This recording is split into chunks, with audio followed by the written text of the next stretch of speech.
And we are live. Walky Talky. Peak Live is coming soon. Start it as soon as you can. Okay, well, I did it just for you, Ariana. I don't even have Mello here yet, and Kamui's gonna be another 5 minutes. Specifically because I'm just gonna leak the DMs. Because, sorry, give me another 5, okay? After he said it'll be ready at 5-ish. Give me another 5, because he completely forgot. He moved his room all around when his brother came up. I guess that's also technically a brother reveal, but with that said, I don't know if we wanted to wait for Kamui, or if Mello wanted to just start without him and he'll join in like literally 5 minutes, but stream started, so no need for fear. Your favorite Himawari Glazer is here. We love to see it, Ariana. Now, I was checking out the chat. I saw you and Darshikage in there, so shout out to y'all. Ariana, since you're here early, I'll reveal some early exciting news. We're interviewing Kawaki. Yeah, Kawaki's voice actor. We're interviewing him next week, and then we got Ryder's voice actor from Tag Titan. That's also being set up. He's confirmed, just don't know when. But I was watching Mello stream too. Well, yeah, I saw you in there. Yeah, exactly. That's where I saw you.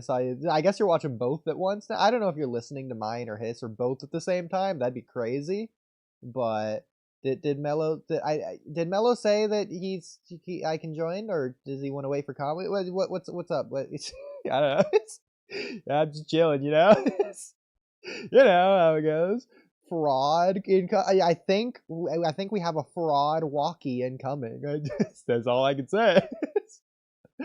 Do we like this as a picture for this, or do we want to change it to the current thumbnail? In fact, Ariana, since you're in here early, you get the treat decision of doing that. Mello's on your TV, you watch it on the phone. It's crazy. If you get like a computer set up, you can even watch someone else, a third person. There you go. Ridiculous. I love it.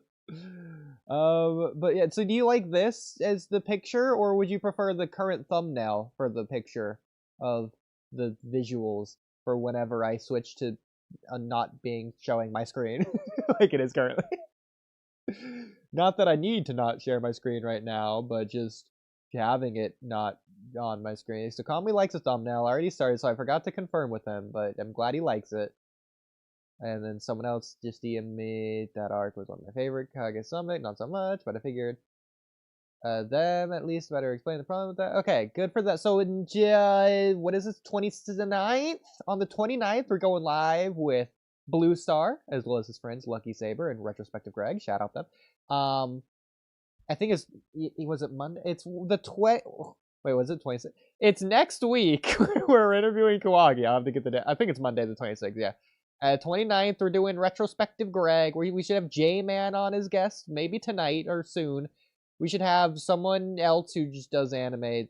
We have Jack Cypher. I got him on board with being guest at a point soon. I feel like there's like 2 or 3 more. We got Brandon's voice actor. I forget, but yeah. Okay, so Kamui's good. I'm gonna call voice.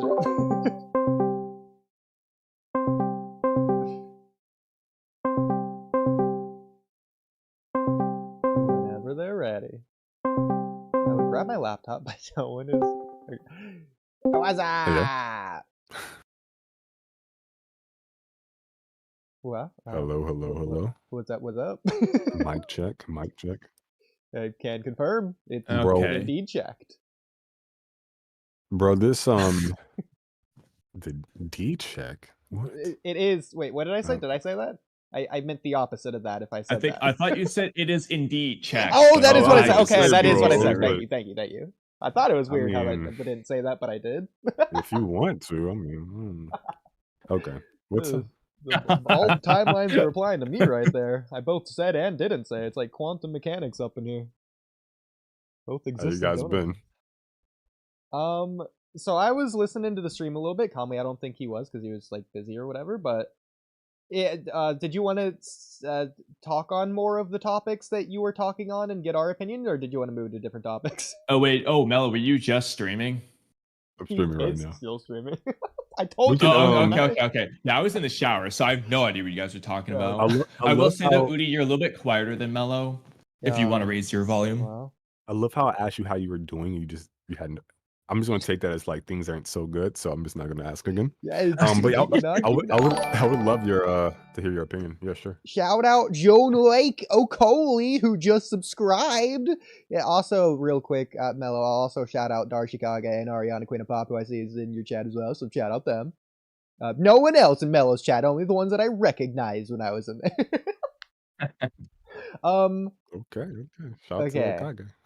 So, first thing, Kamui, I'm really interested in your take on this because you haven't been listening. So, the what multiverse?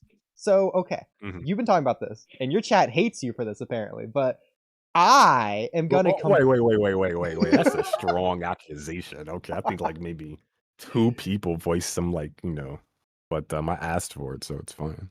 Yeah, you gotta fluff it up for YouTube for the clickbait algorithm. I'm just being the extreme. Okay. So yeah, since your chat hates you, I'm gonna support you on this. I'm gonna defend you. So I was thinking about this earlier. So first of all, I also watched the beginning of the stream. I didn't watch the middle part because I was eating for like 40 minutes. So, so you defined it, and I thought the definition was interesting. If you can still have that up, it was something along the lines of like potential realities, which doesn't mean different realities. It can still be this one, as long as this one has the ability to change.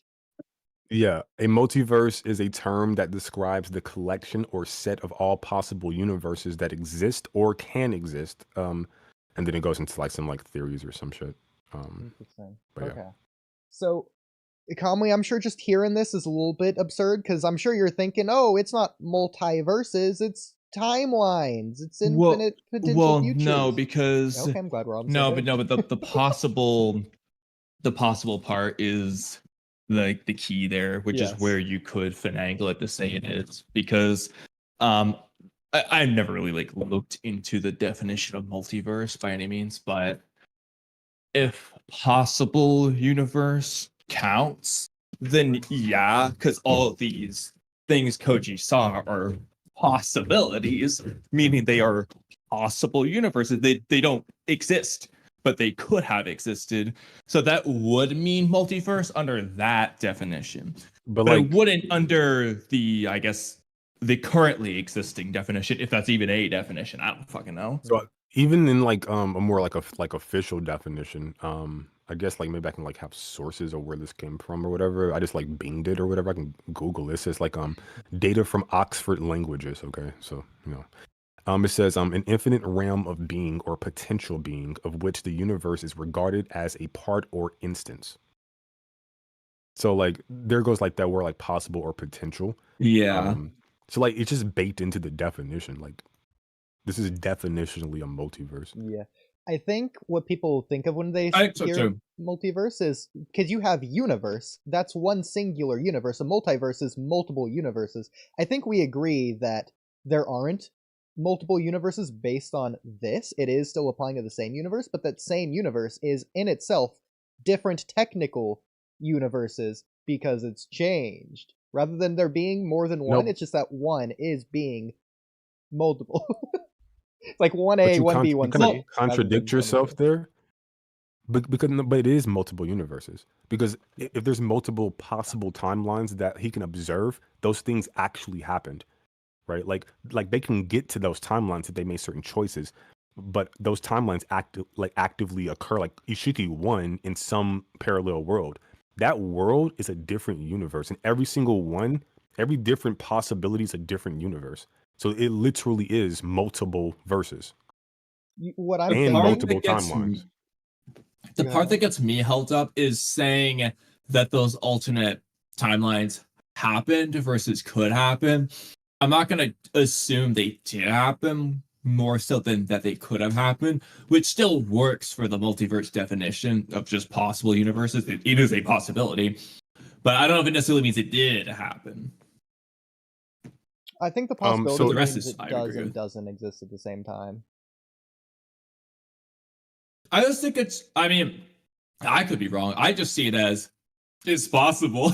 It's not impossible. What do you think? So when he shows like this visual illustration of like when he says like take one fate we've already escaped. If Ishiki had killed the Hokage, he like so when they show the visual illustration of like that occurring, like what do you think that is? Is that like him seeing like a genjutsu, like an illusion? Like what is he actually observing? Like what is he looking at? Camera. It's because I argue he's looking at something that actually existed, that actually happened. It's history, just not like the one he's on his timeline. I definitely wouldn't call it a genjutsu. It's not a genjutsu. I mean, what he saw is a vision, at the very least, which wouldn't be genjutsu. So, like, we don't know everything with Momoshiki's prophecy there, but in his case, he seemingly had a vision that so far hasn't come to pass. You could say it's an alternate in a parallel world, but until they directly introduce it, I'm just looking at it as an incorrect vision. Like, it's a vision, but not a vision that will ever actually happen. Maybe it could have happened, but it's not one that did happen. All right, That's your mic sounds a little weird. I agree. Yeah. I'm not sure if Oodie can hear it. I was going to mention that too. How so? It's like echoing, not echoing. I don't know but how like, to describe like it. Two kind of audio echoey. tracks at the same time. Yeah. Oh, okay. Hold on. Yeah, something like that. So bear with that's me one moment, I believe. Yeah, so like that's my whole thing, right? Like, if you can measure it, it has to like exist. Even if you say like a vision, well, like, what's the definition of vision? Like then you start like breaking that down, right? Like, I'll just like look it up real quick. Like, a state of being able to see. It's like insight, sight, observation. So like it's just seeing. It's just like maybe like there's certain connotations associated with the word vision, like I had like it almost seemed like mystical or something, but it's just looking. It's just another word for like observation. So he's measuring. So like where are these images coming from? So I say like in order for it to even be snuffed out, it has to exist to begin with. Yeah. In order for him to measure it through his sights to observe it, it has to exist to begin with. We're just not on that path anymore. So I think where people get hung up is what they think of again when they think of universe. Going down a different track of line. A universe is like tangibly a place. And so I think with this timeline thing, it's not making multiple different places that are all like duplicates or copies of one another. It's all the same place. It's just different things that are happening. So instead of universe 2 or universe 3, it's still universe 1, but instead of universe 1A, it's 1B and 1C. Real quick, did this fix the problem? Yes. Sounds okay. Excellent. So in that case, it's not in direct reference to what Oodie just said, unfortunately, but just back to the vision thing. What about a dream then? I would need some kind of indication in this chapter that even alludes to it being a dream, because that's I'm not saying that it is a dream because it's an ability, but I'm saying a dream is something that you, I guess, see sort of, but it doesn't actually exist. Oh well, yeah, that's just like I don't know. That's why I brought like the illusion or like genjutsu, or like something like made up. Okay. Like, genjutsu have to be constructed. Like it just doesn't like come out the ether. The caster has to construct the illusion. Yeah, so a dream, I mean, I guess like your brain's constructing it. It's not like a malicious intent, I'm putting you in a genjutsu thing. But hypothetically, if the alternate possibilities, the ones that don't happen, are akin to an illusion, not because Koji's, manipulating himself maliciously, but because this Shinjutsu just does this for whatever reason. The problem is we don't actually know. I mean, yeah, it could just be a parallel universe. It could literally be you go to Mars and this is happening over there. I'm just not going to assume any one way or another until they directly bring it up. That's just how I'm looking at it. But I think both are possible. Your guess for now? Did you cut out? Yeah, he did. I cut fucking hell, dude. No, it was just like the last like maybe 5 seconds, I think. I don't even remember what I said. I don't know. It's just like very cut and dry in this chapter. There's like the ability to see all possible futures. Like that's like he's not saying actually, like cause I can understand if you're like, and even this like the word possible or potential being baked into the definition of multiverse just ends all of it. But I'm still gonna just argue for argument's sake. I don't even need to, but like that right there alone just gets me where I want to go. But like when he says like Fuck, I forgot what I was just about to say. Do It was you want me to good go? too. Or do you want to think about it? I had a I believe- derailment question. No derailments yet. Unless it's related to this, but it sounds like it's not. I mean, it's related. No. It's just a little bit off. The way I think It's really- about this I fucking is hate the difference ADHD. between potential and kinetic energy. Potential energy technically doesn't literally realistically exist, but we can still calculate and measure it. It does exist. I think the same thing's applying Oh, that's here. what I was gonna say. Oh, okay. Perfect. That's what I was gonna say, Oodie. Okay, yeah. Not precisely that that, comparison. but like because he keeps mentioning like likelihood of happening. Mhm. So it could be like his ability is like he doesn't like literally observe it, but like visually. I mean, I'll have to go back and like kind of just read because I think he just outright. I'm trying to like argue against my own point. I'm trying to like fucking not steal man, but like Strawman? yeah, like Whatever. I don't know. yeah, like go up against my own point. Like he could just be like, hey, like I can like he just doing calculations, like he just doing like probability type shit. It's not like he actually like visually Yeah, like a statistical sees it or something thing. like. But even that, like even if I want to like argue against myself, right? Like what he says, like he says it happens suddenly, but as I watched various scenes flash by one after another, I realized that these were glimpses of future. Like it's not even just like, oh well, like this could come about. Like he's just like being hyperbolic. Like he doesn't like actually see anything. No, he sees this He shit. definitely He sees it. literally sees it. So like I can't even make that argument. Like there's just The there's question, yeah. I think the question would be, is the ability, like Koji is seeing them because of the ability, but is the ability essentially doing probability statistical equations to predict these things? And then Koji just sees what it does automatically. Or is it literally seeing, parallel universe and so on? It kind of depends on this very, very nitty gritty nuances of how the ability works. Well, in that, and I know Oodie has something to say, just real quick. In that, I think that's an interesting idea to kind of like ponder, but it's like not even necessary for my position because it like the ability is defined clearly and precisely. The ability to see all possible futures. Yeah. That's it. So I'm not going to assume it's statistical equations based on that either. Yeah, exactly. Like it's fun to like kind of play around with, but like he tells you specifically what the ability does, and he even describes specifically what he's seeing. I just don't see like an argument for it not being a multiverse.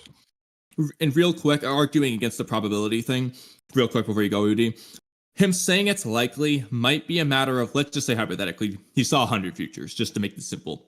Mhm. If in 90 of them there were 90 different ways that led to the Shinju awakening, the point is the Shinju awakening is very likely 90% chance that they're gonna awaken. There's XYZ 90 different ways that leads to it, but they're probably gonna awaken. He could be looking at it from that perspective. In most of the futures I see, X happens regardless of what came before it. Therefore, it's a likely occurrence to happen. He could be looking at it from that perspective. And going Maybe because like he go ahead. hit it, Oodie. And going off of what Kamui's saying there, that's why yeah, sorry. Boruto says that, well, what's the point of this ability if we don't know what's going to happen? Koji says it's for intel.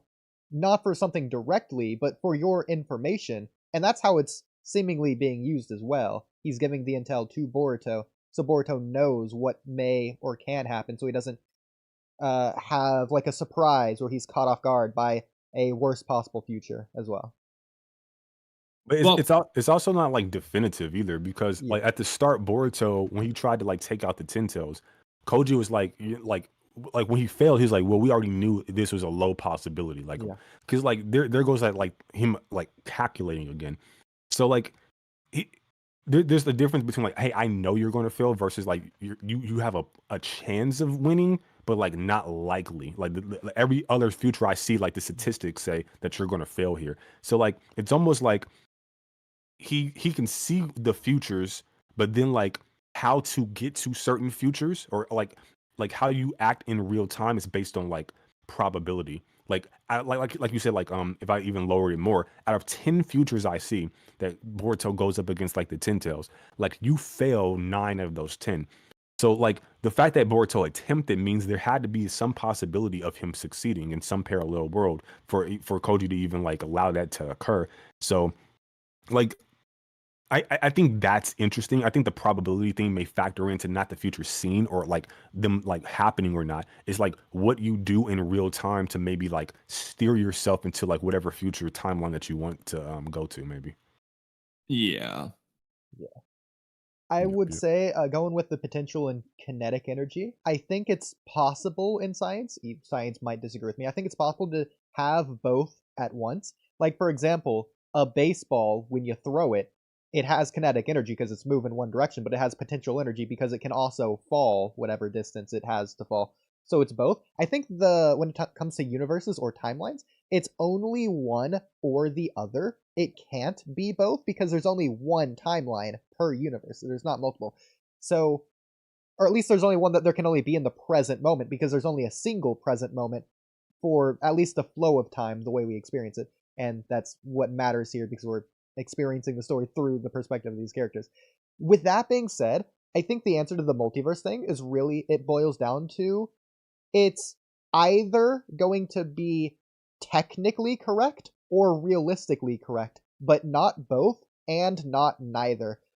What it really Yeah. boils down to is your idea or definition of what realistic or technically is to determine which one of those you think it is. I think you're I wrong with think what you first said though. Well, I Sorry, think, well, actually, real quick, it could be yeah. both, but not neither, but both, because it could be Okay. both technically and realistically correct. I don't see any problem with that one. What like, can you define like the distinction between technical and realistically? I think, if only I had a perfect example off the top of my head. I mean, I can describe it. So, like, when something, it's like, well, you know, when you say, like, well, technically this is true, but, like, practically it's not. You know, like, I don't have a That's good the word I example off was the top looking of my for, head, but we've probably practically. dealt with this a million times. Interesting. So practically is that is interesting to come up with like an example off the top of your head. I kind of get. I mean, in statistical terms, like there's what's called statistically significant and practically significant. And in that context, it's when statistically significant is like the p-value is a certain range is 0.05, which means there is, by statistical standards, something is measured. Basically, it's a meaningful measurement. But that doesn't mean in practice that's going to amount to anything that you're ever going to notice or care about. The practical significance requires a much higher p-value. And it's basically the same idea to say, like, well, in that case, there's technically a difference, but is there like a realistic practical difference? No. I guess maybe Again, we have probably come up with a billion of these on the podcast. We just, none of us can think of one on top of our head. like you're covered in bugs. Well, like technically, but like not really. Yeah, okay, there's a good tip. Yeah, if you have $10 on you, you might say you're covered in bugs. Realistically, or technically, no, you're not covered in bugs, but like, yeah, practically you are. Like, you've got $1 million bugs on you. Yeah, like bacteria and insects and stuff like that. There's another one. Yeah, you're technically soaked in germs, but are you like, in practical terms, dirty? No, you know. Yeah, that type. But a lot of that's like maybe some of those examples could be like semantics, I can imagine. But and a lot of times I think that's what it is really. It's more semantics, how you say things. So in this multiverse case, I think at the very least, we can probably agree it's at least technically a multiverse based off the definitions Mello is reading. I think we agree there. The question is, will it be a multiverse in the way that we typically think of it? That remains to be confirmed, like officially confirmed. What's that though? So are we making an assumption about what the typical perception Kinda, of multiverse is? So what is that? What do you think that is? If I had to, so this is just me, this is my bias growing up. I think of it in the way that like Marvel presented it, for example.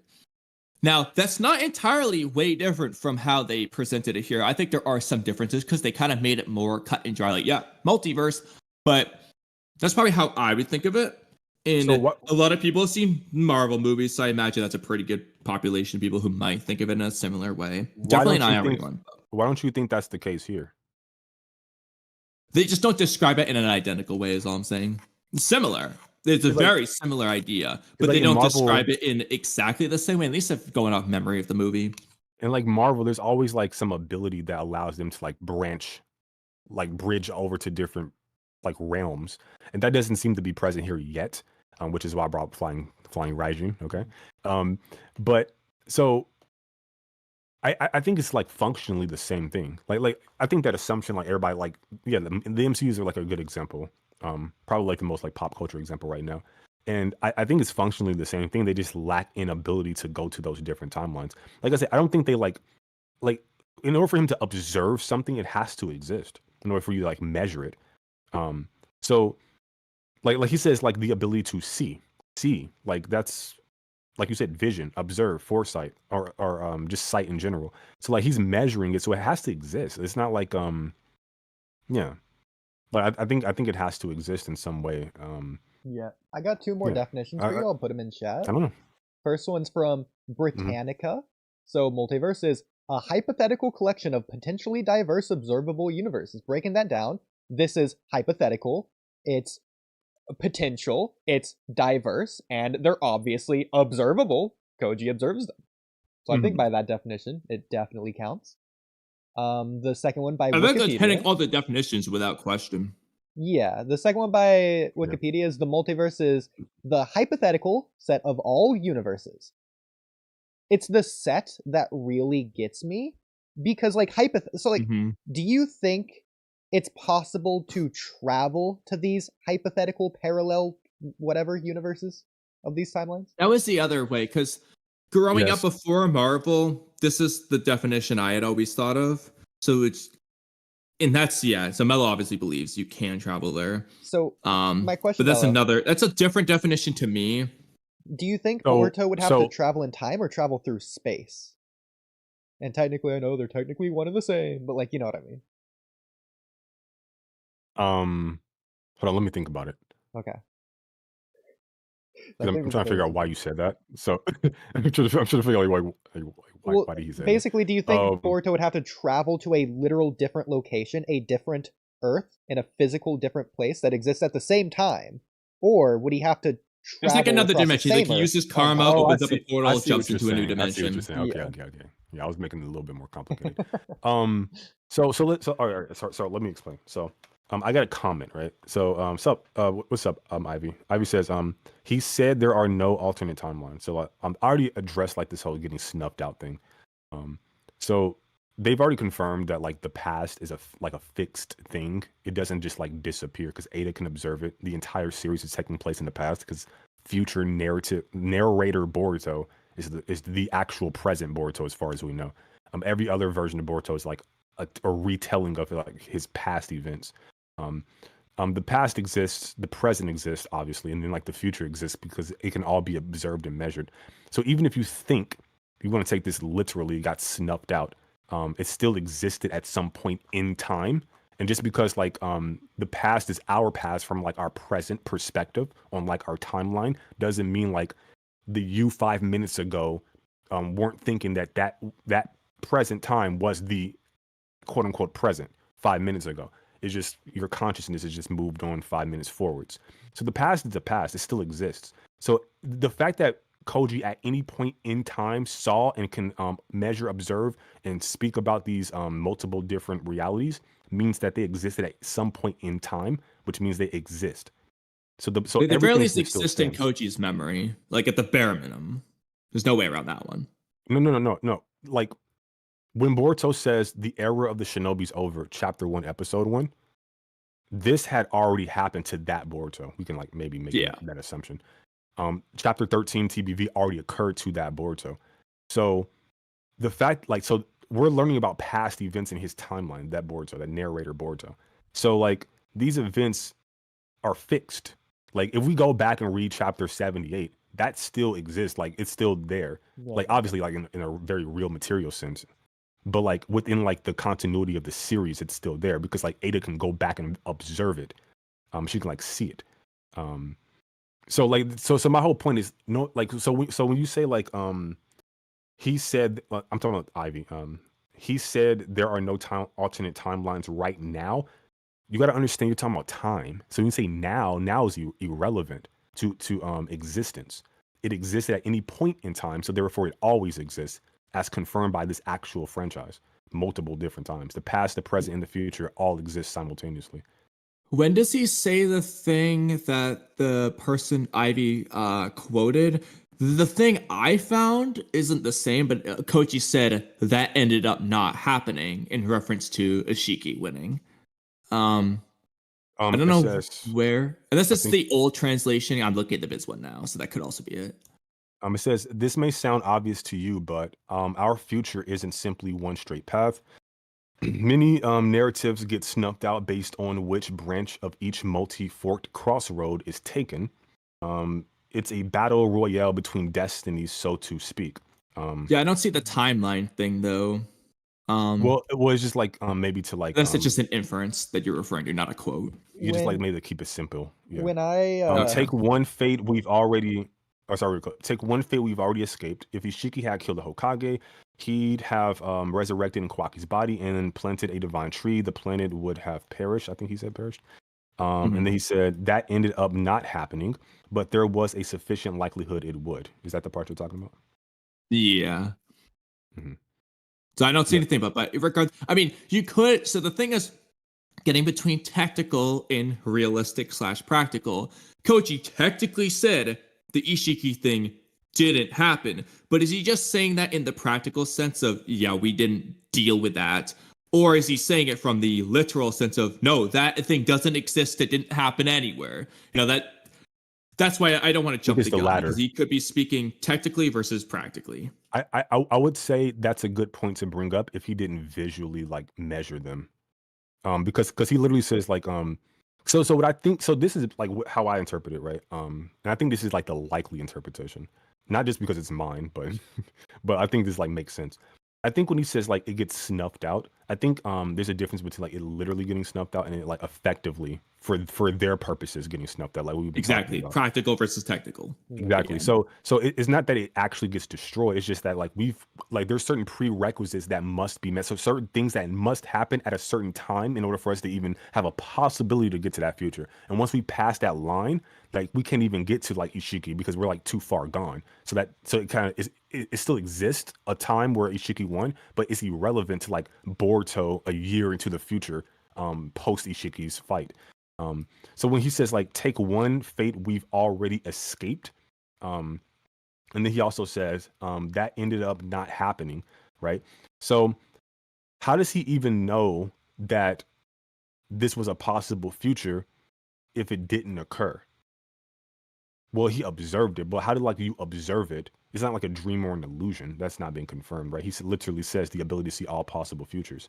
That's multiple, plural, right? So like I think the latter of what Kamui said is like it has to stand as true. Like these things occurred, and he's talking effectively from his position, his consciousness in this timeline, right? Like Ishiki winning, that's effectively dead to us, not literally dead, but effectively for our purposes, that's fucking is over because we're past that point now. There's nothing to be done, but it doesn't mean it literally occurred. And I think that's like kind of proven out because he can like actually measure the things. Like he sees what happens. He has information. Unless he's making it up or like having like a fucking fever dream, which is not the case, then he's observing things that occurred, just not like along his trajectory. But yeah. there's So I have two much. questions, but I'll let okay, Oodie's got an There's actual so follow up much here. first. Honestly, Okay. I can imagine us talking about this for another hour or two. It's insane. It's hilarious how relevant my Donzo theory is to all of this. No, Basically, dude, I was waiting. I was curious if you were gonna mention this. Yeah. Wait, yeah, though. because We shouldn't talk about that right we're now. not But going I to talk was about the waiting to see if Oodie's Donzo because part honestly, in there was particular. one of the first things I thought of. Mello said something. I forgot word for what he said, but I was like, oh my god, this giving me. I was like, this sounds like the Donzo thing all over. Oh my god. It's the Donzo thing, but removing Donzo from it, as funny as that is. But okay. The point is, so going off of what Mello was saying, all points in time exist all at the same time. The entire timeline from beginning to end all exist at the same time. It's all about where that marker is on the timeline. That's the present moment. But that doesn't mean the past and future don't exist all at the same time. For example, I'll go so from your subjective perspective. yes. Not objectively, but yeah. Yes. So And from my perspective, reading Boruto, I can go back and read chapter 30, but that doesn't change the events of chapter 20 or the events of chapter 40. The timeline, it's not that it's set in stone because it can change based on the present moment, as we know, but it's going to play out one way. Whether or not they change it is up to them in that present moment, but the timeline as it is has one set path. It's not that two different timelines are existing at the same time in the future. So yes and no. So okay. I think, so yeah, you're definitely on the right path. I just think you have to be super specific in this case because time travel shit is like very confusing for people. So objectively, that's not true. Subjectively, it is true. Okay. I think it might, this is hard for me to imagine, but I think it is objectively true, but only in reference to the past based on the present moment rather than the future, because the past is already set in stone. There's only one past, as you were saying. But so this is the interesting thing about time travel conversations. The future is only the future from your subjective perspective, where you are on that, where the cursor is on the YouTube video, where you are on the timeline. But our future is someone's past. So when you say the future doesn't exist, the past does. Well, from a future standpoint, our future is that person's past, so it does exist. So like you got to be really careful about like you have to understand like when we're talking about like what is and it's from your subjective point of view. So when I say like objectively, like that's not correct.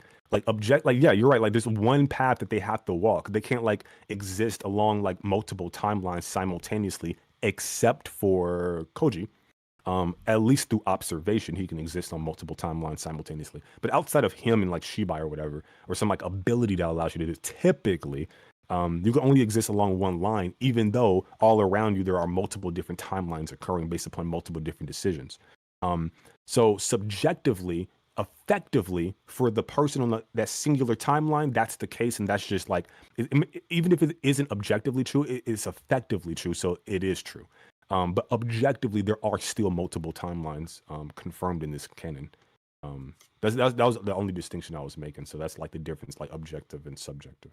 Yeah, I see what Mello's saying, and that makes sense.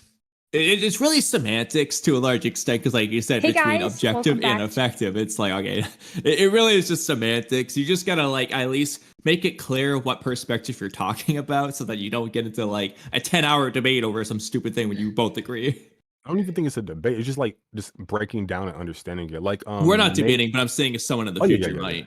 Like Made in Heaven in my chat says, Anime Boss Deep said it wasn't a multiverse, but a parallel timeline, I think. That's a multiverse. Yeah, that would be a multiverse.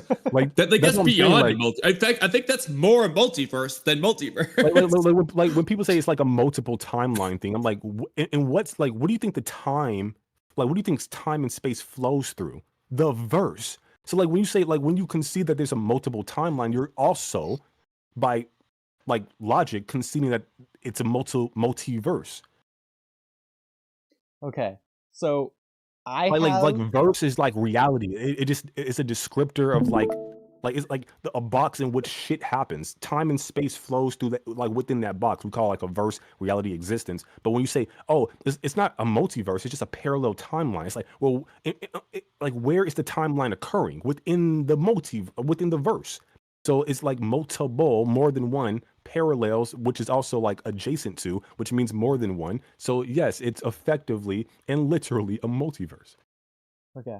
I have an analogy. I'm sharing my screen if you guys want to check out my screen. So I was comparing this when I first read this to sewing. I think that analogy still holds to where you can sew something, and once you've already sewed it, it's already set in stone. You can't unsew it or what. Well, you technically, you get my point. But like what you haven't sewed yet, you could sew into anything. It's at the present moment where you sew it that it changes from potential into real. It's no longer potential. So I think a better example for this analogy is the fishtail braid. So people that braid their hair, shout out them. I learned how to do this. So in middle school, I don't remember how to do it anymore. But anyway, so my point is that you have like one thing of hair, but like the way you braid it, and again, I think it's interesting because it's also YouTube, so past, present, future in terms of the timeline as well. So like you have the set of hair, you can do anything with this hair and how you braid it.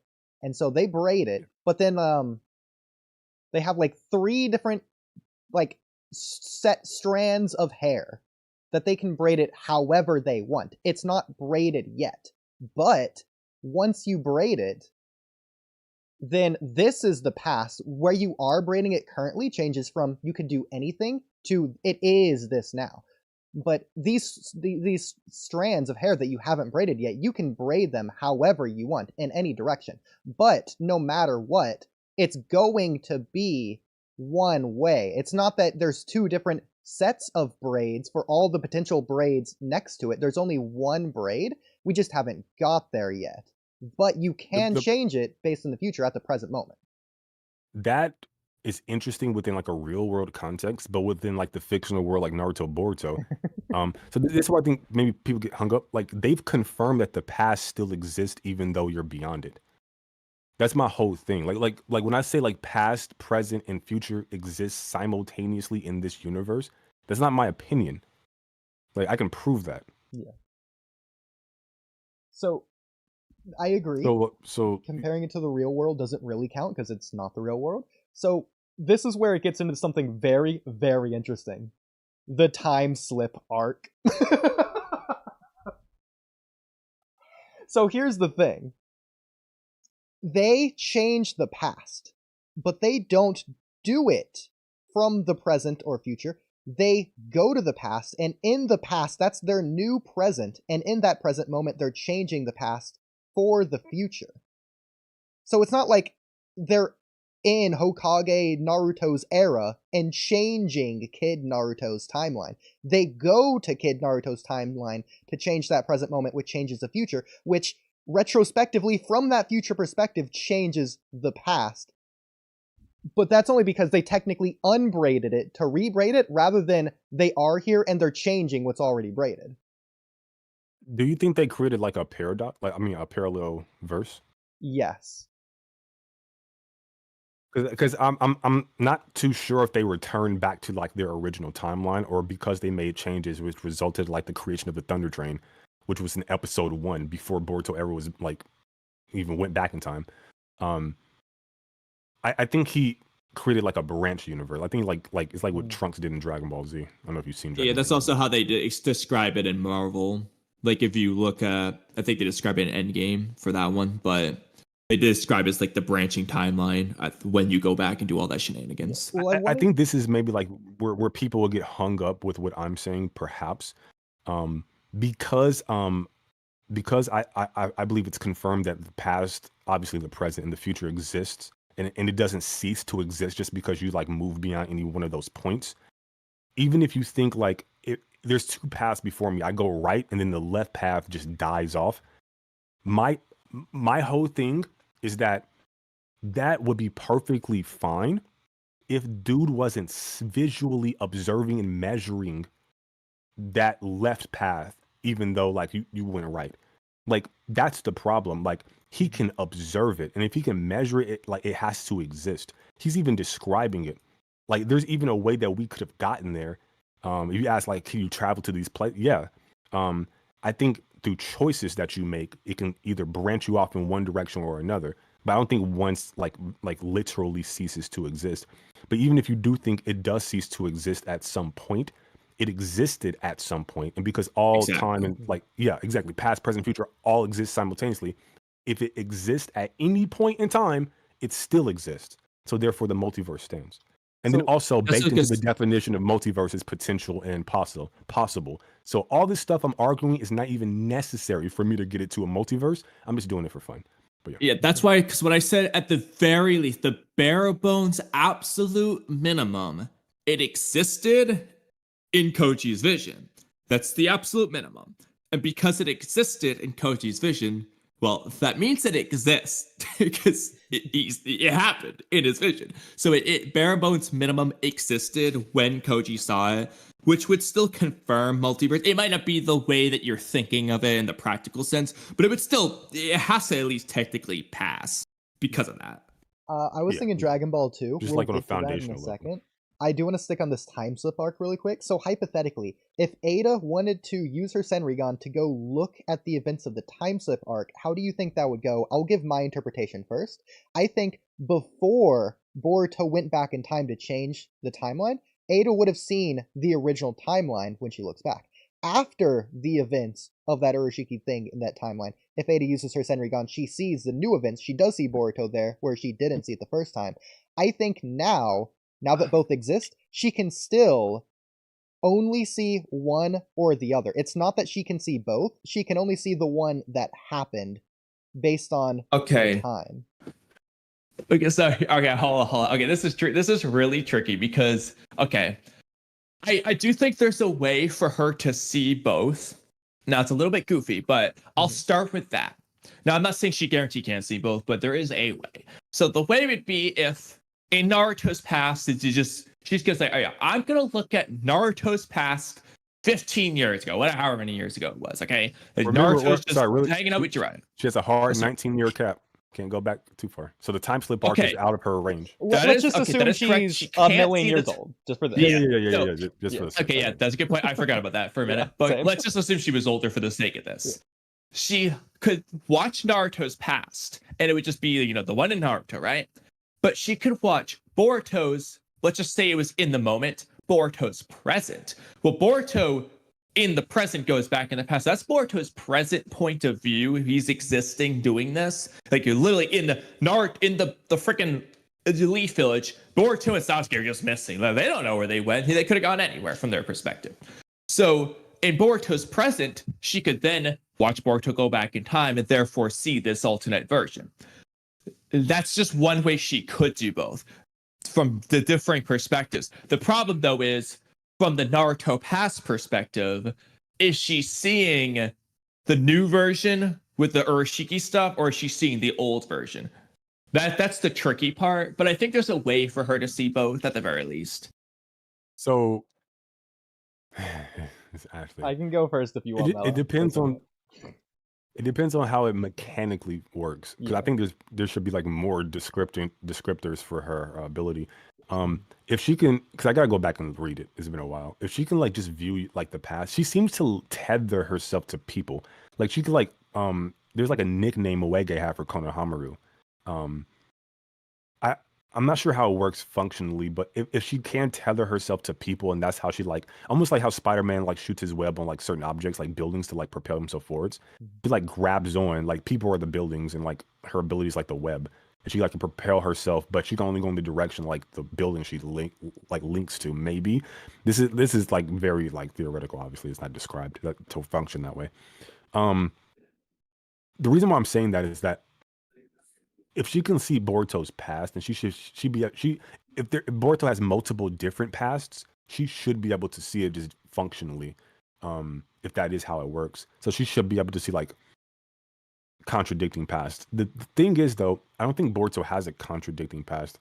I think because episode 1 he was on the Thunder Train with Shikadai. So by episode 1 of the Boruto anime, he had already gone back in time. So as far as like we know as observers of the series, there's no point in the anime where he didn't go back in time. Unless you think the Thunder Train manifested by some other means besides Dinky's father at a younger age, hearing Boruto ever talk about it in the past. In which case, there was a branching of the timelines before the time slip arc that we just don't know about and was never mentioned. And I don't think that's the case. So I do think that's the whole anime from. Like when? Okay, that's interesting. Like, when do you think that occurred? So I think that in timeline A, Denki's father would have just came to the idea of the train either on his own or through some other means, or he would have made the train later than originally. Whereas timeline B, the one that Boruto affected, he's influencing Denki's father to make the train either faster or giving him the idea to do it in the first place. Similar to what Koji's doing for Boruto's training right now. Okay, thank you. I had two things I was going to say. One is the whole Denki's dad train thing could very well just be like the Koji training thing. Like, Denki's dad is going to make this in the future regardless. Boruto just is accidentally making him do it sooner. Probably. I imagine he's going to come to the idea sooner because of That's this. tough. I don't. That because then we can is the word I'm looking for predeterminism? I don't think that's the word. So but I'll tell you the concept I'm thinking about. All that aside, semantics. So basically, like, you're destined to, like, I don't know, walk right at like a fork in the road, no matter what. Like the Groundhog Day, like the events keep reoccurring. You can like do a billion different things, a billion different ways, but no matter what the conclusion is, you always go right. You may go right a little bit later, you may go right a little bit sooner, but you always go right. Like you're just predetermined, like destined for that to occur. Unless that's the case with Dinky's father, which I don't see any evidence of that in the series. Maybe you would have an argument with that. Like, no matter what, even if Boruto didn't intervene, that Thunder Train was coming about by that guy by some means, either later or sooner. But just Boruto, like, because time like did like it always like fixed it or whatever. He just got there a little bit sooner because of Boruto's intervention. I would need to see evidence. Oh, I don't of, think it like, needs to be him being, guaranteed. like, It just is more destined to create it. coincidence than anything. Like, there's multiple different timelines where Boruto developed seemingly the different abilities. I don't think there's a timeline where Boruto developed every single ability. He could be doing that timeline right now. But, like, we're talking about the potential hypothetical future timelines for that. I mean, it's possible he does, but we don't know. Like, for all we know, in all billion of the futures, Boruto just learns these abilities regardless. He's like, "Yo, I'm just gonna help you get there faster." Like, Well, we don't know if he necessarily learns different ones in different ones, or if he learns all of them in every one. And that's kind of just up in the air for now. That's an interesting point you bring up about his like abilities. Didn't Koji say like he would teach him abilities from the future? Yeah, yes. He said, "You these abilities that you learn in the future, I'll teach them to the current you." Yeah, like I could impart to the present you moves and jutsu future you has mastered. Wouldn't that accelerate learning and optimize training? So like, I guess I'm saying like these futures exist. Like I just don't understand like the perspective that they like don't exist. Unless you don't think like past, present, and future exist in this verse, and that like they don't just like die out, which that would be contradictory to like how the series presents itself. I mean, like chapter 1, episode 1, like literally like Era of the Shinobi's over. Like he's saying like my story begins several years earlier, and then you like flash back several years earlier to like Boruto running around Konoha, at least in the anime. So, like, everything you've been experienced for the most part in this series has been past events. Ada can see past events. Koji, fucking Urashiki can travel into the future and then come back, like physically. I want to talk travel. about Urashiki again later, but yeah, like these places exist. Like just because like Oodie was right in a sense, like yeah, like. These versions of Boruto and Koji in Chapter 13 TBV that we're accompanying along the story, they're on one fixed timeline so far, unless there's like an ability that allows them to like jump Flying Thunder God. But they're on one fixed timeline so far. So yeah, like they like effectively any other timeline that they don't like branch off onto, as far as they're concerned, without some ability to like hop back in time and go there or redo things, effectively it's dead to them. Like why even consider it a possibility unless said ability like to hop between like time and space or whatever parallel worlds comes about, which it hasn't so far. So I don't think like it literally gets snuffed out. It happened. I just think from their perspective along the path they're on, it just doesn't even effectively matter to them at that point. Well, in light of that, okay, I'm curious what your guys' answers will be to this. Do you think there's a difference between the future existing and the future happening? Because I think you could at least argue that all those futures exist, but not all those futures will happen. Yes, I think only one. Do you think happens. that tracks as a thing you can say, yes. Or would you say no, that they're the same, that doesn't work? Happen is subjective. So yes. There's a version of Ishiki where him winning happened. And there's a version of Ishiki where him losing happened. It just depends on from our like reader perspective, what version of these characters are we viewing the series like through that lens? That's really like that's why it's really important to like understand like subjective versus objective like happenings. Yeah. So okay, that's actually interesting. This gets into will versus can, because in the present moment, the future can happen, but that's based on the subjective version of the current moment. That future moment is existing all at the same time, so it is, or it will happen. It does happen. It will happen. It will happen, and it doesn't happen for us. You just like think of three versions of yourself, right? Like there's a version of us now, as far as like now lasts, right? So there's a version of us in the present, and there's a version of us in the future, and then there's a version of us in front of that future version, right? So like say like we're 1 present, 2 future, and then 3 future 2, like a beyond future, whatever you want to call it. So that'd be 3, right? From our present perspective, as we consider present, quote unquote, those 1 and 2 and 3, future and beyond future, those are indeed future. But from beyond future's perspective, 3, 2 is past, and then we're definitely like we're past, like we're like under past because we're 1. So like it just depends on the subjective perspective in which you're viewing it from, right? So I think when people get hung up on is that they can't take themselves out of like the present because we're so like as people, I think naturally like a little bit egotistical in this sense, like our consciousness and ego. It's difficult for us to like say, well, like the future is the future. Like it's the future to you, to this version of you. There's a version of us that had this conversation, that was having this conversation 10 minutes ago, right? And where we are now is the future to them, right? So it just depends on your perspective. That's the past, though, 10 minutes ago, obviously, to us, right? There will be like 10 minutes from now, if we're still having this conversation, where we are now will be the past, right? And that 10 minutes where we, in the future, where we think it's the future, is actually the present, and then it's actually the past, and it's actually the future, all at fucking once. So that's what I'm saying. The crux of like everything I'm saying, definitionally, I'm correct. I'm not even worried about like being wrong definitionally, but just like kind of breaking it down in a fun way. Like you have to like concede past, present, and future all exist at once. Because even if you think timelines die out, if you don't like walk down the left path and you go right and the left path dies out as a result of you going right, the left path existed at any point in time. It existed, period. That's it. And if it can be observed and measured, which is confirmed by Koji, then it exists. If he didn't see it, if it was just like a probability thing, maybe, right? Even definitionally, I'll still be correct, but like maybe. But like he literally says, like he visually sees it. He gets data and information from these future possible timelines. So much so that he can even grab information and intel from them and like relay it to like Boruto in this timeline.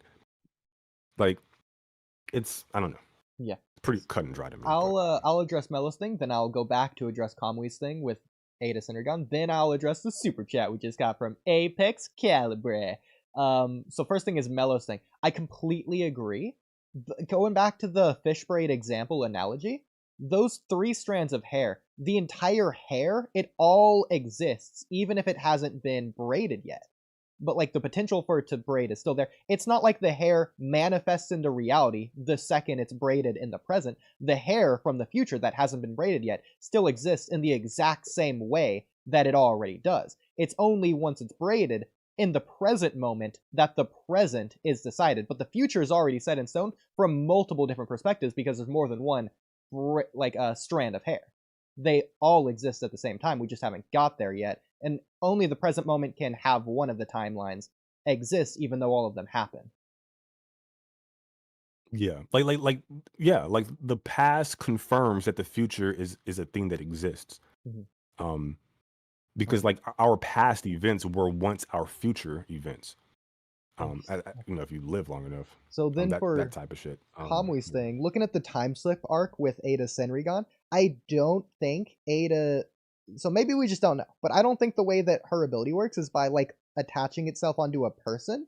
So I don't think... No, yeah. So I want to correct that real quick. It's not that she attaches herself to a person. She projects her consciousness into like a place, but she can say, I'm going to go look at Akebi's past and see what she's like, Yeah. and she can just snap her fingers and get to the right place apparently. So Well, that's she can just weird, go to Naruto's past, but that could not just from be Naruto's some, perspective, but from her own perspective. that could just be convenience for us. But I think the way it works is I don't think there is a Boruto's past or Naruto's past. I think there is just one past and present and future that she can't see. But she can go, but okay.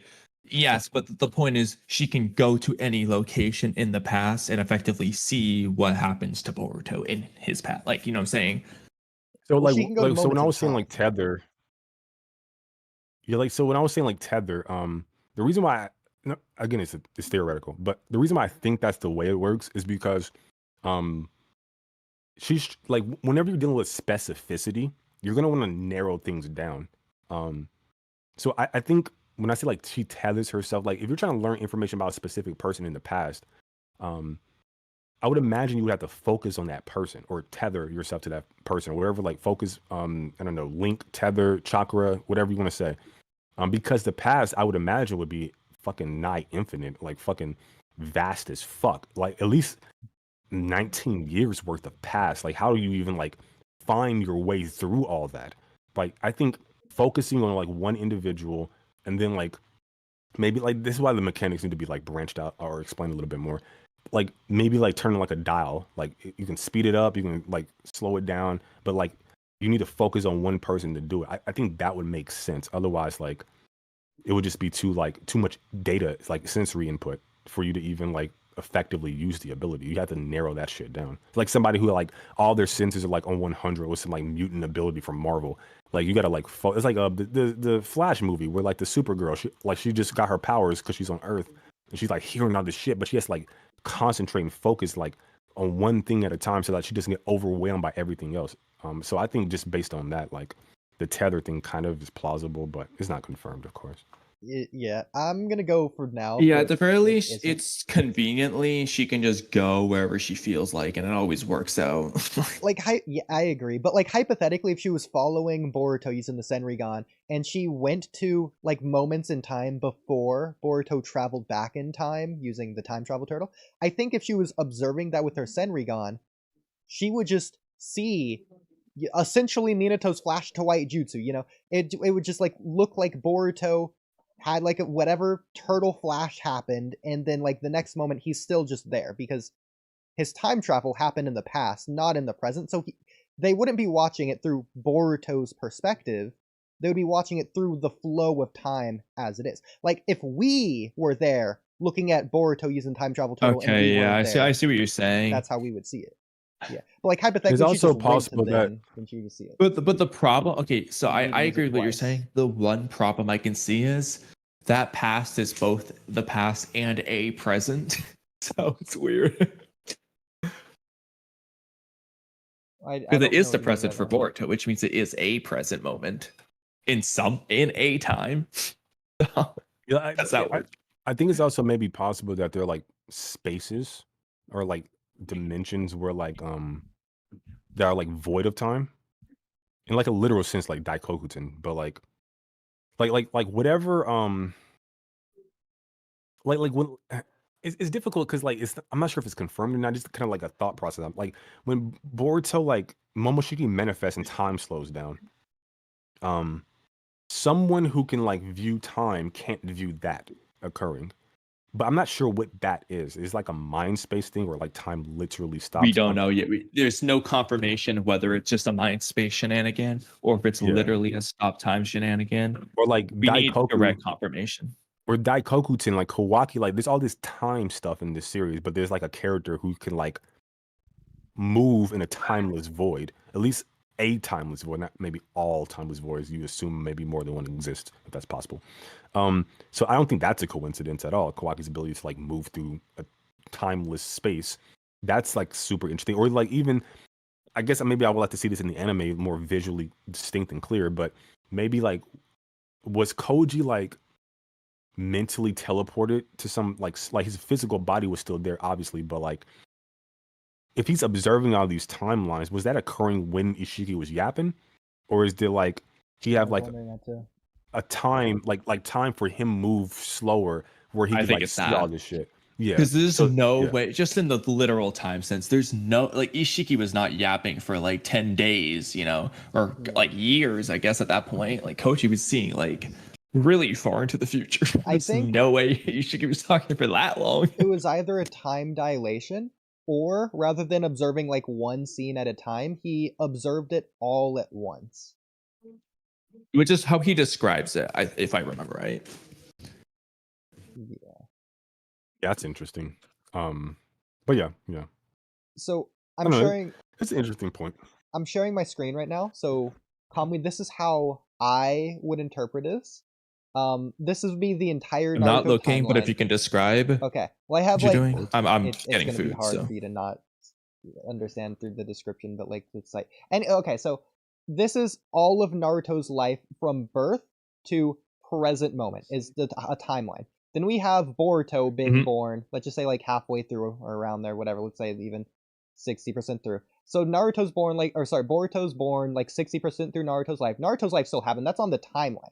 Because it's not about Naruto's life, it's about the timeline in general, because the timeline technically exists before and after Naruto anyways. So with the time slip arc, Boruto is still aging from his perspective, but what it is, it's making a split in Boruto's timeline, but not the timeline. So what you would do is you would take two different cuts in Boruto's timeline, and because it's a time slip arc from before he was born, you would place this part before his birth, so he just is here at this time and he ages at this rate, and then you just grab this part where he's afterwards and you just drag it back to the present moment. So he technically aged however many days instantaneous in the timeline, even though he lived those days outside of his birth. I don't know if it's necessarily instantaneous, because from the perspective of like Naruto, I think that Boruto may have actually, I don't remember, I have to rewatch the arc, but from the perspective of everyone else, was Boruto and Sasuke just missing for several days? No. Or Sasuke asks the turtle to bring them back to the exact point where they left. Yeah. Oh, okay. Exact time. Yeah. Okay, then it was instantaneous then, yeah. So he just aged. But that would be one of those days examples of like something objectively happening, but like effectively, because like you wouldn't even be able to measure like 2 days worth of aging, but it objectively happened. Yeah. Like the flow of time didn't change for Boruto. He still observed 1 second per second or whatever. He still aged at the normal rate. He just aged outside of his normal flow of time. Yeah. It's like if he didn't go back in time, he would be like 2 days younger or whatever. I disagree with that though, because I don't think Boruto changed anything. I use the word change with the Thunder Train, but it's just like to kind of make sense of like the timey-wimey stuff. I think everything that occurred was always meant to occur. There's no change that the change was factored into like what was supposed to happen. So effectively, there's no change that happened. So Mello, Because it was always meant to happen. The way you see it is the way I currently have this timeline set up. That's the original timeline, and there was only one timeline, as opposed to what I'm saying, to where I think it was like this originally, to where there wasn't a Boruto in the past. And then once the timeline caught up to this moment in time, then it retroactively made a Boruto in the past for a different timeline. Depending on your subjective perspective, because that Boruto in the past always was in the past. It was in this past. You're saying parallel? Or this is multiple? I think as a result of the multiple in this case. But that's so I guess that would clash with like my whole like predetermined fuck that word. I think everything's like predestined. I think you can make choices in the present, quote unquote, as you perceive the present. But I think no matter what you do, you've always done it. Okay. Then is it really a possible future? But then if that's the case, is like the Ishiki winning really a possible future then? Well, my concept works like it's like theoretical in real life.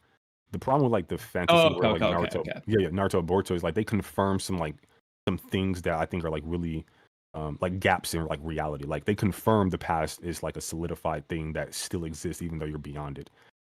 They confirm that for the future as well. Like he says, like many narratives get snuffed out based on which branch of each multi-forked crossroad is taken. It's a fucking mouthful, Jesus. So basically, like, this is why I said on the stream earlier before you guys came on here. In order for like snuffed out, define that like destroyed, killed, like non-existing. I think that's a fair definition, right? So in order for something to like not exist, it had to exist to begin with.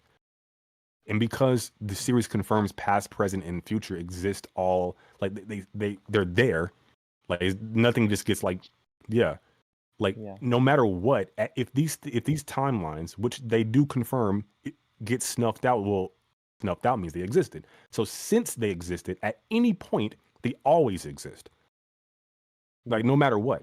That's the thing. Like it has to be understood. So Mello, have Real you quick, you said if for it to not exist, it had to exist in the first place.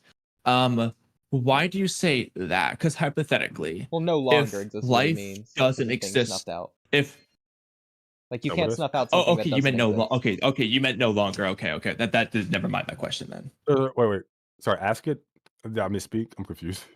Maybe it sounds like, okay, if Oodie's right, then yes. You said for it to not exist, it had to exist in the first place. If you mean for it to no longer exist, then it had to exist in the first place. Completely different thing. Yeah. So which did you mean? Yeah. Oh, okay. Yeah, because I was gonna say I don't agree to the first part, but the other way, okay, yeah. Okay. Yeah. My bad. For something to have reached like the very specific state of like being snuffed out, like the opposite of out would be like in, like lit, like take a candle, it's lit, you take it out, it's so like when he says snuffed out, you just got to define that, right? But like I think snuffed out is like like it existed. So like in order for it to be snuffed out, it had to go from a state of being existing or a state of existing to a state of non-existence in order for it to even like functionally meet the prerequisites of being snuffed out to begin with. Yeah, that's kind of what I meant, like a mouthful kind of way. I think that's the best way to word it. And then like he confirms like the choices you make is going to branch you off into different realities, right? So there's a version so Koji tells Boruto all this. You would imagine there's a reality where he doesn't, and that's a reality that exists, right? There's a reality that maybe he doesn't awaken this power and he just like dies there. He doesn't even escape. He doesn't feel the need to. And then like the world, that's probably like a future like where everything dies and shit like that at a certain point. But like the whole like snuffed out thing is like some kind of like argument people are using, but it actually further proves my point for the reason I just explained. But yeah. Mello, have you seen Tokyo Revengers, the anime? I've seen 3 episodes, I think. 2 episodes. Okay, I think that's enough for you to at least understand the concept. So, in this anime, I'm not saying this applies to Boruto, but in this anime, they do change the past, which changes the future. So, like, hypothetically, in, like, episode 1, you see, like, the guy, he's working at, like, a convenience store or whatever. When he goes back to change the past, the things he does in the past affect the future, so that when he goes back to the future, instead of working at a convenience store, he never did that in this timeline because he changed the past. Now he's a mob boss or whatever. He's creating parallel timelines then. I completely agree. Yeah. So I think those timelines did happen. He just isn't going to experience them. Some other version of him did like, or will. In order for him to even go back and make that change, it had to occur. So like the mob boss timeline, in order for that to even come about, he had to be there had to be like a motivator for him to want to change something, and that motivator would be him working a job that he hates. So that job that he hates, that he worked, it had to exist, that timeline for the changes for the mob boss shit to even occur. So yeah, like it's just a parallel thing. Yeah. So it's going to the unless you fish want to braid create a example. paradox. Because Tokyo Revengers, people have already broken down that time travel. It doesn't actually make sense with the nuances that they set up in that. But like for the simple concept, it's easy to understand. For the fish braid example, it would be the future doesn't exist. The future would just be the present moment applied to the quote-unquote present future timeline. But like beyond that doesn't exist, beyond that present moment of the future timeline. There's basically 2 separate timelines existing at the same time, the past timeline and the present timeline. Because when he teleports back in time, unlike the time slip arc to where they're going back to the exact moment in time passes in the same way. So it's say Boruto went back for like 3 days for the time slip arc. This would be like for Tokyo Revengers if when he goes back to his timeline, he would go to 3 days beyond where he teleported from. It's like the flow of time continues rather than he can choose which moment of time to time travel to. I see. Yeah, with Tokyo Revengers, it's exactly 12 years back and exactly 12 years forward. But as you can imagine, if you teleport back 12 years and then you wait a week before traveling back 12 years forward, you're now 12 years and a week forwards in the future timeline based on where you were. Yeah, I need to finish that show. I actually really enjoyed that show. I want to talk about season 2 sometime because I swear to God, they literally almost verbatim copied Kawaki's story arc character. All of that just verbatim in season 2. It's crazy. Like the whole family abuse and like standing up for yourself to your abuser. It's all there. It's all there. It's amazing. It's like a tale as old as time, though. It's kind of like yeah, the whole like hey, a young boy has a dream to become something that people don't think he can become. Pirate King, Hokage, what was it, the wizard thing in Black Clover, whatever the fuck, like King of Games and Yu-Gi-Oh. Like this, there's a lot of that. It just manifests itself in slightly different ways, but yeah, it makes sense. This one. But yeah, I think the multiverse thing is just kind of like definitive. Yeah. But, it's a battle royale between destinies. I love how you use destiny though, because Toneri said destiny in the anime. Yeah. So like, absolutely. fuck yeah, some what's that word I'm looking for? Cohesion or no, that's not the word. Whatever, but yeah. So the linking last, it together is good. The last time travel shenanigan thing that we talk about for anime would be Dragon Ball, as you mentioned. So it's been a while since I've seen it, but to my understanding, I'm totally going to get this wrong, so you're going to have to explain this for me, but to my understanding, there's essentially almost 2 different universes. This is both the case in Dragon Ball Z and Dragon Ball Super, to where even once Future Trunks comes back in time to change the timeline, when Future Trunks goes back to his timeline, it's still messed up, and he still has to fix it in that future timeline.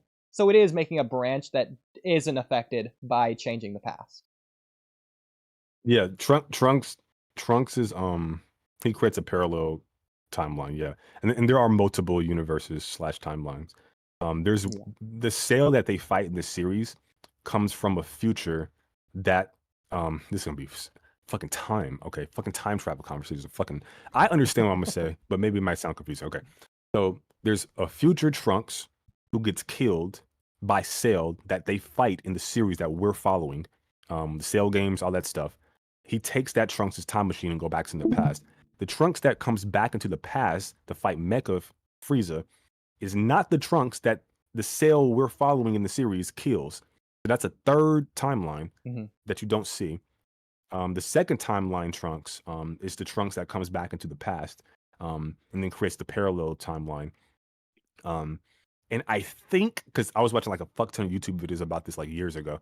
I think it was like I forgot the YouTuber's name. Something Laughing Stock Media. Yeah, my bad. Laughing Stock Media. I think he has like an excellent like he had multiple timeline Dragon Ball videos.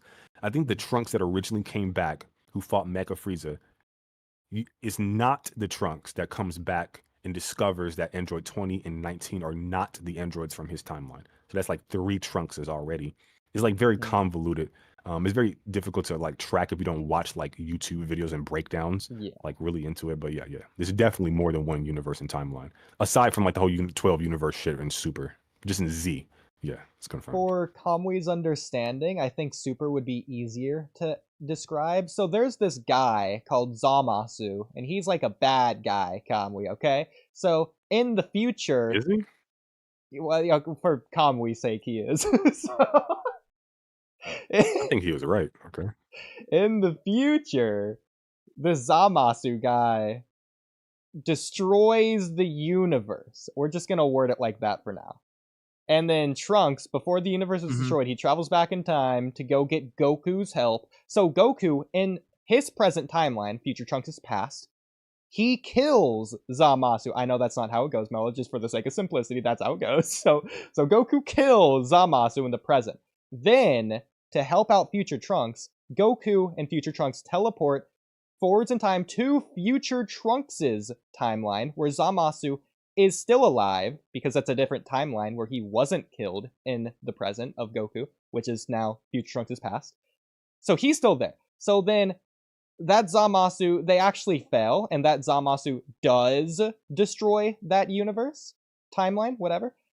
So they just lose that timeline, and then Goku has to teleport back to his own timeline because he just failed. He just lost. But Zamasu's still dead in his timeline because he killed him in his timeline. Goku did in the present. So Goku. You're just reminding me how convoluted that fucking shit was, bro.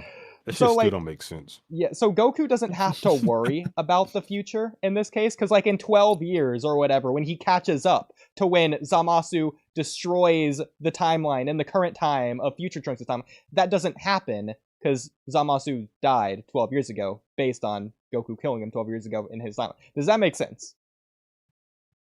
Yeah. Okay.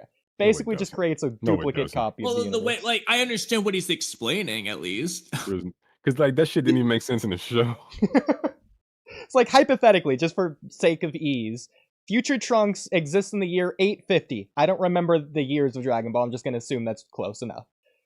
Goku, he teleports back to Goku from the year 840. Goku in the year 840 kills Zamasu, then goes with Trunks to the year 850 and loses against Zamasu, and Zamasu just destroys the universe in the year 850. Goku teleports back to his year of 840. So if Goku stays there and just waits 10 years, so then it is now just the year 850 for Goku in that present timeline. Zamasu isn't there. It's just not going to be destroyed in the year 850 in this case. So it's not like a thing that sends him to happen at year 850. It's only a thing that happens for Zamasu.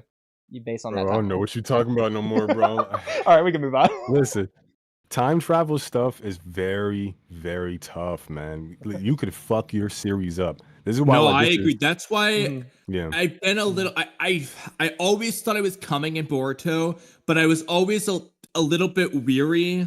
I still am, of course, that of them doing it because of that reason. Because it doesn't take much to make it not make sense. So you gotta be very delicate with it. And so it's like, I almost, to some, unless they get it right, then fine. But if they don't, it's like, yeah, I'd rather they just don't do it then.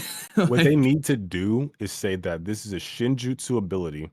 So all like creating paradoxes, it just negs that. It just like just say like, hey, this is like a divine ability. So fuck you. Like fuck this plot hole.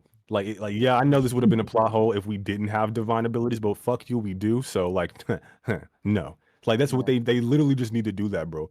Like, I think they did that too. He's like, oh, well, is that actually a paradox? Because, like, prescience, just how it works. I think he, like, literally said that in this chapter, bro. Like, I'm gonna find the page. Omnipotence works as it is. Omnipotence, the ability to do anything. It doesn't need to make sense. We don't need to understand it. That just is how it works. So that's fine. The rest of them, a little bit of a problem. But right. Okay, let me get to the super chat. Sorry, Apex, I kind of forgot, but I remember. Granted. And maybe Koji, because like you gotta imagine like Koji sees all this shit. Like at minimum, he has like a 3-year, or not even 3 year. Like I would say maybe like does he see the Shinju when he's like about to be killed by Ishiki? I don't remember. He sees he sees the clog rhymes. Yeah, so like at bare minimum, like you would imagine, like maybe he has like he can see 3 years into the future. So like, what is he seeing today? Because all this stuff is like 2 years in the past. This flashback. So like, what does he see in today? Like, what's beyond the Shinju? The not Tento? necessarily. Is it a Kibisanzu? Is it the player?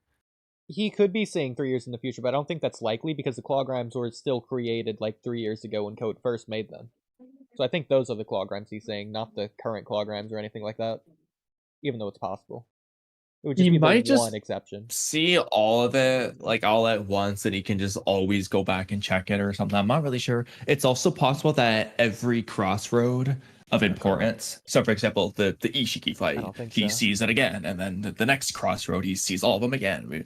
Like it's possible that every crossroad he sees the new set as well. We don't know how it works. I think it's only like the current stuff, because like it didn't seem like there was anything from beyond chapter 80 that he saw originally.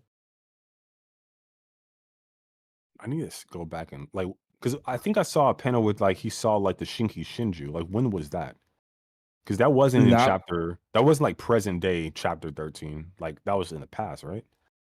Yeah, he saw that in the flashback, like when he saw that. But we So don't like know he at saw what point he saw it. events.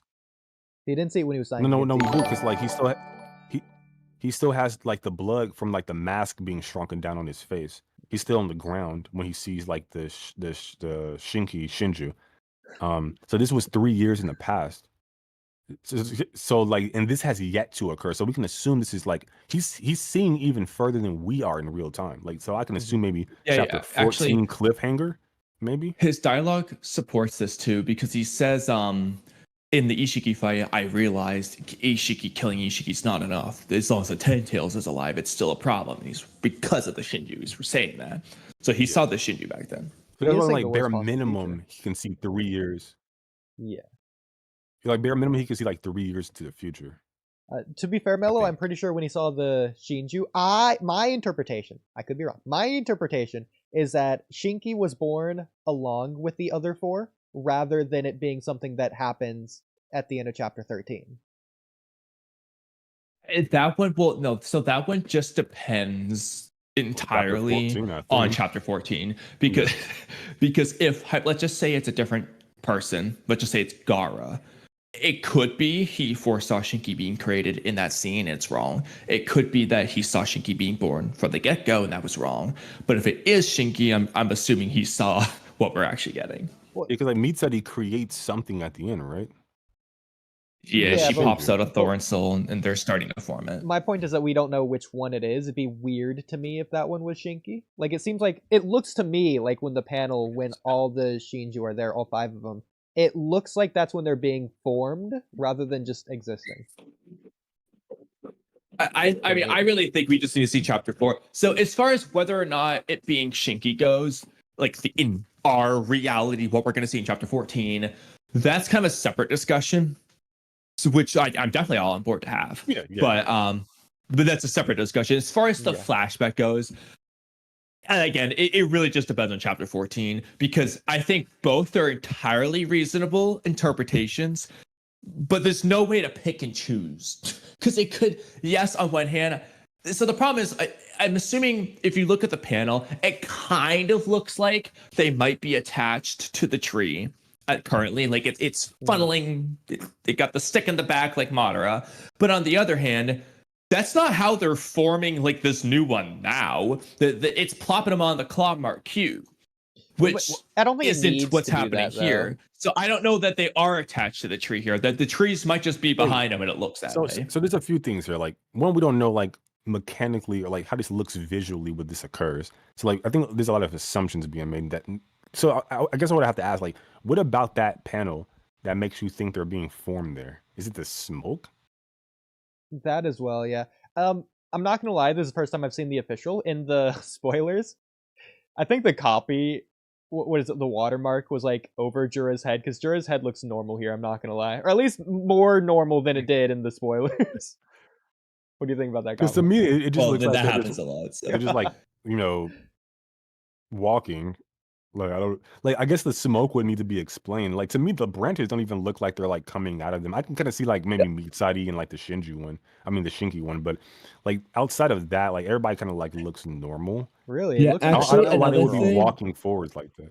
Okay, another thing, Oodie, I want you to direct your cursor to like between Jorah's legs, not like the bottom of the page.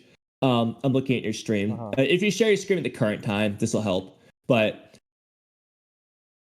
it looks like the tree branches are hitting the ground there. Like I think you can see at least one of the branches, which means they're not going into Jorah or Hidari or whatever. That means they're just going. Yeah, what about this this god tree? Like what is this the one where Ishiki's death wasn't enough? So is the god tree like that Koji saw? Is that like I guess worst possible future? Boruto gets packed up? I thought this was funny. It looks like or is this like or is this like beyond off the ground? Like in every. Yeah, it almost at first I almost thought it looked like the Infinite Tsukiyomi with the Zetsu, but it looks like they're branches going into the ground, so I don't think it's that. It might be the one where Kawaki gets consumed, because like it follows the Shinju panel. Yeah. Well, I mean, in all the worst possible futures, Kawaki gets consumed anyway. So why is it just me or like the god tree in like Naruto seems so much more intimidating? Like that. I mean, I know it looks the same, but it's like, not just you. It's everyone. Like that, like these god tree just look kind of like light work. Like I don't know. It's just like the god tree was like it was spawning fucking entities and transforming and like fucking people up. Like these trees, like they just get packed up by like a Kenshiki swinging his little axe, and I don't know. It's just they seem kind of mid. Well, Mello, we like, see the ain't got no curvature of personality. the Earth on this picture. It's a big tree. I'm just saying. No, that's a big ass tree for sure, but like it ain't doing nothing. I see, bro. Like I don't know. I just feel like Shippuden, that shit has just way more impact. Like motherfuckers getting wrapped up. Like the motherfucker was spawning like what was it fission beams and shit. Like I was like, man, this is some serious shit. You know how we know this is impressive? I think that the Naruto one feels scarier because hold on. They did something with it. They haven't done anything with these ones. Tree, like, we know this is impressive because the clouds are like a millimeter away from the ground, implying the distance of several miles. So this tree is like 1,000 miles tall. Like this is going to the moon, literally. Yeah, you can see this fucker from space. But it's like does this happen in 1,000 years? Is it supposed to take 1,000 years? Like this happen instantaneously? Like what's going on, bro? Like what's going on, bro? Like ain't nobody like rose to the occasion. No shinobi, nobody. What happened to the local Raikage? He ain't pull up. Well, maybe there's a god tree in the land of Ridaku that's been there for 999 years. We just didn't know about. Bro, I'm trying to be on the other side of. I'm trying to be in America. Okay, like Japan's fucked. It looks like I'm trying to be on the other side of this planet. That's crazy fucking work. I don't know. I guess you could just like evacuate the planet like a space time. So like, just everybody holds hands, like use flying Raijin. Yeah, sticking on the whole Shinki Shinju thing. Oh no, I just deleted that, didn't I? Oh no, I didn't realize Boruto can teleport planets. Oh, okay, my god. Why is it like okay? That's fucking insane. Boruto touches Earth and just like teleports it. What the fuck? Yo, listen, so, multiverse, right? Boruto, over 50%, under 50%, okay? Likelihood. Bro's gonna use some kind of like universal, multiversal Uzuhiko. Like borrow the chakra of all his multiple selves. It becomes some like fucking Shibai tier shit. What do you think? Okay, if they do that, they gotta change how the jutsu works because Boruto needs to be in contact. They already have with the Kamui. surface. Wait, chakra's linked, bro. No, but he's saying he's gotta be in contact with it. So like, unless he's got 1 foot in one dimension, one reality, and another foot in another reality, or something. Like, there's different versions of himself in these worlds, so they all have the same chakras, and chakra's linked. There you go. But not all of them are like alive at the same. So then you got to get into the whole like, can Boruto hypothetically draw upon a alternate universe Boruto that is in the past, so he's not dead yet, have him absorb chakra for Uzuhiko and transmit it to a different timeline later by Boruto? Honestly, bro said I can teach you moves from the like jutsu future you has mastered. So like there are multiple versions of this dude, like future him, and there's multiple futures. That's confirmed. So like they're like, and what's that thing like if it like anything's possible after, I forgot how they say it, but like it's probably the case that there exists a possibility that he has all those abilities that you like prerequisites that you mentioned in some parallel future, that he learned how to do this and he can see it is Koji, possible, yeah. And then we teach our Boruto how to do that. Okay, it's definitely, I don't see why it would be impossible. At the very least. Yo, Sane, welcome, my friend. I appreciate the support, brother. Thank you for the subscription. Shout out to the new subs.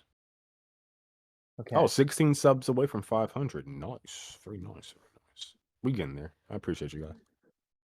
Do you guys have any questions for us while we're still here? So Mello, sticking on this topic, I wrote this down yesterday to talk about. This is the end result of this conversation. If Sasuke in a different timeline still has his Rinnegan, we know Sasuke can see different dimensions, like when Momoshiki stops time, he can see that. So I don't think it's just possible. I think it's plausible. We might get this Sasuke who can travel dimensions to come to this dimension. You know what? Number It's one, no. possible. No? I would say no, not likely. But listen, hear me out. I'm not finished. Well, number one, I can't confirm that like that shit he was seeing with Momoshiki and Boruto was a dimension. Number one, but outside of that, like I like the idea, okay? Because I don't like how Naruto and Sasuke are depicted. It was always weird to me. I thought like Naruto should have been like this is prime Hokage, like what he's been working for like fucking yeah. He should have been way more fucking like that guy. So I hold fast to the possibility that there's a Sasuke who ain't always running out of fucking chakra, okay, and who can actually like get busy, and like a Naruto who ain't like a bitch, like yeah, like I'm holding on to that possibility. So I don't think so, but fuck yes, I want that to happen. I want to see like actual like what actually became of Naruto and Sasuke after Shippuden, like that real shit. Yeah, 100%. I want to see them versions. I want to see Hokage Naruto with the long hair. That's what I want to fucking see. Okay. Yeah. Now, don't get me Fuck wrong. yes. I don't So I'll think this say two happening things. soon. This is Endgame. This is like dual Mangekyo Sharingan levels of shenanigans. And but like a Yamcha absolutely, scar. Okay, the I want Naruto to longer get they scarred. wait, Yeah. the less likely it is. But if they do this, the longer they wait, the more likely the Sasuke is to be even stronger. So, real quick before I say my two things, I have a question. Mm-hmm. Assuming this happens, Yeah. will Sasuke, the other Sasuke, either A, still be a tree, or B, be freed from his tree? I guess that's the only Honestly, two who options. cares? Teleports as a tree. Who like this is just a better version of Sasuke. This impacts. Who cares? Yes, but it impacts my feelings on it because I don't. They still need to free Sasuke. That's like an obstacle they're planning to overcome. So Wait, do we need to? Like, can we get like an alternate Sasuke, like for real, bro? Like, kill this Sasuke, bro. Exactly. Like the alternate Sasuke has gone through the same thing. He ain't got no fucking. All the emotional attachments still He ain't there. got You no still fucking watched eye. the things that happened to this Sasuke. No arm. This wasn't this Sasuke. Like basically Boruto is Sasuke but better. So like we good on like the Sasuke energy. Like we don't need this Sasuke. Like can we get like another Sasuke who like has an arm, has like dual Rinnegan, like this like fucking yeah. Like can we get that Sasuke? Like fucking like Naruto. I mean, I'm look, gonna be real. like, they're not gonna do that. like that sadly. Naruto from like those AI Naruto YouTube channels. Like what is it, like something Shinobi where like he has like he looks like Hagoromo, but like he has like all the fucking truth He's seeker talking about orbs. Chaos Shinobi. That's Absolutely, it. That's bro. the Yeah, like let's let's go. get that fucking Naruto. Like fucking Naruto who can still fly. He has like truth seeker orbs, like fucking rods, and yeah, fuck yeah, I want fucking omnipotent like creation of all things, fucking Ten Tails Jinchuriki. Yeah, give me that Naruto. Like whatever Naruto we got. Jumpsuit Naruto, I don't like jumpsuit Naruto. Give me like that Naruto. No, We this should is like, get Chaos Shinobi on the podcast. bro, we absolutely should. This is like Mello's ideal version that of the guy? Sasuke, though. This is like the Sasuke that stands on business. He's alpha male. Yeah. He can deactivate his Rinnegan because like why the fuck couldn't he? Like why did he write that shit in? Like I don't understand. Like yeah, he doesn't just drain chakra for no fucking reason. Like yeah, that'll be fun. That'll be telling you, fine. bro, this Sasuke coming in at the end, I'm prepared for anything. I'm excited for anything. In terms of But, him he like still has transcending like like the Shibai. he still has the moon seal. Fuck Yes, yes, bro. Like yes. So He gets it back. I don't know about the whole Uzuhiko different Boruto timeline dimension things, but him transcending as Shibai, I think, is absolutely like 90% likely how the ending is going to be. Because I think, first of all, I think he is going to die. I think Kashin Koji telling him that, it's not just a hypothetical, oh, the future is... No, I think he will die at the end, regardless if it's from Juro or not. And I think he is going to have a Samurai 8-esque ending, considering Kishimoto wasn't able to do that the first time in the way he wanted to, in my opinion. I don't know what the ending is for Samurai 8, but like I do think Shibai is probably Boruto. Because like it's possible like the whole time shit. Like I think it's probably Boruto. Because like that like Momoshiki having like a future sight and then like Koji having it from Shibai is super peculiar to me. Like that's fucking interesting. Like maybe Shibai is like some version of Momoshiki that took over Boruto. I don't fucking know, but I think it'll be pretty cool if at the end it turns out that Shibai's Boruto. Okay.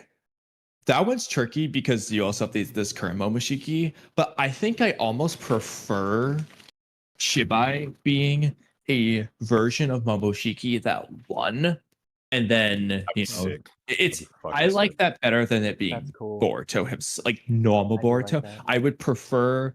So it's not that Momoshiki is Shibai, it's that Momoshiki becomes Shibai in this alternate version, and then he exists in both because he's God and blah blah blah.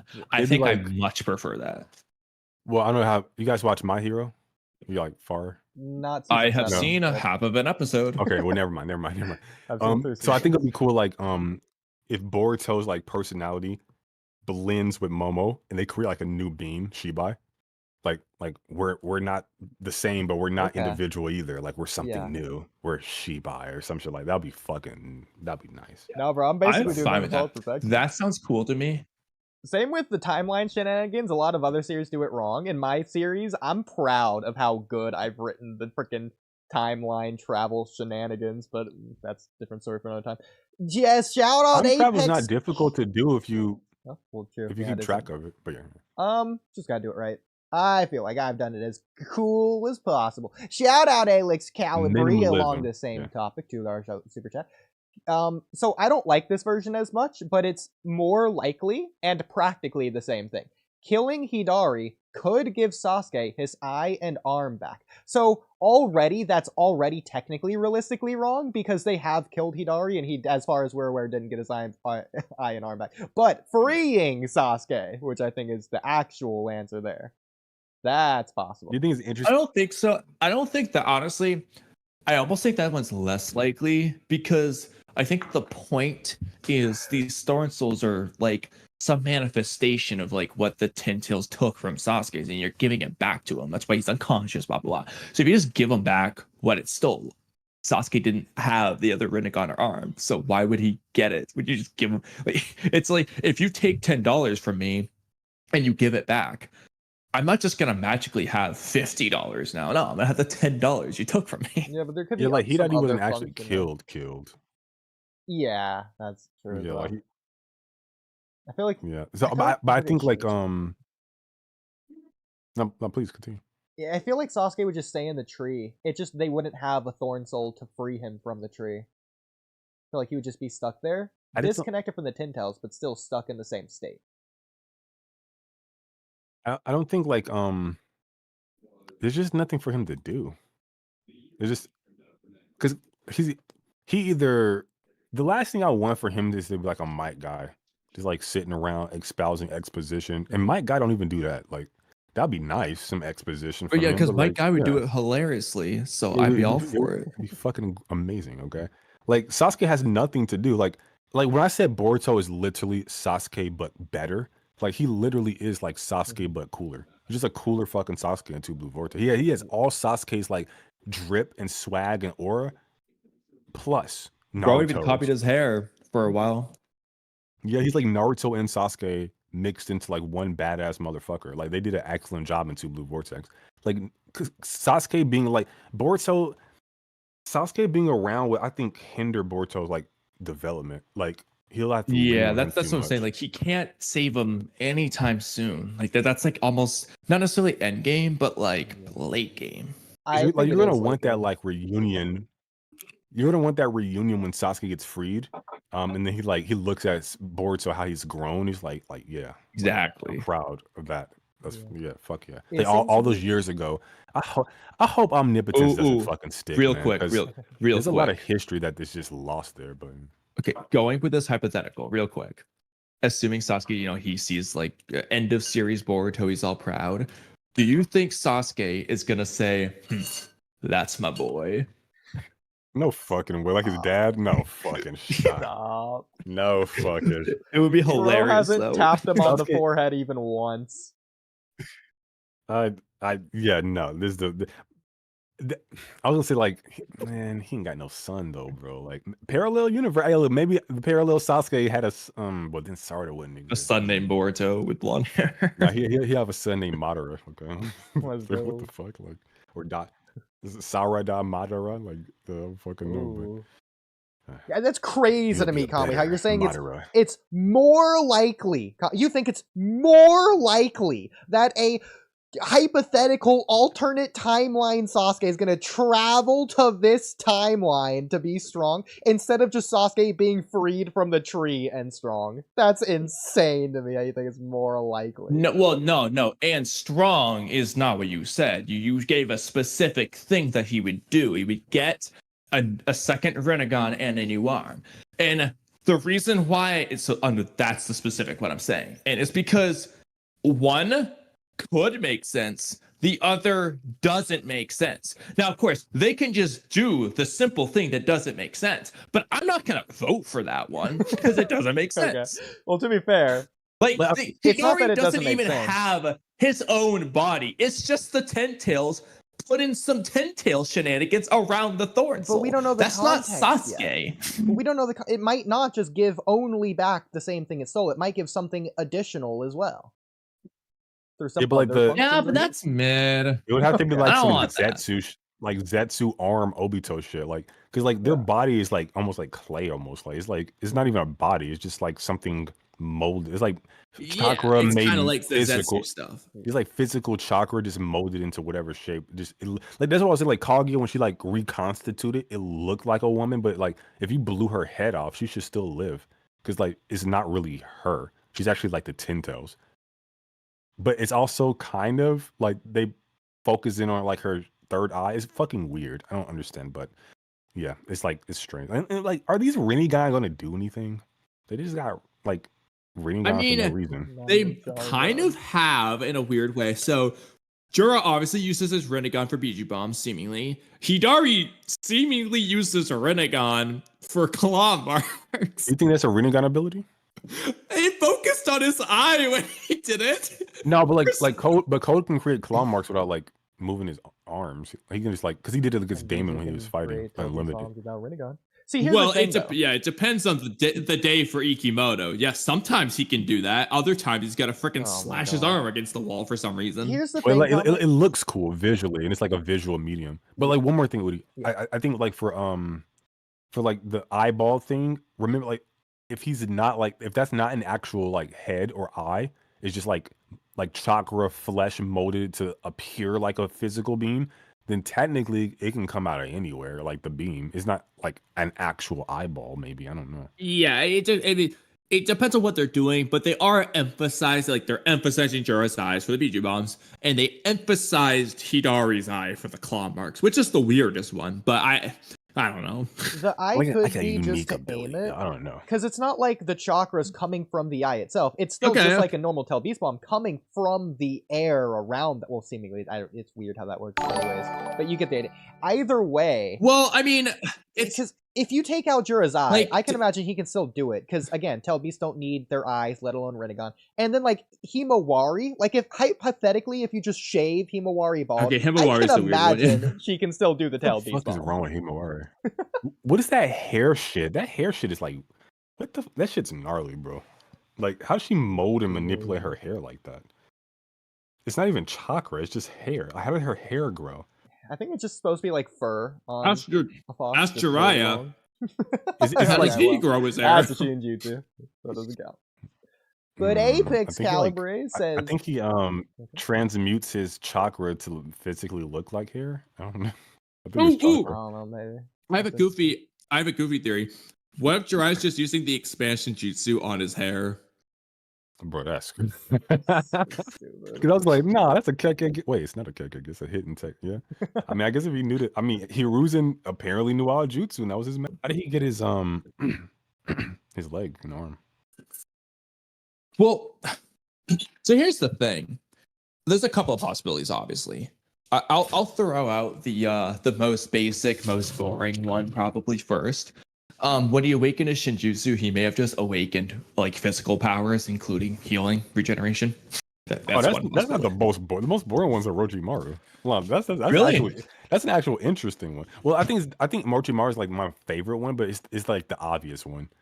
So it's like, well, I think that one's the most interesting because like Orochimaru.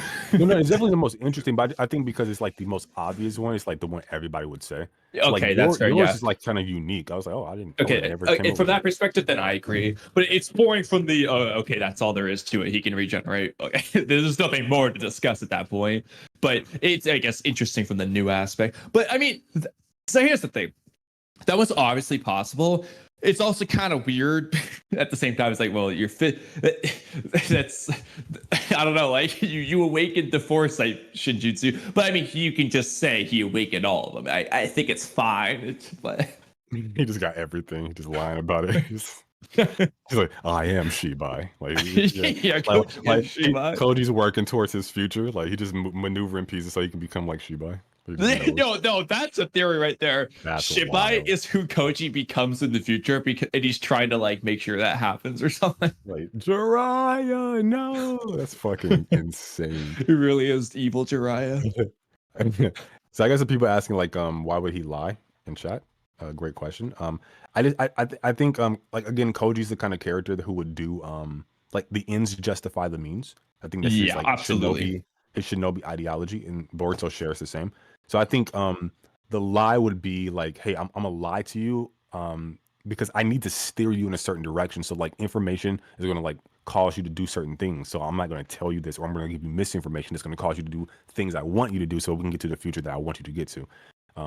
But I think Koji will be willing to sacrifice Boruto, and I think Koji, he's like Peacekeeper. I think like Peacekeeper's like DC Comics Peacekeeper. He's like I love peace with all my heart, and I'll kill every man, woman, and child to achieve it. Like that type of energy. Like, yeah, like I think he's like on that time.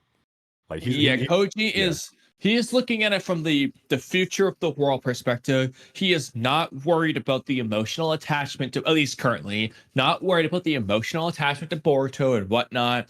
Bro is all on board. I am a shinobi tool. I do what needs to be done for the mission. That is that. Like Danzo with the Blood Mist Village, they would have loved this dude. He's perfect for them. Yeah, actually, like he's kind of Itachi, but like without the emotional. Without the like what's the word? The emotional conflict of his decisions. Yeah, like, bro, it's just like, yep, see ya, clan. I don't care. He would have 100% wiped out the Uchiha if he was an Uchiha. Like, I think like straight up. Like he's very Koji would have no problem. Bro would just kill Sasuke too. He wouldn't be worried about his brother. Oh God, bro. Like straight up. Like Koji, like he wouldn't be sitting there crying over the blade, like while his parents on kneeling.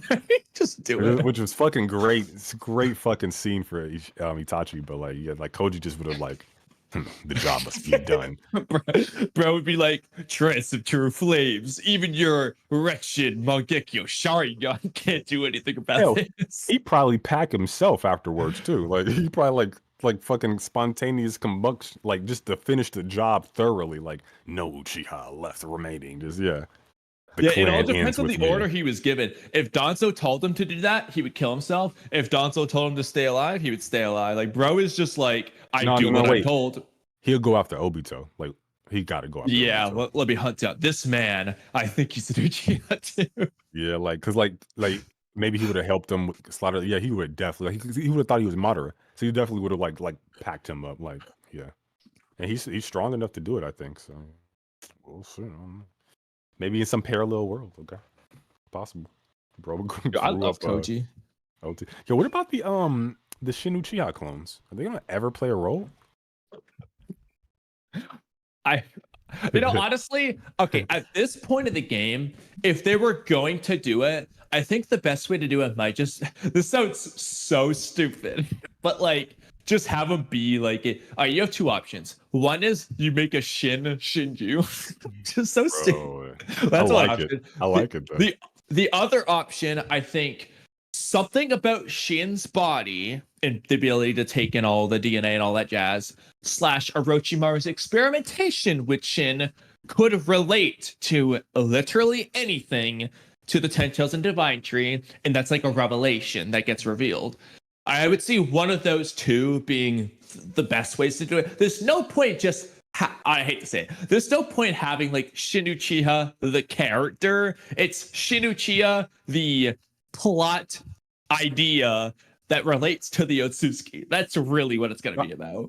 I think you got to slaughter like all the other ones and just keep maybe like one or two, like twins or something. Yeah, like because you can't just. It's like with Mitsuki, for example. We know there are other Mitsukis, but they're all sitting in the test tube. We don't have all 80 Mitsukis just in the scene. It takes away too much from the one we're used to. So you got to just have academy one. Student. Like one of them should have been an academy student in Konoha.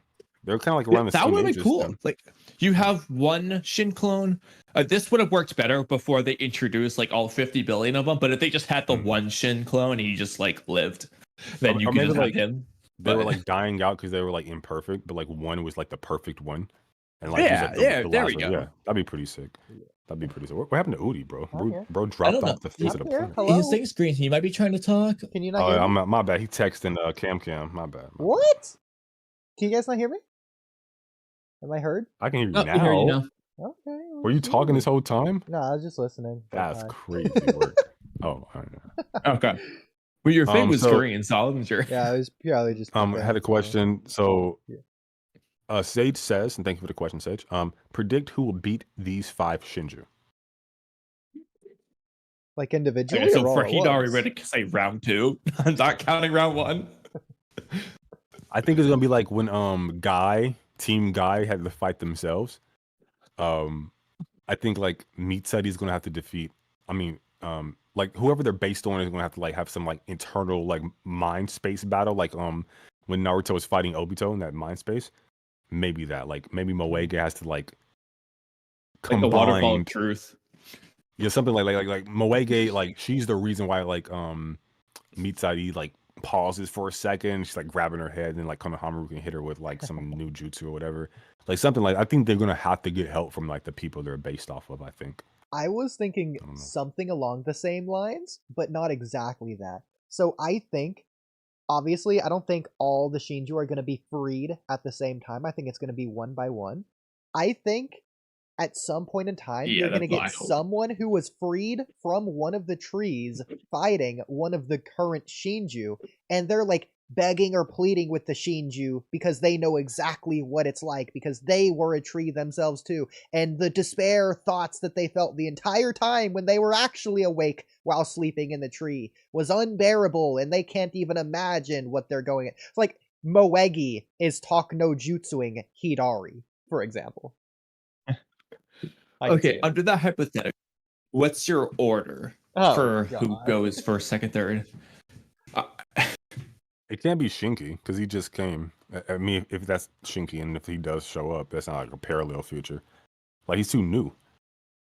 I also feel like he's just not going to be able to relate to like Sasuke. Yeah, like Hidari's like they kind of like faked his death already, so like you can't do that again unless you like pack him. Yeah. My guess would be Bug is just. I don't know. I want Bug to hang around as a Shinju. He's giving Jura's lackey, his sidekick. What is he now? He's something now. Mamushi. Oh, Mamushi. Yeah, I don't know if you guys know this or not. My boy. Mushi, not Mamushi, but Mushi means insect or bug in Japanese. Oh, is it like my insect? Like is my means my? Well, I don't know what the ma is. It might just be added onto the name to make it more name. But yeah.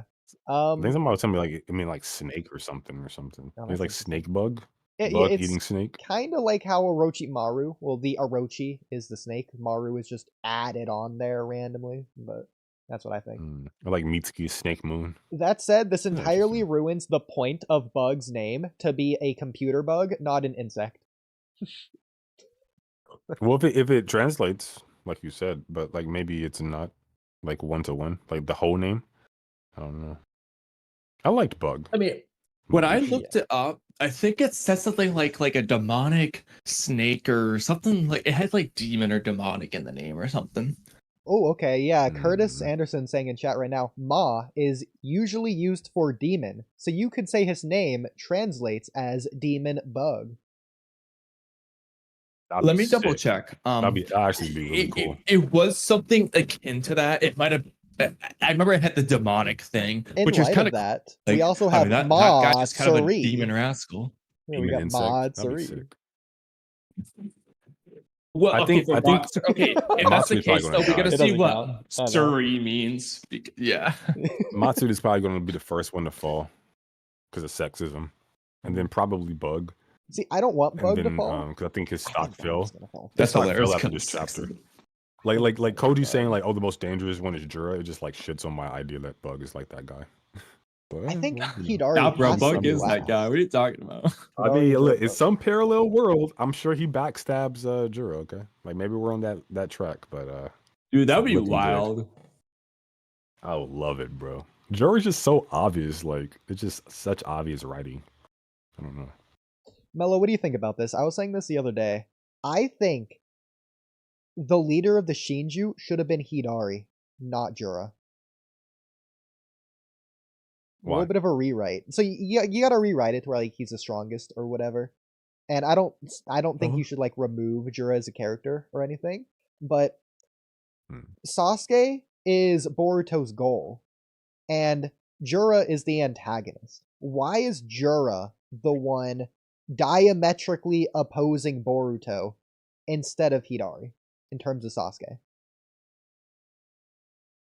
Like to what degree is he opposing Boruto? To you? It sounds like he agrees with Boruto at the end of this chapter, but awesome. Neither here nor there. Well, that's exactly my point. Is that he isn't, and he So, shouldn't be. my because he's not the thing- most effective. Real quick, I'll let you. Obviously, I hope you have more to say on it. My biggest thing with this one, though, is narratively, I agree with a lot of what Oodie is going to say, or what he said the other day, at least.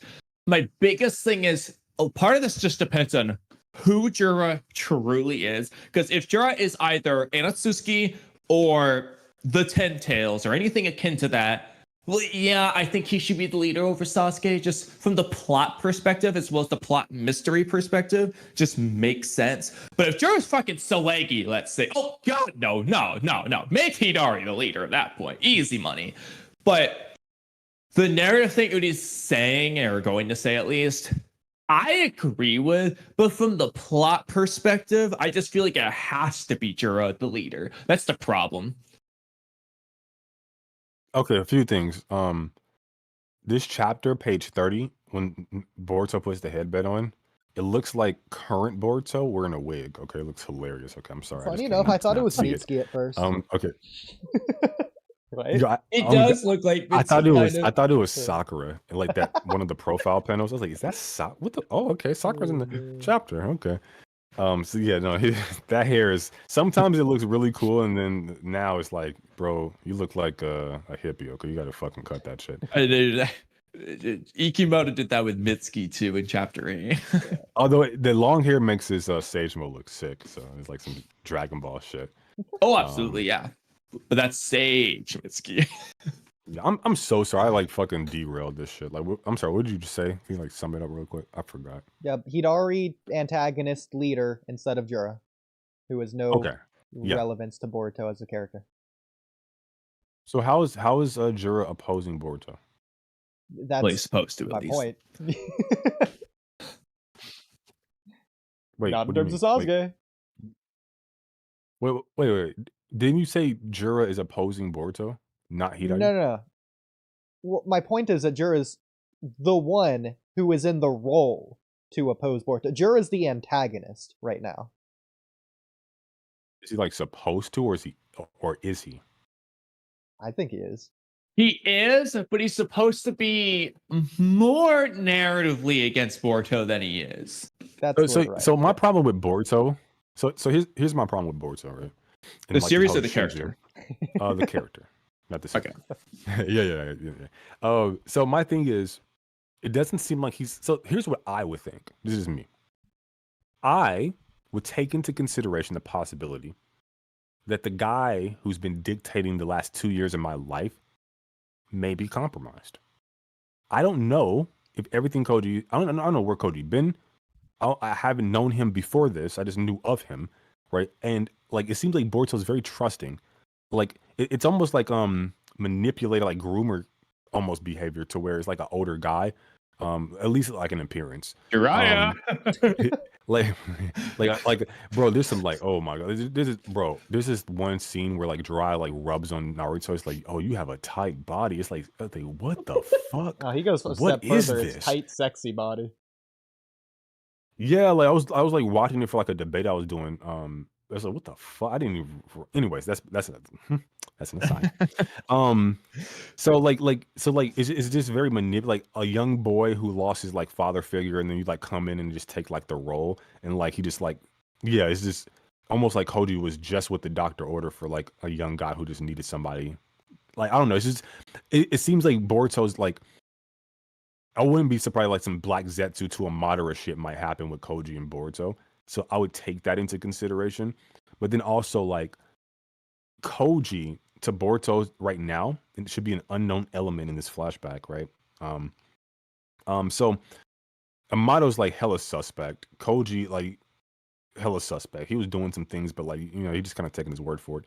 So like I feel like when you say like jurors should be opposing him or like whatever the case, I do feel like that's how he's being set up. I just haven't seen it yet. It just seems like it's almost like some racism shit. I don't want to like say that, but like it's like, hey, you shouldn't exist because this guy who I don't know anything about said you shouldn't, so I'm going to kill you.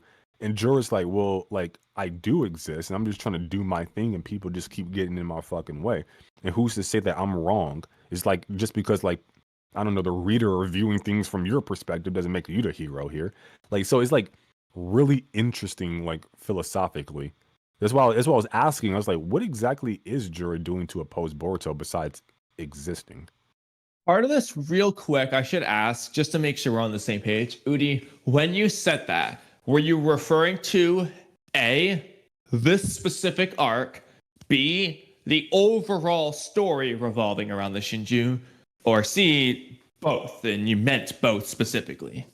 Which of those three were you referring to? It depends if you think Boruto's overarching goal for this entirety of Two Blue Vortex is going to be revolving around saving Sasuke in any kind of way. Yeah, because in this arc, Boruto's goal, seemingly his primary thing, is to save Sasuke by killing Hidari, getting the Thorn Soul, and so on and so forth. From there, you could just debate who the antagonist is. Is it Hidari, who doesn't want that? Or is it Jura, who doesn't want that? But what gives Boruto the right? What gives Boruto the right to like end Hidari's life? Like Hidari had no control about how he came into being. So like, should he just die because Boruto's like because of like it's weird. Like that's why I invoke kind of like racism. Jura and Hidari, yeah, I mean, they're kind of doing things wrong, but they're also not. They're just being their own species. You're like, yo, what's wrong about like what they're doing? It's like they're seeking out to do things, and they're like inquisitive. Like hey, like I'm a like human beings slaughter animals to eat food. Like we're just kind of doing what comes naturally to us, and we're like inquisitive and trying to figure things out. And it's like, well, like we're the dominant species, humans. So if you do things that like deviate from like what we say is the norm, then like you gotta go. So like it's an interesting like that's why I was like, is he the antagonist? I understand from like a shonen battle perspective, like yeah, he's being established as that. But he would be the antagonist. But is he the villain? Is the question? Because is he really doing something evil, or is he just like a tiger killing its prey? Yeah, nobody's gonna call it evil. I put this podcast topic in the chat in case you guys wanted to pull it up. I'll just read this whole thing out loud, or at least the first part, and then the second part is what you're already talking about. Super small. But if you open it fully, it opens all the way. But yeah. So Boruto's goal is to save Sasuke. In pursuit of his goal, Boruto is after Hidari's soul thorn. Hidari's whole own unique existence. Obviously, the one who would be the most diametrically opposed to Boruto's goal would be Hidari, who wants to live in pursuit of his goal of finding his identity or uniqueness as a being who exists. Once he finds it, he can be a fully fledged antagonist to Boruto, not until then. As opposed to the other Shinju, who care so little that they consider Hidari a bastard. LOL. This is the part where Mello's getting at. The interesting ethical dilemma of this, not the writing part, but the conversational part. Boruto must choose to kill one life in order to save another. essentially the core of the trolley problem. Boruto decided which to save and which to die. Only one can live. Which deserves life more? Is it ethical for Boruto to decide or interfere with life, or Hidari versus Sasuke's struggle of determining who deserves to live more? Boruto is essentially playing God. Is that a step too far? How far is too far? When will Boruto surpass that threshold, or will he? Or has he already? Yeah. In light of this, I don't think Hidari needs to be the leader of the Shinju to do all this. What I think needed to happen in this case is you just do all this by making Hidari the very clear focal antagonist of this arc and whatever future arcs too. I agree. Jura can just be the overarching villain, but you for example, Sasuke Retrieval arc. Sasuke is the antagonist of that arc. All of the important narrative elements we're working with are primarily through Sasuke as the antagonist. Orochimaru is clearly the leader. He's the villain in the shadows. He's the bigger, badder, stronger guy. And so you just do something similar to where Jura would be Orochimaru, not in the exact same way, but you get the point. He's the leader, but Hidari is the focus of that arc. And the problem is they didn't really do that in this case. They really split it between the two. They made it clear Jura was stronger, but beyond that, they didn't really I hate to say it, they didn't really do much as far as the interactions with Hidari goes, especially with Hidari. In fact, they did more with Jura, I think, than they did with Hidari. Hidari he asked a question, got no answer, and then from there, it was just straight hands. They just didn't do that in this arc. I hope that they do it later on, but... Similarly, another thing is about the goal, and going back to whether or not this is going to be Boruto's overarching goal. If we were just watching the Land of Waves for the very first time, it sounds ridiculous because it should be obvious, but like, is it going to be Naruto's goal for the entire story to try and make sure that bridge is built, or is it going to be to change the shinobi world or whatever? That's basically where we're at right now. Is Sasuke the bridge, or is Sasuke the world in terms of Naruto? I think given Naruto, the Naruto example, then I'll get back to the other one. If I can fucking remember, I'm kind of losing it. I literally think if Naruto needed to stay there for months, he would have stayed there for months to make sure that bridge was built. Because that's his like when Naruto sets like certain goals, because I think this is probably before he establishes his like Nindo, at least verbally. But I think when Naruto establishes goals, like they're for obviously a reason. Like, and he can't just like, he either fails and then learns from that failure. But in creating the bridge, if they defeated Zabuza and the mercenaries and was it the guy, the little short guy that Zabuza murders? Yeah, if they kill all of them, right, like they're all defeated or whatever, I mean, there's nothing but like manual labor. Yeah, like I think he would have stayed there for like as long as it took to do that because he said he would do it. Like, yeah, and if he abandoned that, not even I'm not even sure if it's his Nindo at that point. I think he just develops it after the fact, like after that arc. I'm not sure, but even then, he has like the foundations of it. Even if he did, or if he did, cool. If he didn't, then I think he's like having the foundations. I think if he would abandon that, it would like fuck up his Nindo. Like that wouldn't be his Nindo moving forward. Like he must do it. So yeah, in the Naruto case, I think he absolutely like would stay there for like a year if it required him to build that fucking bridge. Like he would put his shinobi career on hold just to keep his word. Yeah, 100%. I think. Yeah, that's just his character. But in reference to Oodie's question, the underlying point, at least the one I think he was getting at. The difference, in my opinion at least, is in the Land of Waves, the changing the shinobi world thing is like the realization that comes about, especially towards the later part of the arc. He's not going into the Land of Waves mission trying to change the shinobi world. He's just doing the mission, and the mission has its goal, protect Tasuna. So that's why the Land of Waves is kind of like a prologue to the story in that sense. It's Naruto developing his true goal for the series outside of becoming Hokage. Or at least In this realizing case, though, what he's wanted all along. It's more like Boruto's goal in the arc is just get the Thorn Soul, and we get later context to show that, yeah, that probably was his goal the whole time. So I don't think it's the same as the Land of Waves. Or at least if you want to compare it, then Boruto's goal was, it's just like if Naruto's goal was to protect Tazuna, and at the end of the arc, it's still to protect Tazuna, and then he's just going to keep protecting Tazuna. Wait, Oodie, what was your first question before the Naruto one? I fucking forgot it. Before the Naruto one, would it be in reference to the Was it? this? Yeah, you were saying something about like the Shinju. I don't know, but I was gonna mention, Kamui, that this is actually my afterthoughts based on when I brought this up originally on the first stream, saying that Hidari should be the leader. Because if you've noticed, nowhere at all, not even once here, is it mentioning the leader at all, let alone Hidari should be it. So I completely agree with everything you said. Just want to throw that out there. Oh, okay, yeah. But like what you said though, like I said, that should have been in this arc. At least some of it. It would have been good. Because then you're really just getting the best of both worlds. You have Jura for your, what I would call the most interesting big bad villain plot reveal thing. And then you have Hidari for a very character-driven dynamic with some of these characters. It's a good balance between the two. Yeah. And again, they don't have to change much. Like, all of this is basically already set up to where it could be there. They just have to add this in there. It just has to be included into what's already there. I think one of the problems I'm having that this chapter kind of like brings up is I feel like Boruto, the possibility, I'll say this, the possibility for Boruto to be manipulated is like very high.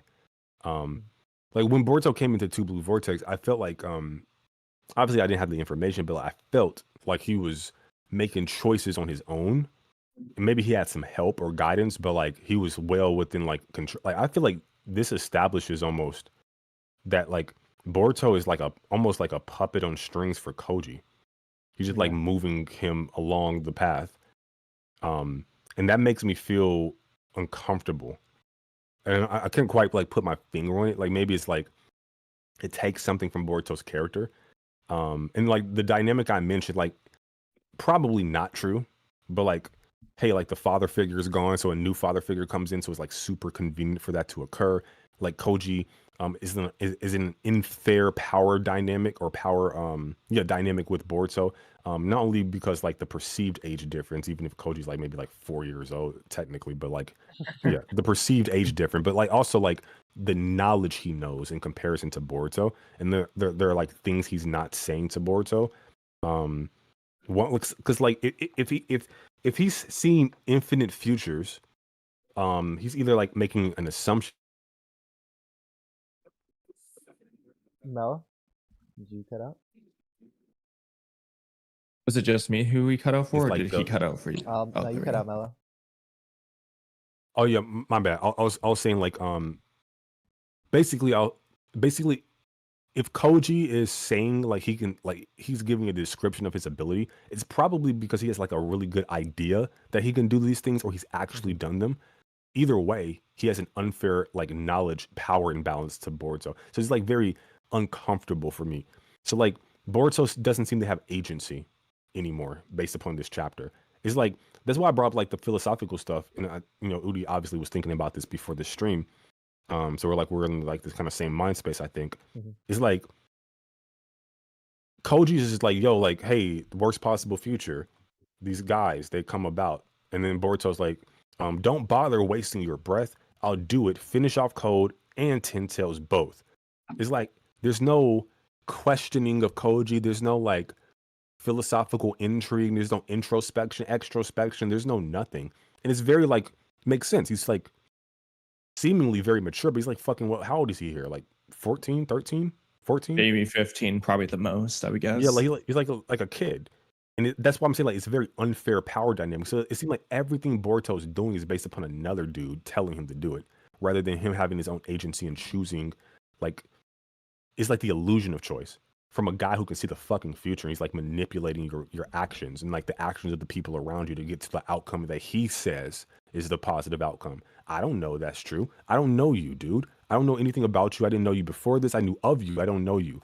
Okay. All I know is like Amato is vouching for you or whatever, but that dude's sus as fuck. Right. So like I don't like it's too many question marks that I would have as a grown ass man that I don't think Boruto's capable of as like a teenager.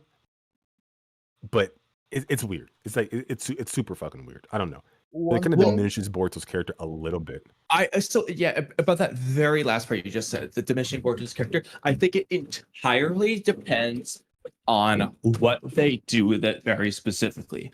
For example, if they play it off as Koji is just giving Boruto cheat codes left and right, and he's a good guy while he does that, everything about him is just on Boruto's side, he's giving cheat codes, then yeah, that is diminishing Boruto's character, because hell, it's not even really Boruto at that point. He's just doing what Koji says.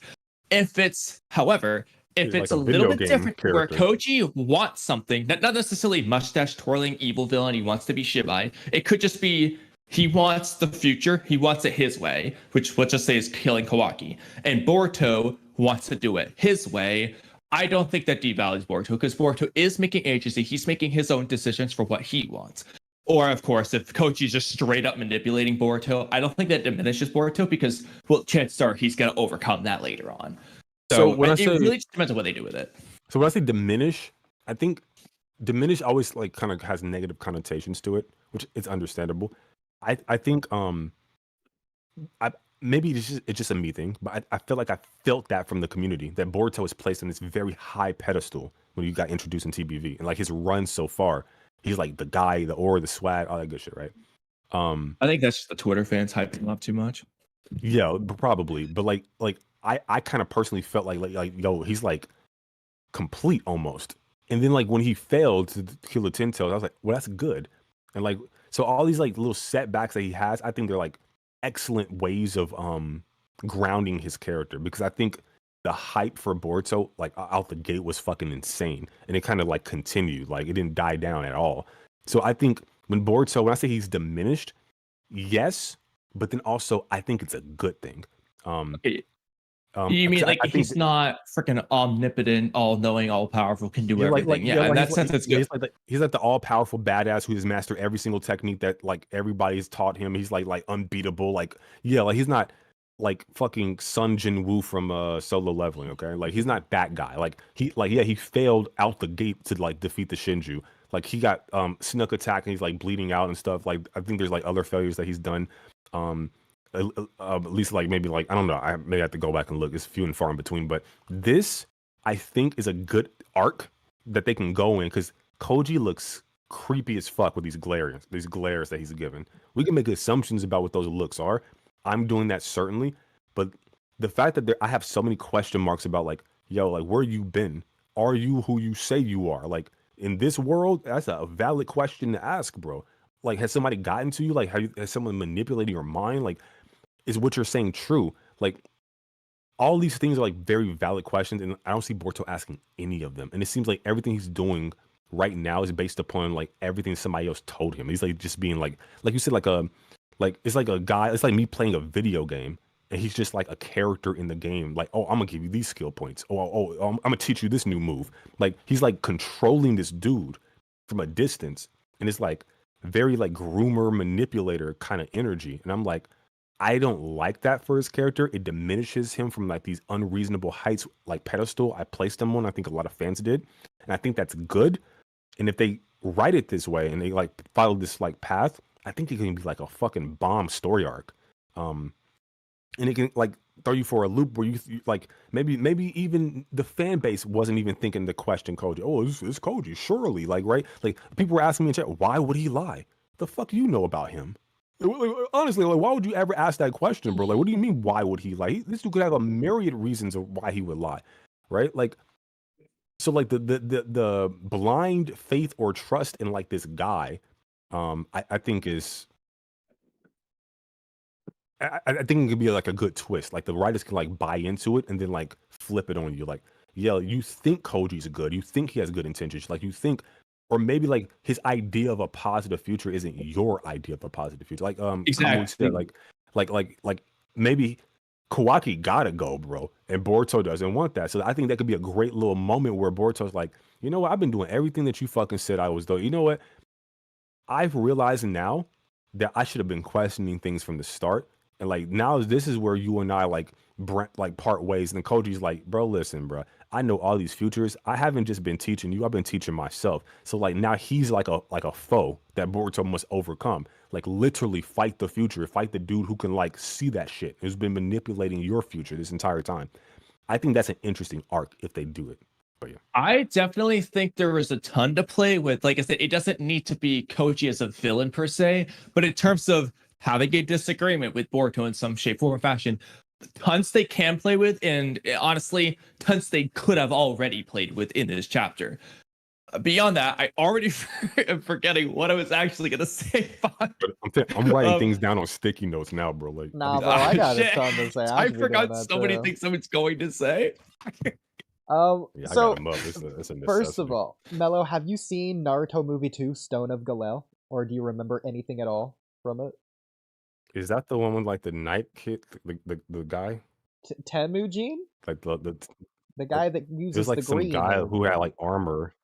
Yeah. Okay, I don't know what the hell you're talking about. So okay. Is that the one? Yes. I remember the Toonami promos. I mean, we're talking about like Naruto, and you're talking about guys in armor. It could be anyone. Let's be honest. No, it was like he had a sword. He was like a knight or something. Yes, like I don't think he could use chakra. Yeah, okay, yeah. Here, I'll even. I don't remember put a that movie at all. picture in chat. In this movie, at the very end, if you remember, so this guy is like an orphan or whatever, and his dad turns out to be the big bad guy at the end, but he's like comically like mustache twirling, most evil guy. Like he makes Gato look like a saint.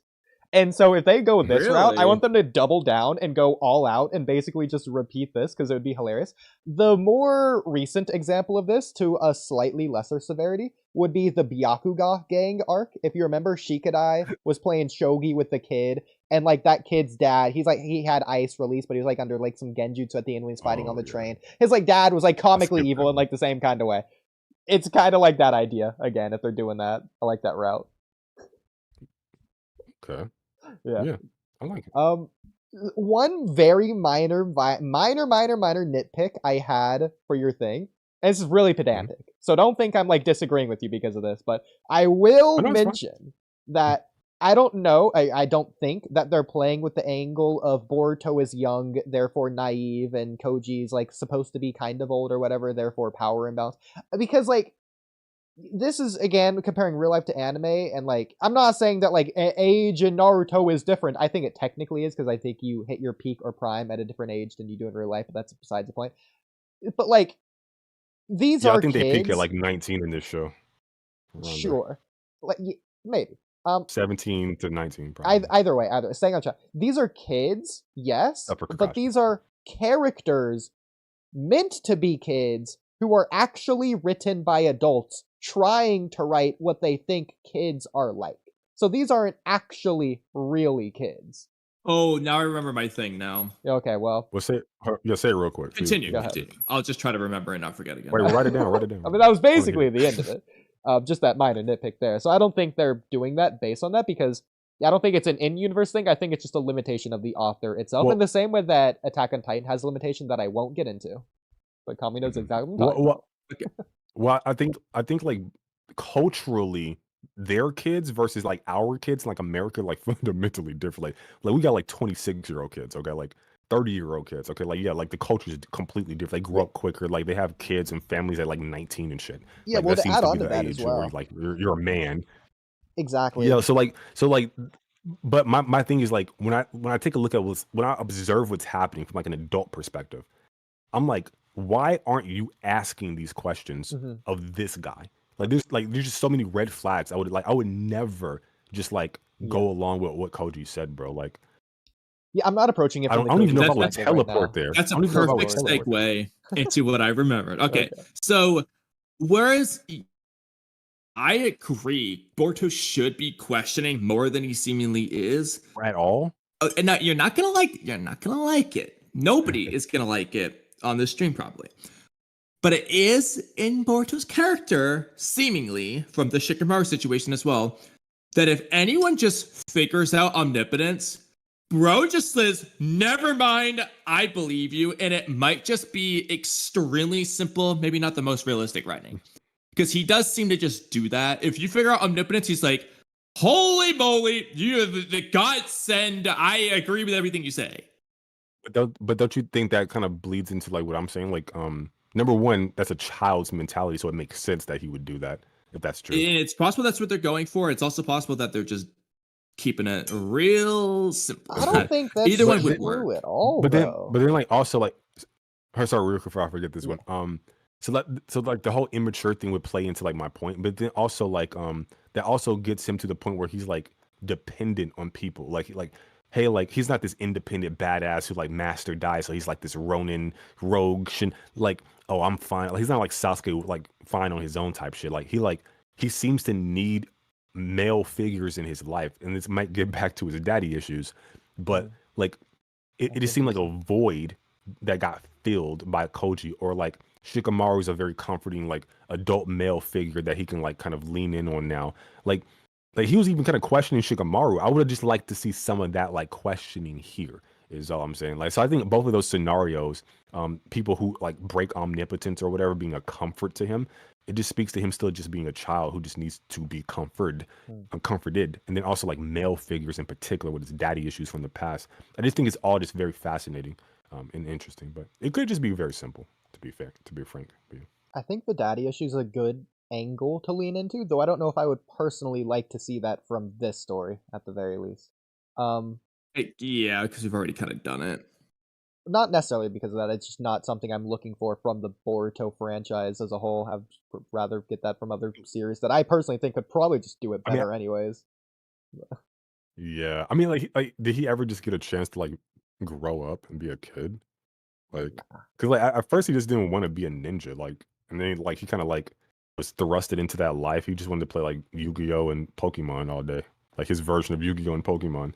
So like I don't know, I just feel like now he's like this 14, 15-year-old, 16-year-old kid who has to be like a man on his own. But like that's just like a facade. I think it could be like add depth to his character, I think. And right now I'm not sure where the depth is coming from. He seems to do badass things and look badass while doing it, but I'm not sure like where the depth is with the character. I'm interested to see where that comes from. This could be an angle, but again, maybe out of their wheelbarrow. Or yeah.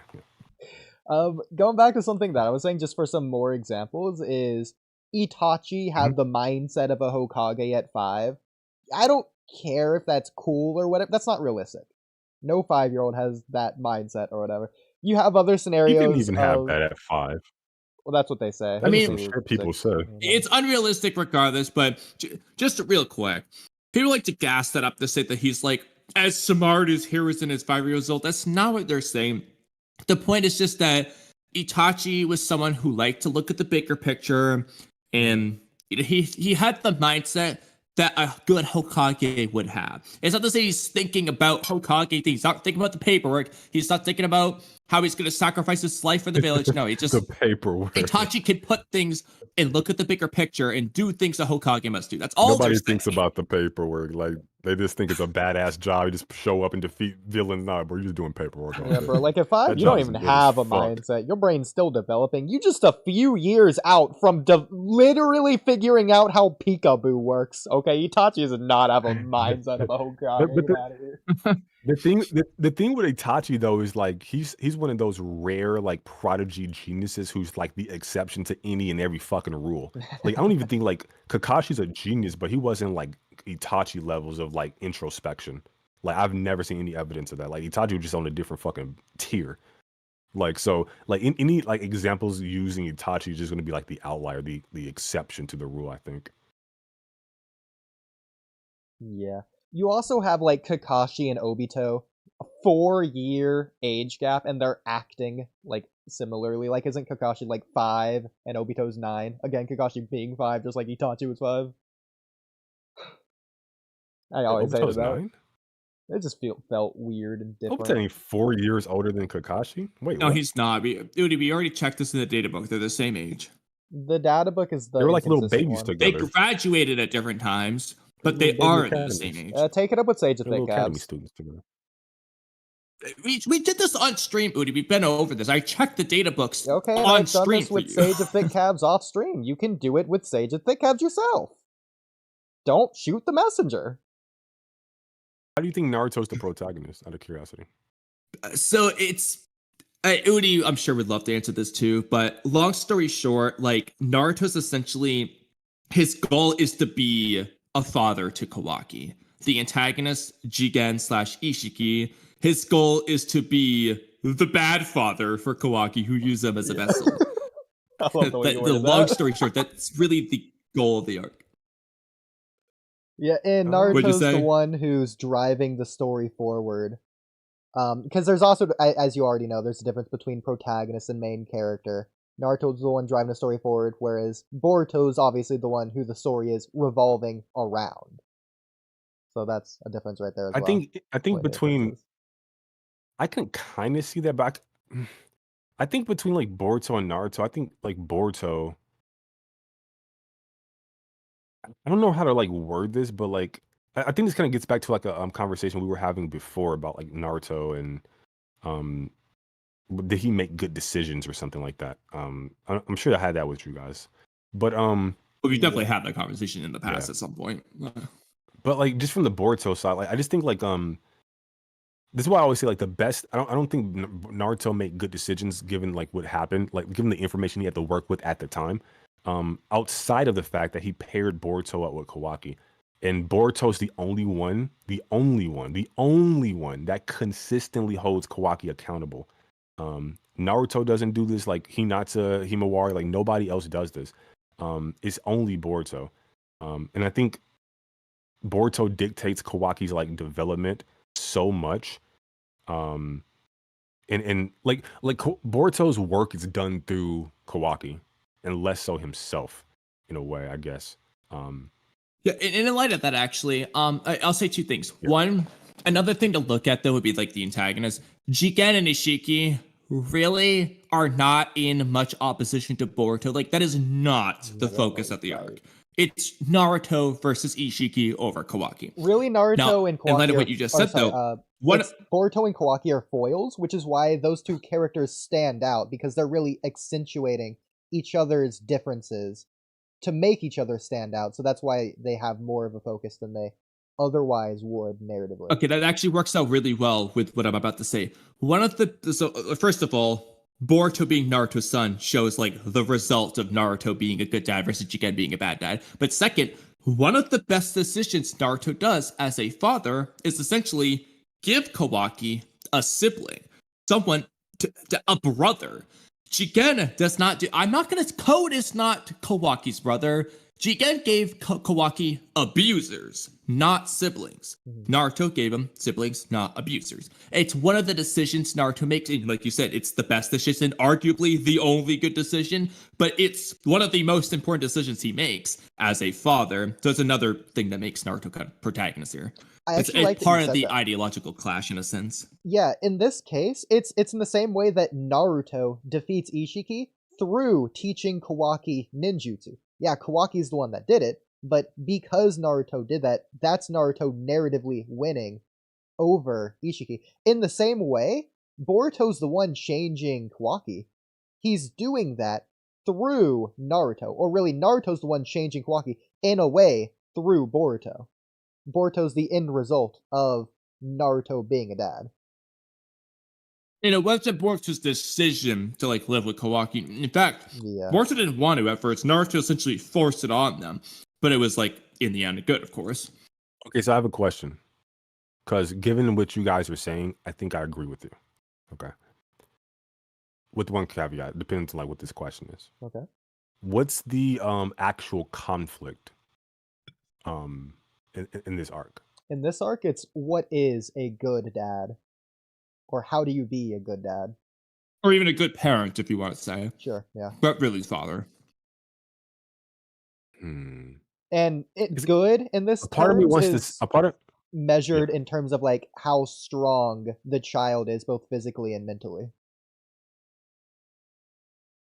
Yeah, because I was gonna say like I feel like it might that might be like a foundational thing, but I think like maybe it's the impact of good parenting versus like what it means to be a good parent. I'm not sure if there's like I feel like there's That can work, it yeah. sounds different, but maybe there's not a distinction. Maybe I'm saying the same thing. No, I like that way of wording it. I know. like that way of wording that more than mine. It's the difference in the impact of being a parent,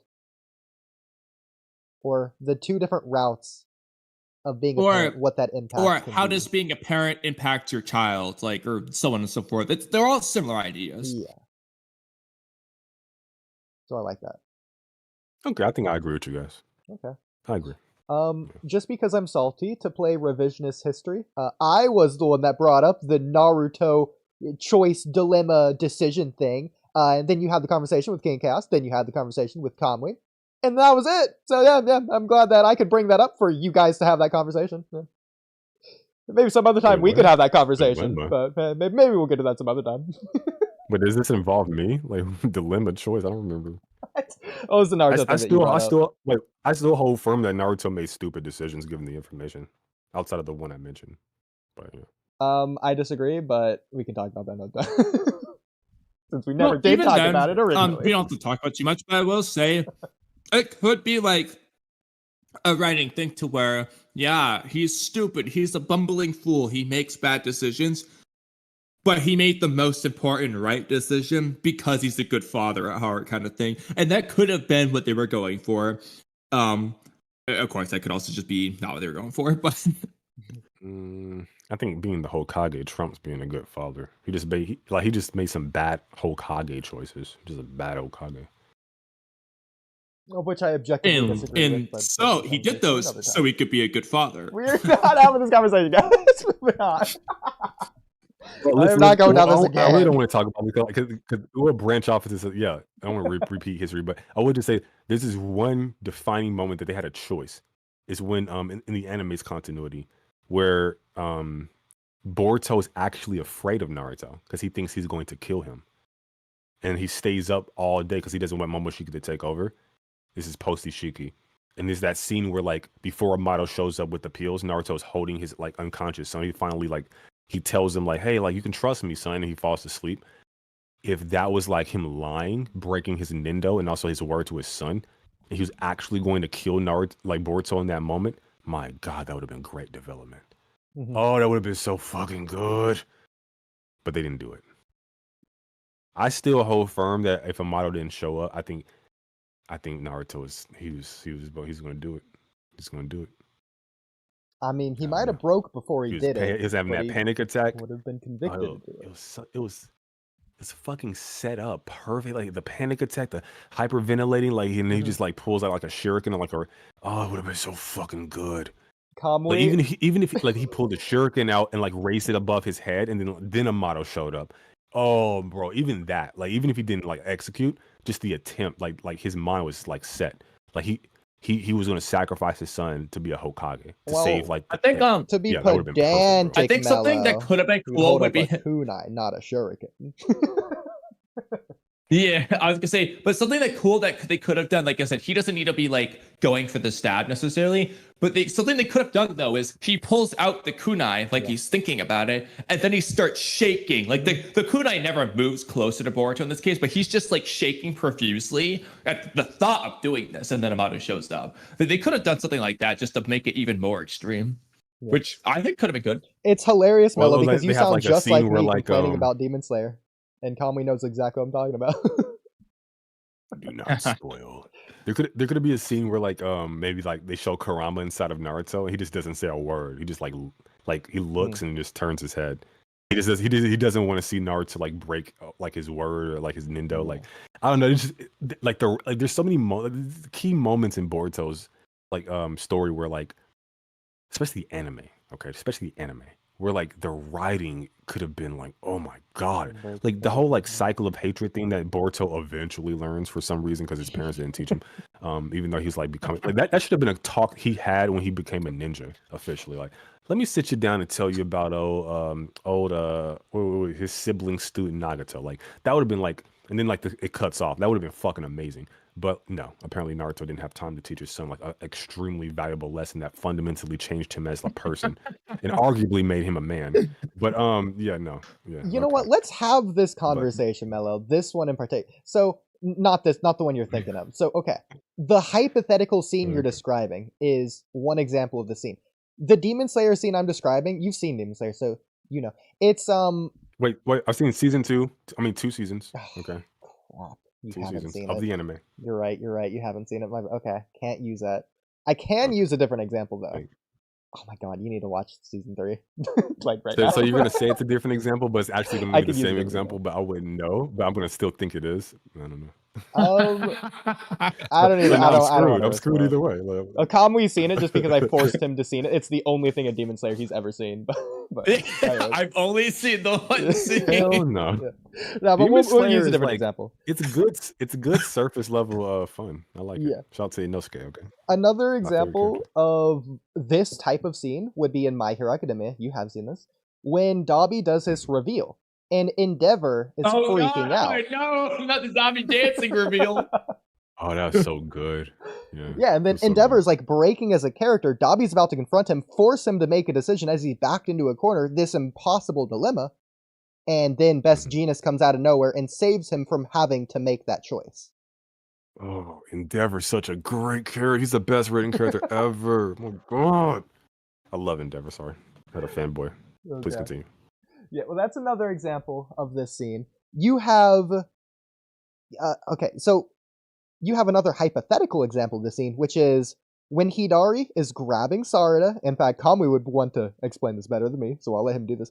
And Hidari's asking, "Who are you?" Kamui, you want to finish off that for me? You're referring to how Sarada should have they should have focused on Sarada's answer or lack thereof is the general point, because the question as it is doesn't really have any impact. It's just like a stupid guy asking a stupid question the way it is. But hypothetically, they could have had Sarada either start to think about it like, and then like she stops, realizes she doesn't actually have an answer. She's like, whoa, who is Sarada? Or they don't have to take it that far. The point is, Hidari could just be like, seems you have no answer. I forgot, I wrote this shit down somewhere. I gotta find it. I wrote it nicely. But I think that could be a great way of they should have focused on her lack of an answer, just like how in Pain as Naruto, how would you confront hate? Wait. I'm gonna get to that. I'm gonna create get this piece. That's where this is going. Okay. Go ahead, Mello. To whatever you're saying. Oh no, I was going to say exactly what he said. I think that would have been a great way to focus on Sarada's character development. Like if she didn't have like a sense of identity. The problem is she has a very strong sense of identity. She has like Uchiha pride. Like you kind of get everything reaffirmed in like the first chapter when she's like I choose the path of like Naruto, not my idol's Naruto. Whatever she said, like not you. Like she's very resolute in who she is and what she wants. Like she's defining like the status quo by like continuously telling people like things that they don't believe, but she keeps doing it. She's like very like her will, like that's a problem. She's very established in like her personality. That's the only issue. It would have been great. Well, but... and from there though, she could offer an answer and have Hidari. The point is, Sarada's answer, it could just be not really what Hidari is looking for, and she might realize that, or she might just give that answer, and then you focus on Hidari's response to that answer. The point is, Sarada should have answered. Yeah, like that would have been a great question for like fucking Sumire. Like, who the fuck are you? Like, because Sarada has a goal. She knows how she wants to achieve it. She doesn't give a fuck what the majority thinks. Like, yeah, like she's set, bro. Like she's solid. Yeah. Well, again, that's like the hypothetical good version of the scene and the way the scene played out. She was saved by Boruto, therefore she didn't have to confront herself. She wasn't forced to think of an answer or a lack thereof. She just didn't have to. Really good. Like bro, oh my god, bro. Like we were so spoiled. Like the Akatsuki versus Clara, it's not even fucking comparison. Like just why are the Akatsuki so good, bro? Like they're all, bro. Like I mean, powers, it's perfect. It's perfect. Do you like, think they should have brought them back? Who's the worst Akatsuki? I guess Zetsu. Zetsu or Konan are probably in people's picks. They don't really count. Okay, Konan versus Delta. Like not as like power, but like as a character. There's two baddies versus each other. Come on. What are you Okay, talking Kakuzu versus Boro. Yeah, I'll go Oh, with bro, still. Kakuzu every day. Don't even No, start. Boro's packing that dude, bro. No, Not in not in a terms of fight. Not strength. in a fight. In terms of characters. Oh, no, definitely Kakuzu. Yeah, I don't even know. look at that switch up. Yeah, it's fucking Who's Boro. the worst Kara member? Let's go through this. Who is the Kara member that grinds your gears for being the worst character? I fucking hate Victor. Bro, at least Yeah, Victor I was can say short. it's gonna be down to Victor or Boro. I hate how he has a peg leg and he can heal. That bothers me. I hate that motherfucker with a passion. Oh, you know who else hates him? Ikimoto. Bro forgot Victor was a member of Kara this chapter. Yeah, he's like, bro. No way. Everybody hates him so much. They probably just didn't even give him Shibai cells, bro. It's like, yeah, you want to live? You want to like be immortal and shit? Oh man, like you dying? Like, yeah, fuck you. This might help you, and we still ain't gonna give it to you. How's he gonna win to get this regeneration? Bro. Like Koji was really hyping up his your vaunted regeneration. Can't keep up with my insane power. Fucking peg leg. Like the audacity to give somebody with like that kind of like prodigious regen. Fucking peg leg is insane, bro. Just fucking And an eye patch. That's nasty work. And Orochimaru's regen in that arc. I mean, Victor did a lot, bro. Victor did a lot in that Deepa arc. But No. If you're gonna go with the anime, I actually think Victor is better than Boro. In terms of the characters, and in the manga, well, obviously Victor's the worst. Victor barely exists in the manga, but in the anime, yeah, he's definitely a better character in the anime. But I just don't like the motherfucker. Like just something. Oh yeah, no, he's a hateable character, absolutely, and probably more hateable than Boro. I don't like Boro either, but like Boro, I don't know. There's something about Boro. He kind of swaggy, like a little bit. Yeah, Victor's more scummy. Yeah, like Victor looked like he smelled bad. Like he just looked like he musty or something. Like Boro just like he's like this weird, like charismatic, like preacher guy who like ropes people into his like fucking obsession or religion or cult. Like that's an interesting angle. That's a bold, interesting angle. I think they should have roped it into like the Joshin shit. That would have been fire. Yeah, honestly, because they never really established why he does that. Like, besides just he believes in it, but like, why is he trying to get a gathering? Because unless they're forgetting, he's not using them for Kara. Like, Ko's just like, did you just do this for fun or what? Like, he's like a sadist. It's not like it was for anything. He just might just be like a fucking cruel person. Yeah, I mean, apparently, according to the Boruto manga, chapter 68, Boro was doing research and development behind Jigen's back. Why? I don't know. I was hoping they would explain that. Or the Kara just like, I don't like. They just missed the mark, bro. Like, there's just no. I don't want to sit here and like compare Boruto to Naruto because I don't think that's like, I don't think it's an argument to be frank. But like, bro, bro, I mean, Akatsuki the is too standouts good, are bro. Kashin Koji and Jigen and Amato for Kara. Those three, yeah. I think it's you want to put Jigen or Koji or Amato relative to an Akatsuki member. I can understand that, but you're not putting Delta, Boro, Code, and Victor. Deepa, I think you could as well. I think Deepa was great. I think Koji had like that kind of aura about him. He's just really good. I don't even consider Amato like a member, to be honest. Like Amato's like Kawaki. Like, yeah, he's a member, I guess, but like, I mean, Amato is an inner member, but it just at the same time doesn't feel like it because he never goes to the meetings. Bro, just doesn't go. Yeah, so I mean, I guess you can put him in there. Jigen, yeah, it's fine. I was thinking like once you could compare, but nobody's really putting Victor, Boro, Code, or Delta compared to the Akatsuki so far, anyway. Man, Deepa should have got some Shibai powers, bro. I want to know: is that Shibai's power or what? Are they going to retroactively say that Shibai could do the cubes? Bro, if we get to Shibai and he puts on the chess outfit, I'm a loser. Yes. The shiny gold thing. Yeah, bro. And they did Deepa dirty. They had him like a head in a jar. And they just like blew him up. Like that was awful end for his character. But yeah, I would have liked if Deepa lived. I had like a rewrite for her. I'm going off top. This was so long ago. But like they could have just had so like they kind of did this anyway to where he made his fist into that crystal armor. So what they could have done was just he's loses in the regular arm. Like, for example, they do the regular compression Rasengan, it only cracks the armor. And he survives, he's fine. Then they do super compression to beat it, but then he reveals he has an even stronger, the crystally diamond armor, and then the place falls apart, and then, you know, that's that. So Deepa's just alive, and he's just in the manga. That was my dream. That's what I wish. I wonder if Stardust Chidori would have like went through that shit. Definitely TBV, I think, but you know, that's not even like a fair comparison. But like, I think the compression Rasengan seemed like it was stronger. At least for this purpose. They have answered different purposes, obviously. I think it it would was be super compression. similar to Naruto Yeah, especially movie that one. to where, if you remember, Sasuke Chidori's the final antagonist, like scientific ninja tech core, and it cracks.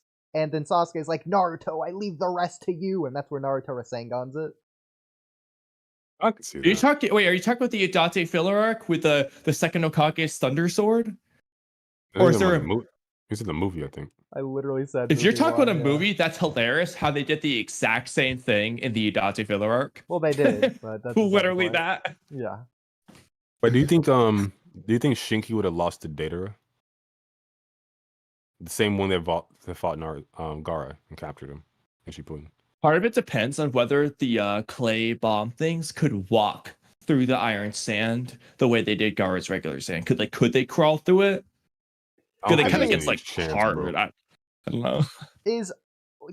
So is the Iron Stand a different Kekkei Genkai? Does it even use Earth release at that point? It's like I think it's just like a higher form of magnet release. I don't know though. Well, it's weird because it is just magnet release, but for some reason he can control iron sand instead of regular sand. Like, why? Why can't Gaara just do the same? Just go get iron sand.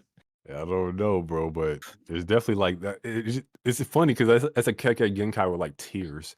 It's like kind of interesting. I guess the Sharingan has tears as well. Why do they even like, call with the it Tomoe, sand? like the different variants of it. What's the definition of sand? Isn't it just like powder or dust?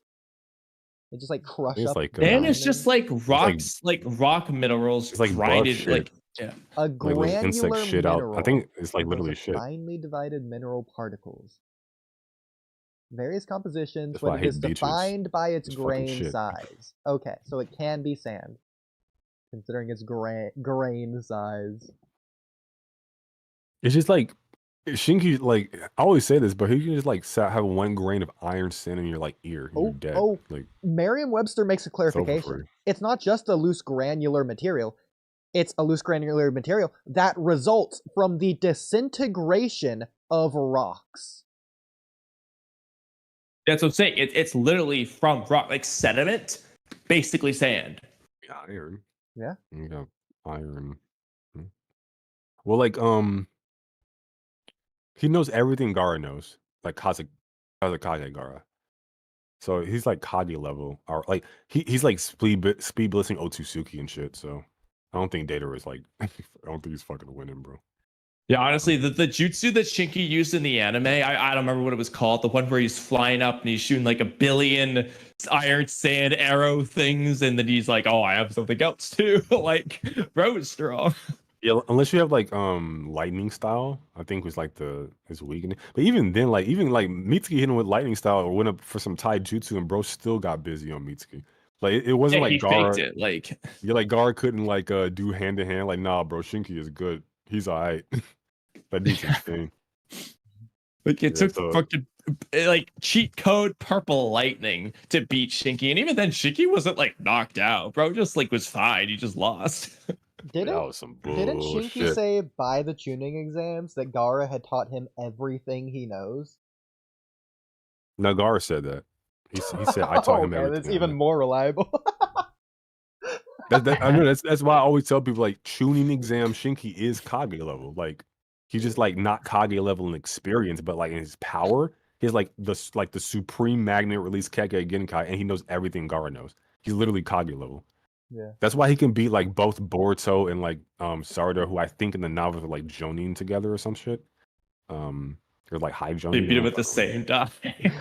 Like he like low diffs him. It's not even a competition. Yeah. Like they don't even have a shot at him. Bro, like that's just like okay. So like so obviously I want the real Shinky in this story, but like I'll take what I can get. I want Shinky, bro. Bro was cool. Bro, I Shinky is love fucking Shinky. anime. Like I can't even say manga Shinky because it's like non-existent. But that's what I'm saying. Like if Shinky's a Shinju, it's bittersweet because like what impact does he even have? His manga character, Yeah, that's the problem. And they're not going to convert anime character development. Like See, they just never do that. They didn't do it with Mitsuki or anybody else. So that's the With thing. Mitsuki, they just did a different version of the same character arc. No, earlier today, they're taking their time with it. Earlier today, I was watching someone react to the latest chapter. This is someone who hasn't seen the anime. This is just someone that's a fan of the manga. They really like the series, but they read the chapter, and like they're like reacting to Chad and everything. And like when they get to the Shinky panel, someone in chat, because they don't know who it is, they don't recognize him. The chat mentions it's Shinky. They're like, "Oh, it's Shinky." Okay. They just keep going. By the end of the chapter, they're reading chat like, "Who was that?" They're reading, "Oh, it's Shinky." Who is Shinky? Am I having a brain fart? They look it up and like, oh, okay. Like they had no idea. Like that. That's what I'm saying. This like, is a problem. This exists. I know people who are this now. Never mind Boruto manga part 1 fans. What about the Two Blue Vortex fans who have never heard of Shinky? Yeah, like if you've never like watched the anime, bro, this is why I always say, bro, like I don't understand how you can be like a fan of these characters without watching the anime. Like, cause like Sarda gets nothing in the manga almost, like especially part 1. Yeah. Like Mitsuki gets nothing. Like Boruto's like it's really the Kawaki show to be honest. Like Boruto, his development, Mitsuki's development, even Kawaki gets more developed. Like the manga's just better, bro. Like if you like these characters, you like. I don't understand. Like you'll have a deeper, richer enjoyment of them if you just watch the anime. I'll admit the anime does do some things that they focus on random characters that have nothing to do with the story. You know, Namida, blah blah blah. But ignoring that, when it comes to the main characters, yeah, the anime is just straight up better, bro. It's better, bro. Even side characters, like it's better. Like Wasabi got a whole ass fucking cat Susanoo. Like. Wasabi not even canon. That's more than they ever gave Mitsuki in the manga. Yeah, bro, it's hilarious though. It's crazy. Because chat, as you can imagine, chat was like hyping this up. Like once he got to this, they're like, "Oh my god, there he is! Let's go! This is so exciting!" And the dude's like, okay." Was he like a streamer or something? He's like new to the series. What's that? No, he's a fan. According to Oodie. Yeah, no, there's someone who watched all the Naruto anime. They just didn't watch Boruto anime, they just read the manga. Oh, bro, there's no fucking shot. If you're just a Boruto manga reader, God help you. Holy shit. Like, you know nothing, Jon Snow. Like, what the fuck? Bro. Like, there's so many, like, arcs and so much character development. So, like, there's so fucking much that happens in the anime. If you like, I wouldn't even like Boruto if it was just manga. I'm gonna be honest. Like, Sarda's not even my favorite character in part 1. In the model, little hooker outfit, that shit was like fucking suspect as fuck. She don't do shit. Like, she became my favorite character from the anime. Like, yeah, like don't forget when she bit the glasses.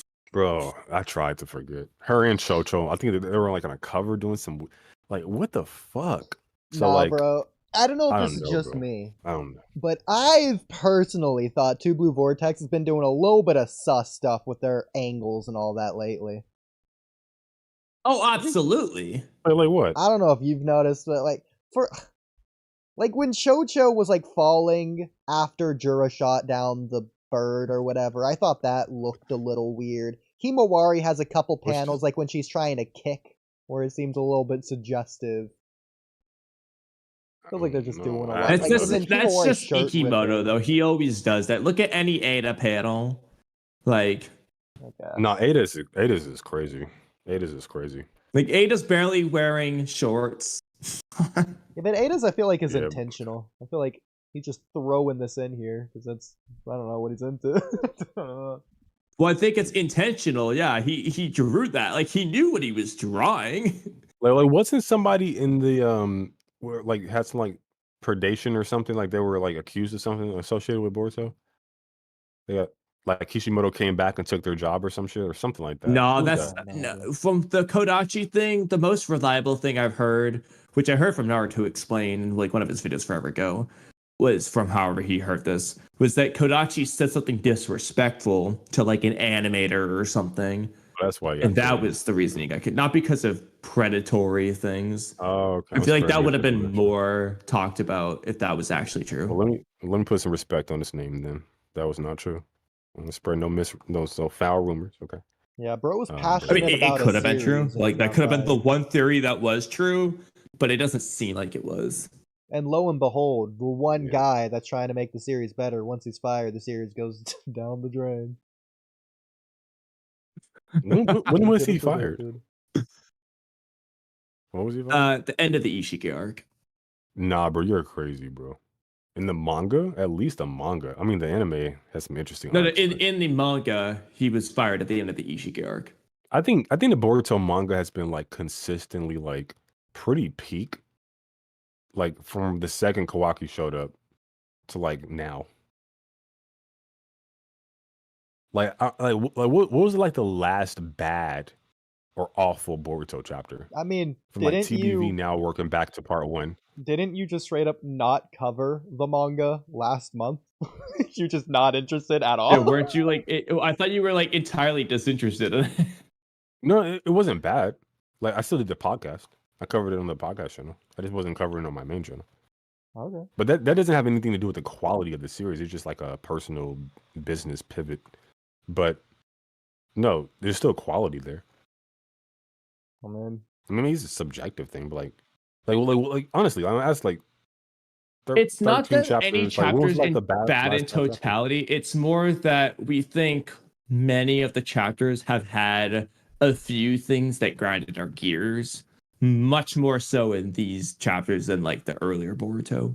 because That like sound like obviously life, bro. all I don't know. things have problems. Naruto Part 1 had problems, and that's undeniably peak to us. But like the Code arc is still good, but that's where the problems start to form. Yeah, for the Just most gets part, we don't worse have from too that. much. I really have minimal to say for the Code arc. And There's same like for the that. Prophecy There's arc, like the that first one or half. two things we brought up that one stream. I don't even remember them entirely. Yeah. But then Like, the Prophecy arc what's is the also arcs pretty good. working in reverse? What's that? What's the arc like what's the arcs working in reverse from this? All right, you have this arc. There's the prologue of 2BV, so the first 4 chapters. Prophecy arc, then the Code arc, then Ishiki arc. Okay. So yeah, I think those arcs, like Code is probably like it's not bad. It's just like I think maybe my problem with the Code arc is like it doesn't do anything for Code. Just he's there, but like who is he? Oh, it's a Kawaki focused arc. Code is just the antagonist of that arc. Everything's fucking Kawaki focused, bro. Like that's why the drop off in TBV is so glaring. It's like, what the fuck happened, bro? Like they said enough. You don't Enough have to is develop enough. every character. Like Avatar: The Last Airbender, the final antagonist never changed once, and he's one of the most iconic villains of all time. Well, like you don't have to, but like there's consequences. There's cause and effect. Well, Like, the point is that he's changing the characters I have around no him. He's acting as a conduit to train. like what is even like the appeal to Code? I like I don't him. even know what it would be. I guess like you have to say, oh, I like his hair. You couldn't even like his drip. His drip is god awful. Like his I mean- powers are like the funky claw thing is like creepy looking. It's kind of. I think what you're doing is you Go see a take doctor, bro. some problems that characters have, and you're taking that to hold the character back as a whole, rather than separating them, the good from the bad. So for Code, because it takes me? a lot of L's, I'm assuming, yeah, I don't That's know. I crazy. feel like a lot of people do this. That's not true at all, bro. Yeah, okay, well. Like, at the very least, with Code, I can't like speak to other characters with me, but Well, like, the reason I with bring this Code up, specifically, like, yeah, the reason I bring this up is because at first, everyone loved Code, even going into the Code arc. They're like, oh my god, Code's the coolest character. I want to see more of Code. Code's my favorite Clara member. All he's doing is watching the Who are these Tintels. people? People are freaking hyping him up. They're like, oh my god, Code versus Sasuke incoming? I'm calling The cat. most No, exciting I part feel of the it, bro. series. Code was cool. Code was cool. Code was never cool, bro. Regardless Like of what you maybe think, he the was cool community and like, loved him. hey, like, maybe he was cool, like, and like, hey, who's this like mystery character that's associated with like Jigen or whatever? Yeah. Like, but then like the mystery never got solved. Okay, like it never even got a clue to the mystery. It's still a mystery. It's like, okay. But then, if anything, shouldn't that hype I just for don't code see- still be there? No, like he just keeps getting like consistently destroyed over and over and over. But There's again, nothing there for that's the not character, bro. separating the two. He can be destroyed, and the hype can still be there based in that regard. That'd be the good and the bad. I mean, wait. If we're arguing what can be, then yeah, sure. Like most things, like I'm sure we can bring up scenarios But that my can point is that it happen. isn't. My question is why.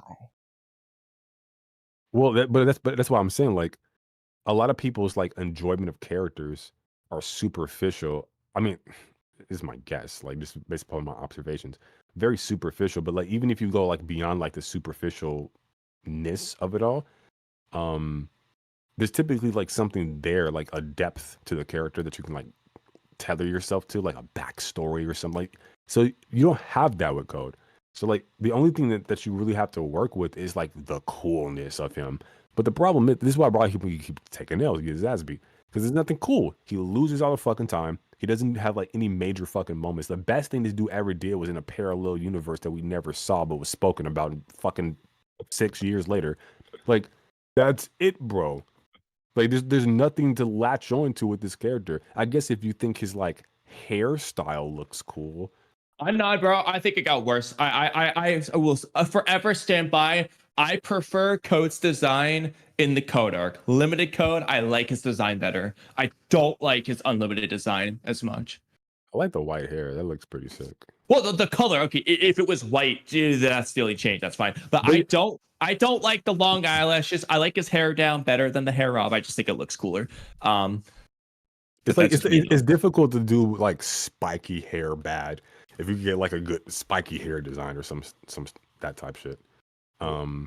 But that's my point. That's why I brought that up. Like the superficial shit. Like yeah, like people will cling on. Like why do people like Boruto? It's not like because he has like some intricately like in depth emotional character arc. It's because he dresses cool and he does cool jutsu and he looks cool. He's like he has aura. Yeah, that's why the Twitter fans are all up his ass right now. But hey, he's cool. Ignore He's Twitter. hype. Ignore Twitter. Look at the average, let's say, just Naruto Boruto franchise fan in general. I would say the average franchise fan doesn't like Boruto.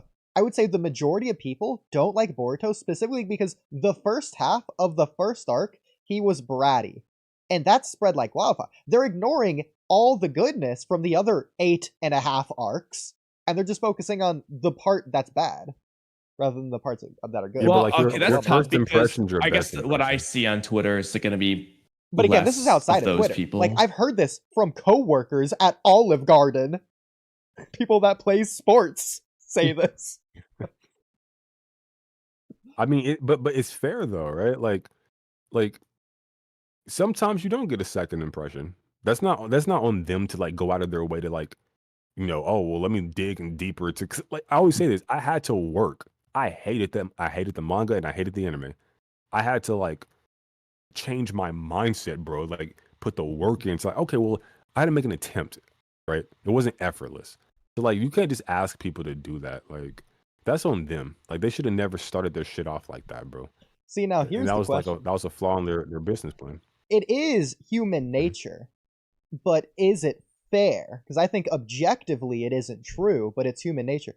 Where is the philosophical line to draw there of between fair and not fair The on philosophy. that swinging pendulum of subjective and objective? Philosophical.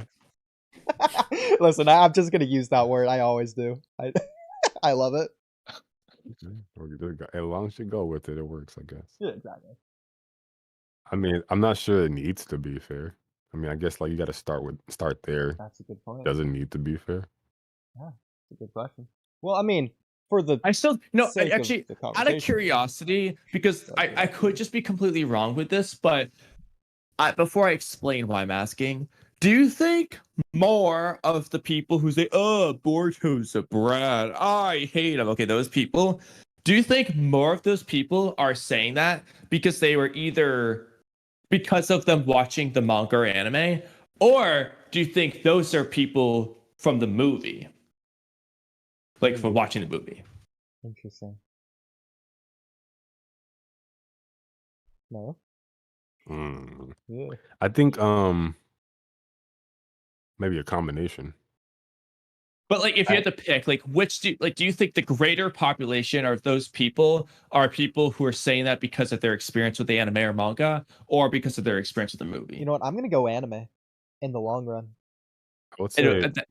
I'll say anime and maybe the movie.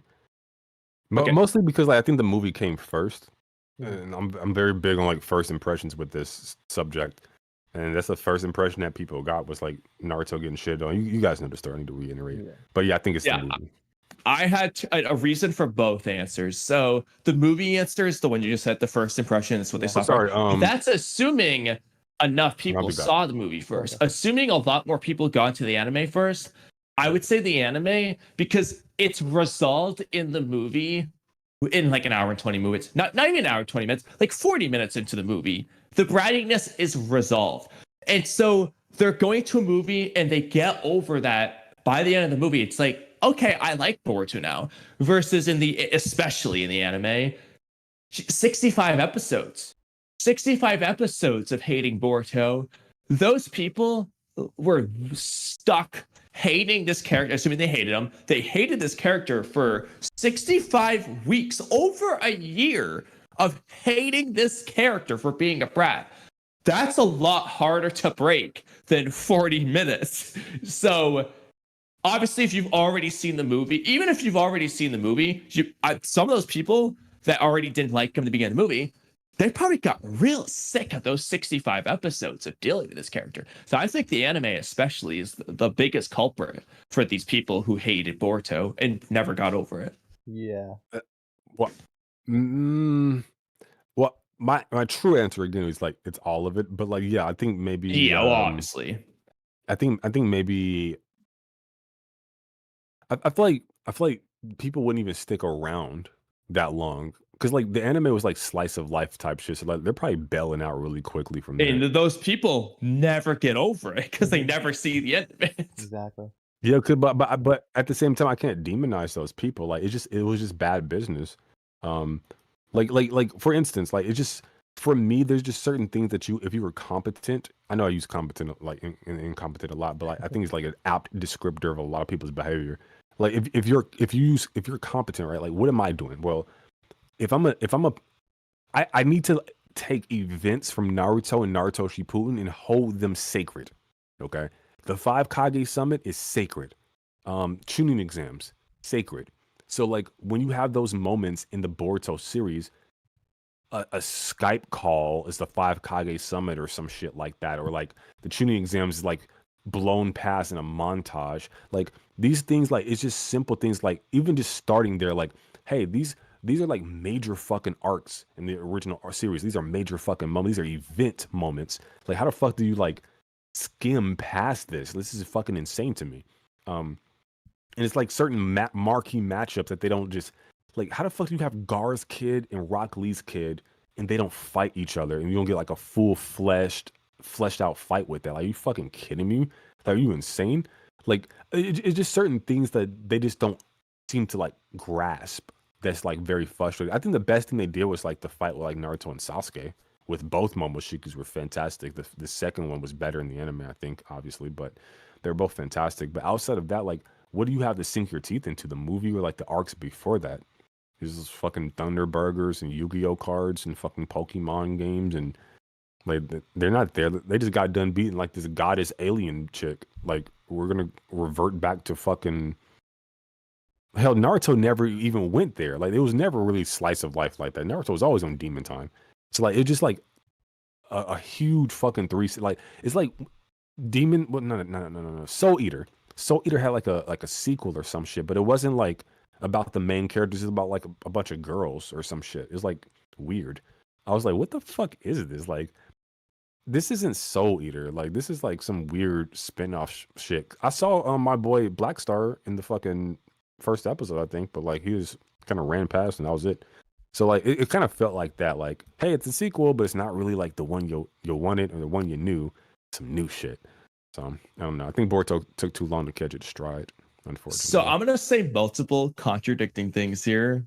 I'm gonna preface by saying, from my perspective, of course, I am happy to have gotten everything, all the stuff we get, because I want as much content as possible. Yeah, same. So here's where I start getting the conflicting problems. The first is why it's good what they did. Well, it's the beginning of Boruto is, in a sense, the payoff for what Naruto fought for in all of Naruto. Agreed. The slice of life, the peace. That's what Naruto fought for. It's the payoff for that. There, yeah.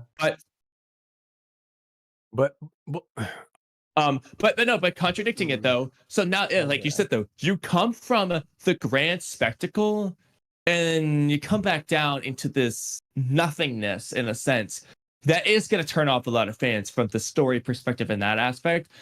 And to some extent, they no, this is where I get into the conflicting part. To some extent, they honestly.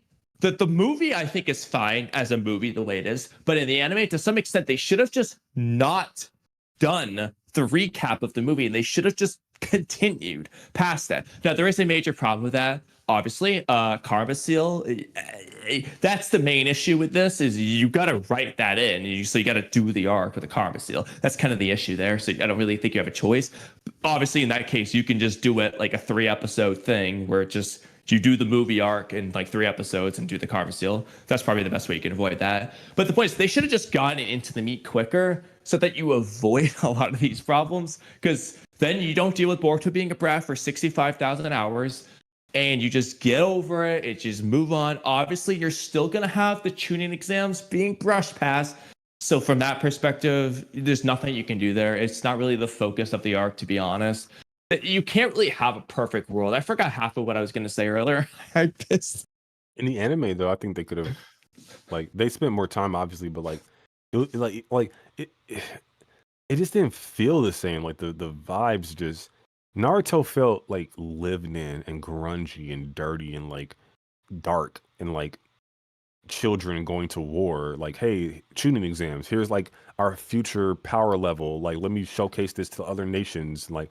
Is everybody's friends and shit in Boruto, and like this bright and sunshiny day and nothing, like everything's all clean and pristine, and it's just man, what is this shit, bro? Like imagine this, right?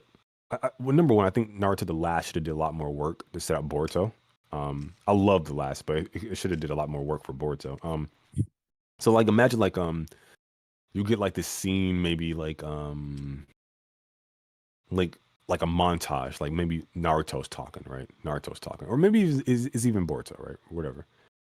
Instead of getting like the whole Kawaki shit, right? You abandon that, right? Village is destroyed. Like Boruto's like, in the years of peace, the shinobi way kind of died out. Like, but we dropped our guard, and it's like a false facade of like peace or blah blah blah. And then like all you see is like Naruto. The village is destroyed. Naruto is like Sasuke is seemingly dead. Naruto's like bleeding out. Like Hinata's like everybody's like strolled out, like fucked up. And then like all you see is like Momoshiki and Kinshiki like descending down. Like everything's like fucking ruined. That's the like flash forward that you're working towards. And like you because like now it starts off like, oh, the Otsutsuki, like we're like Naruto's still in the field doing some action shit. Like I think that would have been like a great way to start it off or some shit like that. I don't know, something that's like actually really, really interesting in light of Kaguya's seemingly building an army for some other purpose that we didn't know about yet. The one that Sasuke is trying to find out. If like you just make Momoshiki and Kinshiki that grand scale, like they're all like they are the end all be all. That would be very interesting in that aspect. Imagine like the mystery of like who are they, like trying to find Kaguya, like make that more important. Like, hey, there's this dimension, but like Sasuke, like there's this dimension, but like there's these entities in that dimension that like warding me off. So now we gotta do like an exposition, like what's the word I'm looking for? Not exposition. Like get a party together and like trap. No, it's like get a group of people together, like travel to that place. I know what you're trying to. Fucking hell. Yeah. So yeah, like do that, like excursion. No, it's not. No, it's not excursion. It sounds like expedition. I think it is expedition. Oh, yeah, expedition. Yeah, I had it right. Group. I think it's exposition at first. But yeah, like so now you go to like a whole new world, whole new dimension, like the sci-fi elements, like Stargate or some shit. Like we gotta like travel to this fucking dimension or whatever. So now we're like exploring. Like now we introduce like new alien species or what. Like just something that's like super fucking interesting. Or like maybe like, hey, Toneri warns them about like the Otsutsuki, so now they've spent all this time like definitively training for like this. So like when they show up, Boruto and them, like the era of peace is not really a thing. Like they're like more like militarized. Like they've been actually training the younger generation to deal with these threats that they know about. They've confirmed it is indeed Otsutsuki because before they didn't know. Like just anything like would have been really just from a business standpoint to hook people. Like Kawaki and stuff was good and all. But like people been waiting too. They still fucking waiting. What I'm talking about, been waiting. They still fucking waiting for that shit. Whoever's still around, and like I think leaning with Naruto and Sasuke in action that would have been better. But they chose daddy issues and sassy main protagonist shitting on the former main protagonist. It was a bad move, I think. Well, to be fair though, honestly, I still don't think when Kishimoto wrote the movie, the Boruto as a sequel series, like the manga and all that, wasn't the plan. That does play a role. So I think if they knew from the get-go, hey, we're gonna write this, I don't know, 200 chapter manga, they probably would have approached it differently, but they didn't. So then they had to work with what they had. Boruto honestly probably just should have been a movie. I mean, it was. Like just run the movie and then just don't even do an anime, bro. Like I love it all. Like it's pretty fire. Kamui, and I think it was J-Man talked about this. Assuming Boruto Part 1 was a movie, we just wrote how we would have made the Kawaki arc the sequel movie, and it would have been freaking peak, bro. That's what I'm saying. Like it all should have just been a movie. Like it should have just been like movie 1, Momoshiki, movie 2. Like you do stuff like with Kawaki and shit. Like that, I guess it will combine with like Ishiki or whatever. Movie 3, like maybe do like the prophecy shit.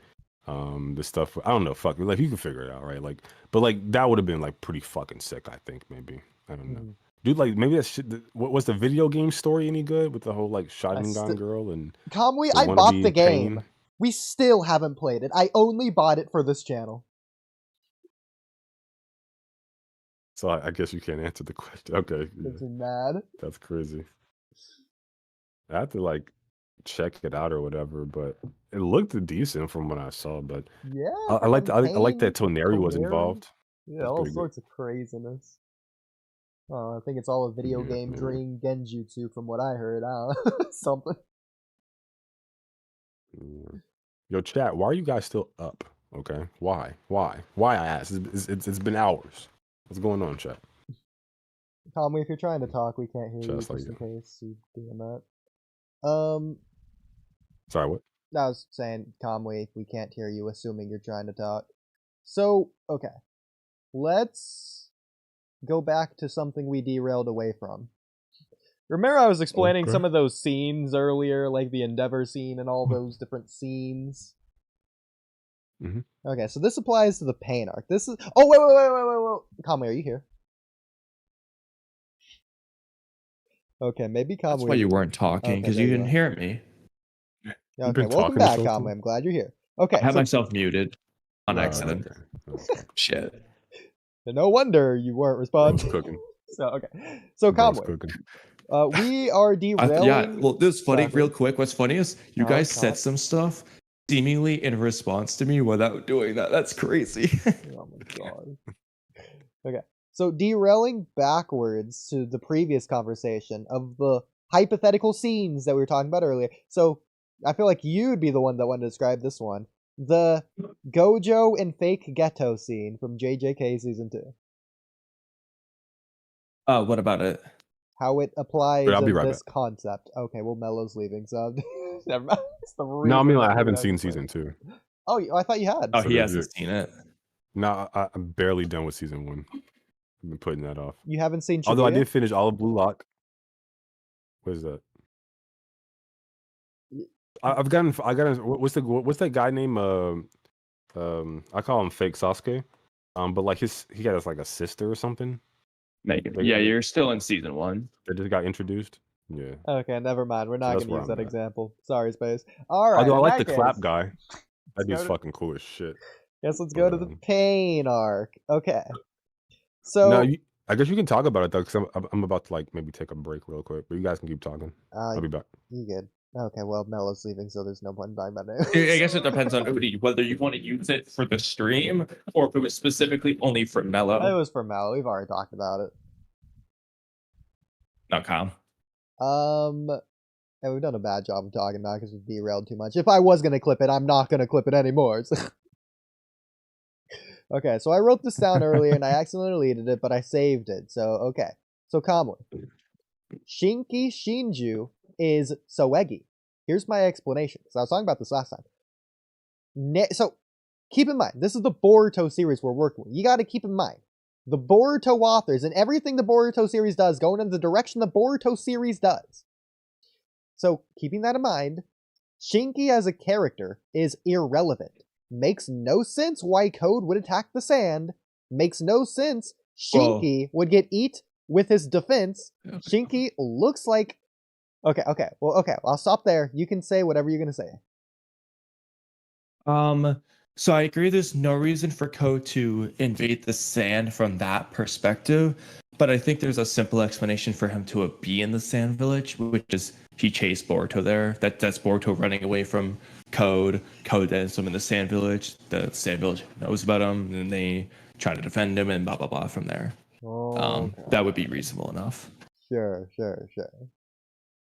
Whatever. Okay. So what do you think about this Shinju, this new Shinju's look? What do you think about that? If I'm out at the screen right now, let me run downstairs real quick. Well, it's just the Shinki Shinju, as you'd like to say. Well, okay, then in that case, that's just a very vague question. What do I think about it? I don't know. Well, I mean, Kind of looks like Shinky. It looks like Shinki. Okay. How much do you think it looks like Shinki? I don't know. Enough for me to say it could be a Shinki Shinju. Okay. Would you say it looks practically identical to Shinki? I mean, I see the Naruto resemblance. Like, I've seen that image before. Oh my like, God. I see it. Bro, I'm gonna be honest, the Naruto resemblance is thing, only an Ikimoto art style thing. You know that's the only reason. Yeah, exactly. And I also But with the I'm Naruto down one, for the height thing turns me away. Also, it doesn't make any sense. But yeah, so ignoring Naruto, I only see Shinki. I do not see Soegi in this. Okay. So I wasn't going with Soegi, but so okay. So like, if anything, Juro looks more like Soegi with the hair, the goofy hair. Well, you're the guy who loves to argue the appearances, whether it's Attack on Titan, whether it's the Shinju, whether it's whatever. The appearance is your number one go-to argument all the time compared to me. Compared to me, it is. Compared to me. Okay. So keeping that in mind, since you love to argue the appearances of the Shinju, you like to say, well, they look similar, but not identical, but close enough. So I was really banking on the fact that you're going to say it looks identical to Shinki. But let's just assume you did. So if we're going with your logic here, okay, your consistency, the Shinju look similar, but not identical to the characters that they originate from. Therefore, because Shinju looks identical to Shinki, that's the one person who it cannot be.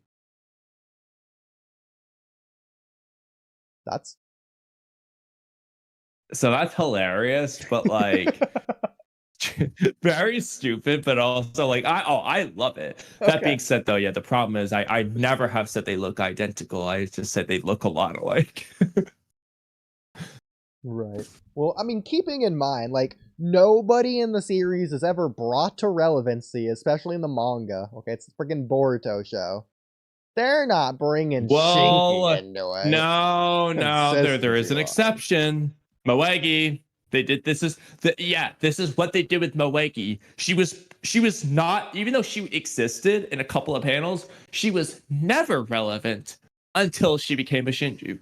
So I can't use that argument because what's the difference between the Moegi situation and the Shinki, a hypothetical Shinki situation? There isn't really a difference. Moegi was barely there more than Shinki, and she was not relevant at any point. But hang on. Moegi is easily, infinitely more relevant for manga-only readers than Shinki is. Like, Shinki didn't do Definitely not anything infinite, but she definitely is more relevant. Like, Shinki didn't Like, she's fight more relevant, but Shinki not. isn't from the Leaf Village. Moegi is the leader to, like, the one team we've been following around. Like, she's the one who went to cross Amado when he first came to the village. She's done a lot for the manga, in my opinion. Is More it than I expected. is it Amado or Amato? Yes. Depends on who's talking. That's the correct answer. Yeah, I'll take a taiyaki with my burrito. Well, there's also a third one, Amado, as Jigen says it. I bet you someone out there pronounces it dub? Amado. In the sub. That sounds I about. would hate to derail, but that's actually like a perfect segue to one of my podcast topics. You know what? Sure, we're all over the place. Might as well double down. Okay. So Steve Bloom is a Noki. That's a That's good one. awesome. Yeah. really? That's crazy. Yeah, I'm hearing his voice in my head. That's 100% him. Oh my man. god. That's a Okay, good call. I'm gonna go. Okay, so let's on this really quick. I'm gonna intro topics. You're gonna love this. You're gonna love this. The voice actor for Sexy Jutsu Naruto is Kushina. Nah, that's That's inappropriate. hilarious. That's inappropriate. That's crazy. Wait, is that true? It is, what's her- yeah. Her name is like Cindy something. I What's her- saw because I was looking up like some information on a different voice actor. I was like went to like a voice actor group website, and she was listed under like both characters, the same name. I was like, "There's no That's way." actually kind of. That's actually funny that he sounds like his mom. That's both inappropriate and funny at the same time. That was his inspiration. I never remember him talking in that form, except the harem jutsu versus like Kaguya. Yeah. That was funny. And then like when he was trying to convince Killer B to train him, because he like the only way he knew was to do like the whole pervy sage thing, but Killer B wasn't having it. That shit was funny, bro. Nah, bro, I Just think slammed the door in his face. I find it crazy how they I got think so, yeah. the Cindy woman for like episode 2 of Naruto, and like 20 years later or whatever, they're getting her to do Kushina of all characters. Like, that's dedication over the times. So you know what? You did such a good job with Sexy Jutsu. Why don't you just be Naruto's mom? Final voice acting fact I have is Crazy. the guy that voice act Kawaki from episode 1 is not the Kawaki voice actor. I don't know who they got. They just got It's some not. other guy. It's not. Yes, I'm gonna ask the story about that. I was really curious there. Bro, I cannot stand Kawaki's dub voice. It's so bad, bro. I know he's like friends with somebody and something or in this Yeah, community. Oodie. And we're actually gonna interview him on Monday. yeah, that's what. But I'm sorry, I gotta be honest, bro. Like, it's like I was expecting him to have like a maybe like a deeper, like more raspy, like I don't know, bro. He sounds actually, like a. He's talked about this. I think I did here. By the way, Kamui, I made a Kawaki chat down here in case you had questions or wanted to read over my questions. Yeah. He's done a Q&A like or whatever on Reddit Boruto. where he's talked about Kawaki. One of these comments I wanted to read. Definitely not that one. Might have been. It's just a bad voice match, bro. Kawaki should have a deeper voice. No, okay, it wasn't any of these. I didn't screenshot this. So, what was the topic? The idea was... It does fit him for his age, though. It's a good age voice. Yeah, bro. so Kawaki's voice actor said 2 things. First of all, it was hard to find his voice because early on, they had to do like the Shinobi Striker game. That's what he did first. And those weren't like real lines. Those are like grunts or whatever. So he didn't know what Kawaki sounded like. He just didn't and the voice director didn't know either. So it's just really awkward because they didn't have like actual lines. So they just had to play it safe, quote unquote, is what he says. Then his next thing, a couple months later, was episode 189 versus Garo. And that's where he really got to shine, where he started to like learn his voice. He did all that, and then they came back, and he's trying to like match it to the original voice actor, being dark, being a little bit more calmer even. The studio, he doesn't know why. He says the studio comes back and told him, do it again, but edgier. Bro, that makes me mad. Unironically, that is what they told him, but edgier was his direction. What does that even sound like? Like angsty teenage boy? Sounds like the reason you don't like it. Like, I don't even know what the fuck. Like, if somebody said like do it edgier, I'm like, what the fuck do you mean edgier? So annoying. Like, what do you mean? Apparently, they made him How do you correct. sound edgy? They made him correct. Wouldn't edgy be in the name, dialogue? like 3 different times? Because they wanted the name at first to be pronounced Jigen, and then it was like Jigen, and then it was like equal pronunciation of like just Jigen, of like instead of focusing the G or the Gen, it's just both. And then it's like a 4th time, just go back to the first one or something. I don't know. No, I just don't think it's so inconsistent between Jigen, and Jigen. I just don't think the depth of his voice is there. Like, it needs a little bit more bass in it, I think. Yeah. I blame the voice. It's a little too high pitched. Or whatever. People. Not him, because he seems like he's doing it good. Crunchyroll. Yeah.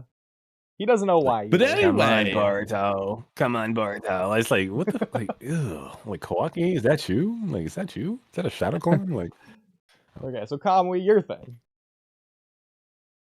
Okay. Oh, why did it just go away? Okay, anyway. So the second question. Just die. So, as we know, after defeating Kaguya, Hagoromo teleports everyone back to Earth. Assuming Hagoromo never did that, do you think Kakashi could have got them back to Earth through some means? There's a lot of routes you can go with this, because at the time, Kakashi still has his dual Mangekyo Sharingan, which means he has Kamui. And from what we can see, he should be able to go to the Kamui dimension, considering he has intangibility. Well, to be honest, they shouldn't need to do that. They should just either Kakashi or Naruto can do, or Sasuke can do this. Use the summoning jutsu, summon a toad, tell him, hey, reverse summon me, and boom. The discussion isn't whether or not they can get back. The discussion is whether or not Kakashi can get them back in particular, so that we avoid that. I would say no. And Pakun do it? No. Is that allowed? Do you have an elaboration for why? I think Kakashi said like, well, I'm sorry, what's your reasoning? I was asking if you had a reason for why. Oh, I thought it was giving a reason for Pakun. No, and again, I was gonna say, I think there's a scene where he's like, we only have so much time before the Truth Seeker orb destroys the space time, and like once that happens, we won't be able to return here. So I think they would have been fine. They just would have been in the Kamui dimension and stuck, unless, because I think Kamui dimension does like markers, like kind of like Flying Thunder God. So unless he can like use the Obito's markers in like the real world, which I'm sure he has, like all over Konoha and shit, then maybe they can escape through that means. But just based off that one dialogue line where it's like, we can't return to this root time space or whatever he said, I don't know why they would need to return there if they didn't need to out of necessity. So I would say probably no based on that dialogue, but based upon like how it's described, I think if I remember correctly, then I would say yes, you can. Just depends. But okay, because there's a lot to discuss here, and I'm gonna say that Rain server was the one that was talking about this. I think it was Booth God or Sosa that was bringing this up in particular. He had a whole box theory analogy that he was presenting, but there's a lot to bring up. So first things first is the fact that Obito was able to mark Kaguya's dimension. Like, he could just mark her coordinates somehow. This is just the thing that was never explained and never brought up again. It's not a thing they do on Earth. It's only a thing that Obito does to get to the cotton candy dimension from the snow dimension. He just tracks the dimension through Kaguya's portal somehow. So if he can do Sasuke that, does something similar. Yeah. I'm wondering if he did that actively or if that was just like a passive thing. In which case, if it's a passive thing, then I would imagine he would have Earth's coordinates somehow marked down subconsciously or in his head or wherever. However, in which case he just knows how to get there somehow. Like, so I just answered your question. Yeah. In which case, I imagine if he can get to the Kamui dimension, I imagine he could teleport from Kamui to anywhere he has marked, which would be either Earth or Kaguya's dimension. I think he needs to teleport to the Kaguya dimension first. I don't think he can teleport in between the two dimensions bypassing the Kaguya dimensions, but he might be able to. Because it depends on whether or not you think Obito and Sakura teleported from the snow dimension straight to the cotton candy dimension, or the cotton candy dimension with Sasuke back to the snow dimension. Well, I think her root time space connects them all. And if he can like force open her rifts, then he probably needs to stay in the root time space. But remember, he wasn't forcing open the rift. He was strictly using Kamui to teleport there without Kaguya's rifts or anything.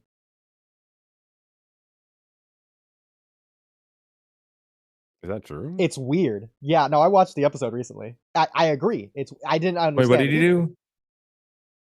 Wait, say it again. What he did? He uses Kamui to teleport to Kaguya's dimension without Kaguya's rifts. Without Kaguya's what? Her like teleportation black rift things. Oh, rift. That's what you were saying. It sounded like you were saying wrist, and I was just lost. Wait, he teleports to the because she escapes Naruto, and then like he teleports into her rift when she like leaves, and then that's how like the clone Naruto who gets and then like once they're gone, he uses Sakura's chakra, Sakura's chakra, and then he like starts to force like tear open like. I would imagine like maybe I don't know if it's explained, but like she like I would imagine she leaves like residue or whatever, like ways of indicate. Because for whatever reason, Sasuke can like sense where Urashiki was popping out of like space time rifts over and over and over again. That's how you like figure out where he was. So I guess there's like a lingering or like a detector for people who can use space time ninjutsu or whatever. I don't fucking know, but yeah, I think he used Kamui to open up her space times from her root dimension because they're connected to it. Yeah, he does that. He did that, but that's not what he did to teleport back to the snow dimension. He just normal Kamui'd there. Did the whole swirly effect and everything. Yeah, because he didn't make like the wormhole opening or anything. They didn't run through a circle. Is that I'm confused when you say back to the snow dimension. When do they go back to the snow dimension? When they just go from the snow dimension to the cotton candy place. And then they go back to the snow dimension to bring Sasuke back to Naruto. Well, he'd already been there though, so he already knew how to get there. When did you see the swirly stuff of the snow dimension? When did you see the swirls that you're talking about? When he teleports. Was it for them entering or them exiting? Both. Both, okay. So I was gonna say maybe if it's just like from exiting, you're seeing like that perspective that you wouldn't have saw like from the perspective of somebody like in the acid dimension. Maybe like different on one side than the other. But if it's both, I don't fucking know. Yeah, so we see them enter the cotton candy dimension, and then we see them enter the snow dimension or whatever. I don't remember. Yeah. I think he just marked it like he knew how to get back because he'd been there before. Well, plus he couldn't. Whether he marks or he just remembers. Because like they were out of chakra. I know you're saying like residue or whatever. But, like it's seemingly implied that they just couldn't have done it again. Wait, so like, what's the punchline? Because like, I'm about to go to bed. I'm tired. Well, do you still think that they could not teleport back to Earth through Kakashi's Kamui, or do you think they could? I don't see why they wouldn't be able to. I give you like two scenarios. I said no based upon like the dialogue because it seemed like he needed to return to the root time space. If it was gone, then they're fucked. But I also said like based upon like the markers, then yeah. So those were like the two answers I gave you. Yeah, because that's why we start talking about the markers. I was like, oh, so I answered your question. A few more things with this is the fact that someone in Rain server was suggesting, I don't know if it's true or not, that expansive truth seeker orb was going to continue expanding to destroy not only the dimension, the Kankandia dimension, but like all of Kaguya's dimensions. Not just that one, but all of them. I don't know if that's true or not, but that's what they said. I thought it was just that one. I thought so too. Yeah, but who knows? I think people overscale these characters, bro. But again, it's interesting that they can even access the Kamui dimension, because that means when Kaguya switches dimensions, the Kamui dimension isn't like adjacent to Earth. It's like its own separate third place, not connected to Kaguya, not connected to Earth. It's its own place that, and again, like Kaguya's dimensions aren't like sealed dimensions either. It's like its own box. I need to change the title for my shit. Always just like Obito's personal dimension, basically. Okay, I'm calling it, boys. Okay. You guys have a great night. You too. Keep it going. For another 45 hours. Okay. Yeah. You guys have a good one. Yeah. Peace. You too. Oodie, we can talk. I'm eating. I mean, honestly, I don't need to be up early, so it's kind of up to you. But I'm definitely down to keep like doing a little bit more chapter 13 stuff that we never got to, because we really haven't done that much of it today, let's be honest. Yeah. We definitely did not do the whole blitz through it idea. Well, a lot of this was unexpected in general, but yeah, the whole thing was unplanned, really, but yeah. At least we got through a lot of other topics that we didn't plan to. Yeah.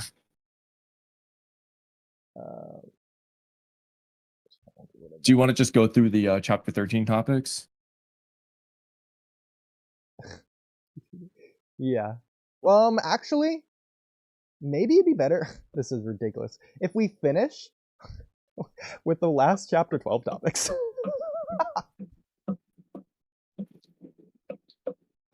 Chapter 13 would take a while. I don't even know where we would even finish. So.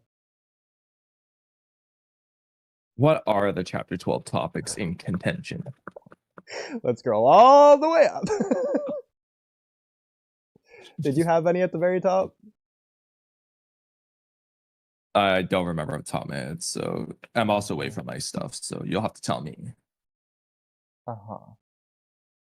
Well, there's something from the village hidden in the memes, but I'm gonna guess that's not related. None of this. It might take me a second, because now I gotta scroll, so. At least you know where mine is. It's at the top. Here's one. Artistic comparison with thorn souls. The collage of flowers. It's roses. Is it the rose thing? Yeah, the red, white, and blue. Yeah, they look similar, don't they? Did you have more to say on that, or was that I think the specific thing was the center part, you know, the thing that could be the Rinnegan. Yeah. The center of those roses looks pretty similar, and I think that was the main point, was that the center might just be a flower design. I think that was the point. I mean, I'm not gonna say it looks similar, but if I would say they look similar, I feel like that's just blatantly not true.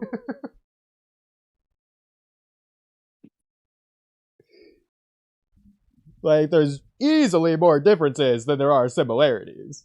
I'll just throw that out there. They're both round. But like similar enough To say it could just be Ikimoto. Okay. That man can't be trusted. So there's very, very clear differences between these. One thing I will say that's very interesting. Yeah, there's no thorns. Exactly. So, like, the whole thing is called a thorn soul, not the literal thorns on it, which is interesting because the whole thing looks like a rose flower. Like, it looks like the flower itself. The whole thing. Yeah. Yeah, I mean, you know, outside of looking like an eggplant or whatever else it looks like, but a freaking guava, whatever fruit it is, or vegetable. What's the thing they have for Thanksgiving? Turkey? What? Rutabaga? I don't know. Potatoes? They said turkey. I love that Kamui. Okay, let's see what is next. Let's not do that. Who has the biggest ego? I don't know which chapter topic this is, or if this is just topic in general, but might as well answer it. You cut me off. Oh, sorry, no, you didn't cut me I off. cut you off. Cut out for me. Okay. You cut out for. So, of the Shinju, let's rank their order of ego-ness. Who in the Shinju is the most to least egotistical, in your opinion? Ego as in like humanity awareness, or like arrogance? Let's do both. Okay. Which one do you want to do first? Let's start with humanity. Okay. I think that one's easy. I think Bug is probably the least. Well, yeah, we're not going to count the new Shinju, obviously, because we haven't met him. Yeah. Okay, so Bug's at the bottom. I think Bug, then Hidari. We don't know much about Matsuri. We haven't seen enough from Matsuri, but at first glance, I might go Jura then Matsuri. I agree. I think Matsuri knows the most, unironically.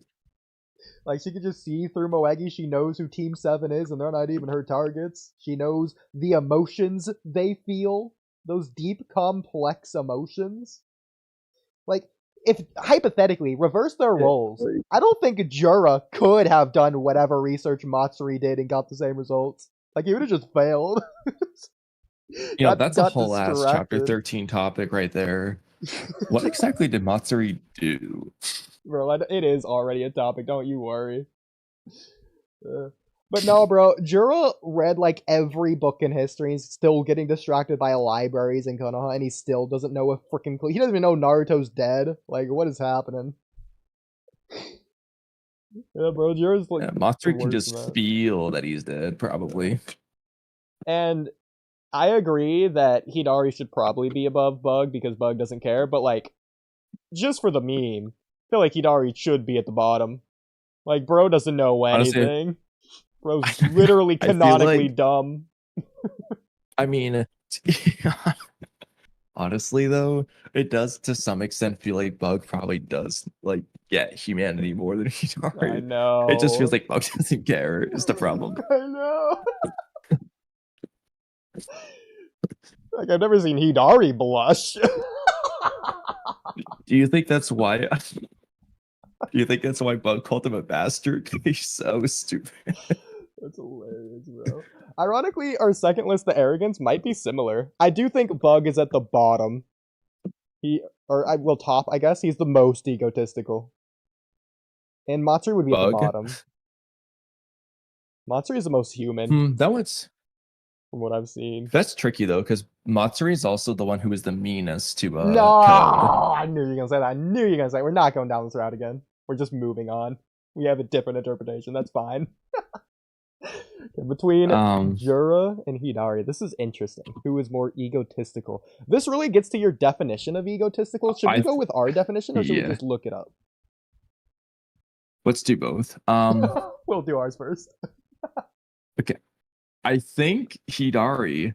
So I think Jura thinks he's strong, like in this, like I'm stronger than you sense. Yeah. But I think Hidari is more egotistical in the like, wow, you're so stupid sense. Like, oh, why would you do anything that isn't what I'm doing? Like, okay. I think your answer's probably definition-wise right. I'm gonna go with Jura because egotistical to me is like along the same lines of like negatively pompous, arrogant, elite, better than everyone else, and like know-it-all kind of thing. Yeah.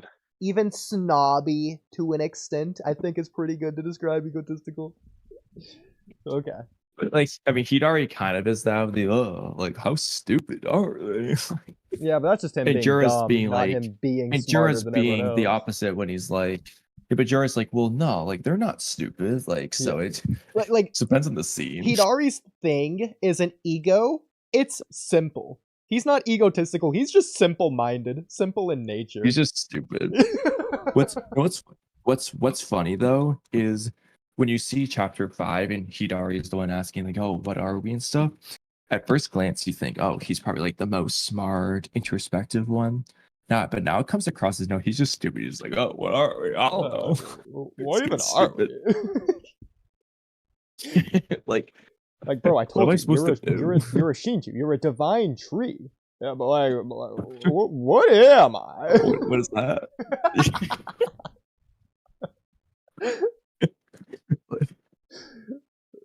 The divine tree, like, what are those?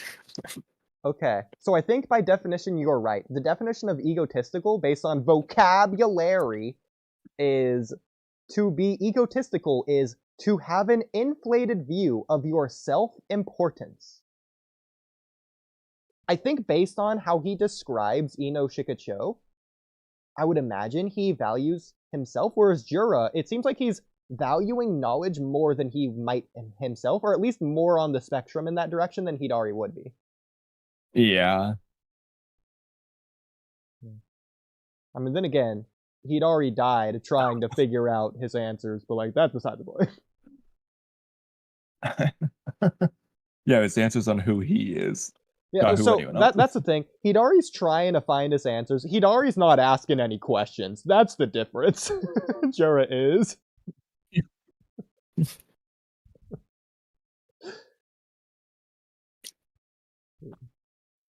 Hey, Hidari just asking, who am I? Yeah. Okay. You know what's funny is, instead of like an old man like Gamamaru, like who are you again? Hidari will be, as an old man, be like, who am I again? I love it. Okay.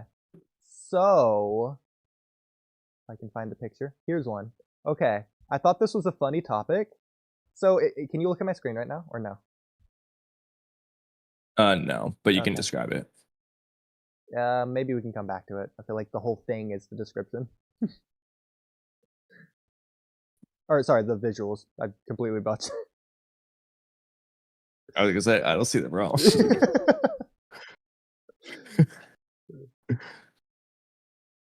Okay. Yeah, just give me a couple of minutes. That's fine.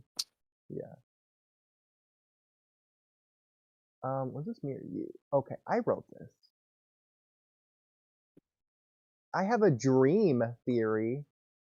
This kind of plays. I remember reading this. Okay, I'll do this now then. Okay, so hear me out. ... I came up with a really interesting theory in my dream, but ...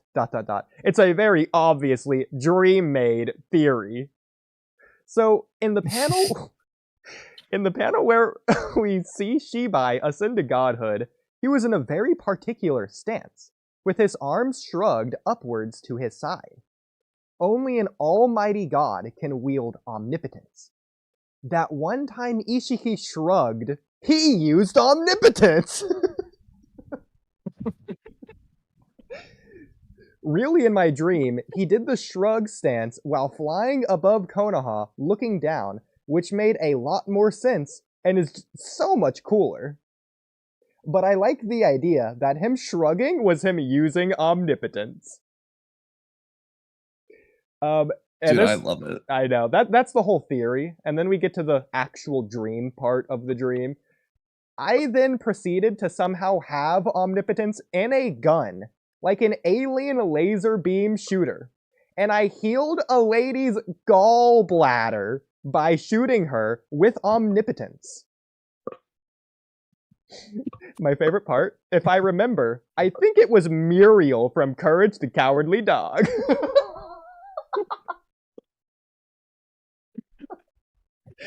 So that was my dream. I healed Muriel's gallbladder using an omnipotence gun in Boruto. That was very kind of you. Thank you. I like to think I'd do the same thing if I was awake. Yeah, like, why not?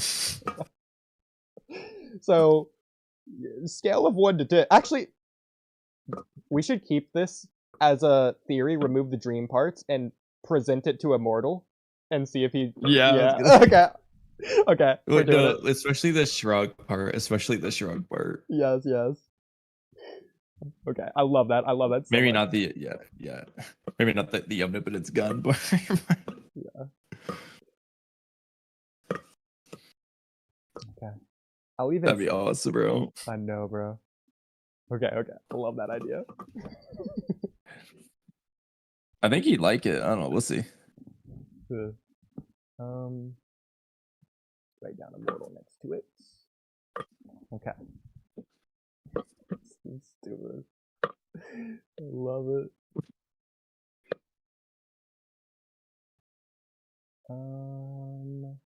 Moving on.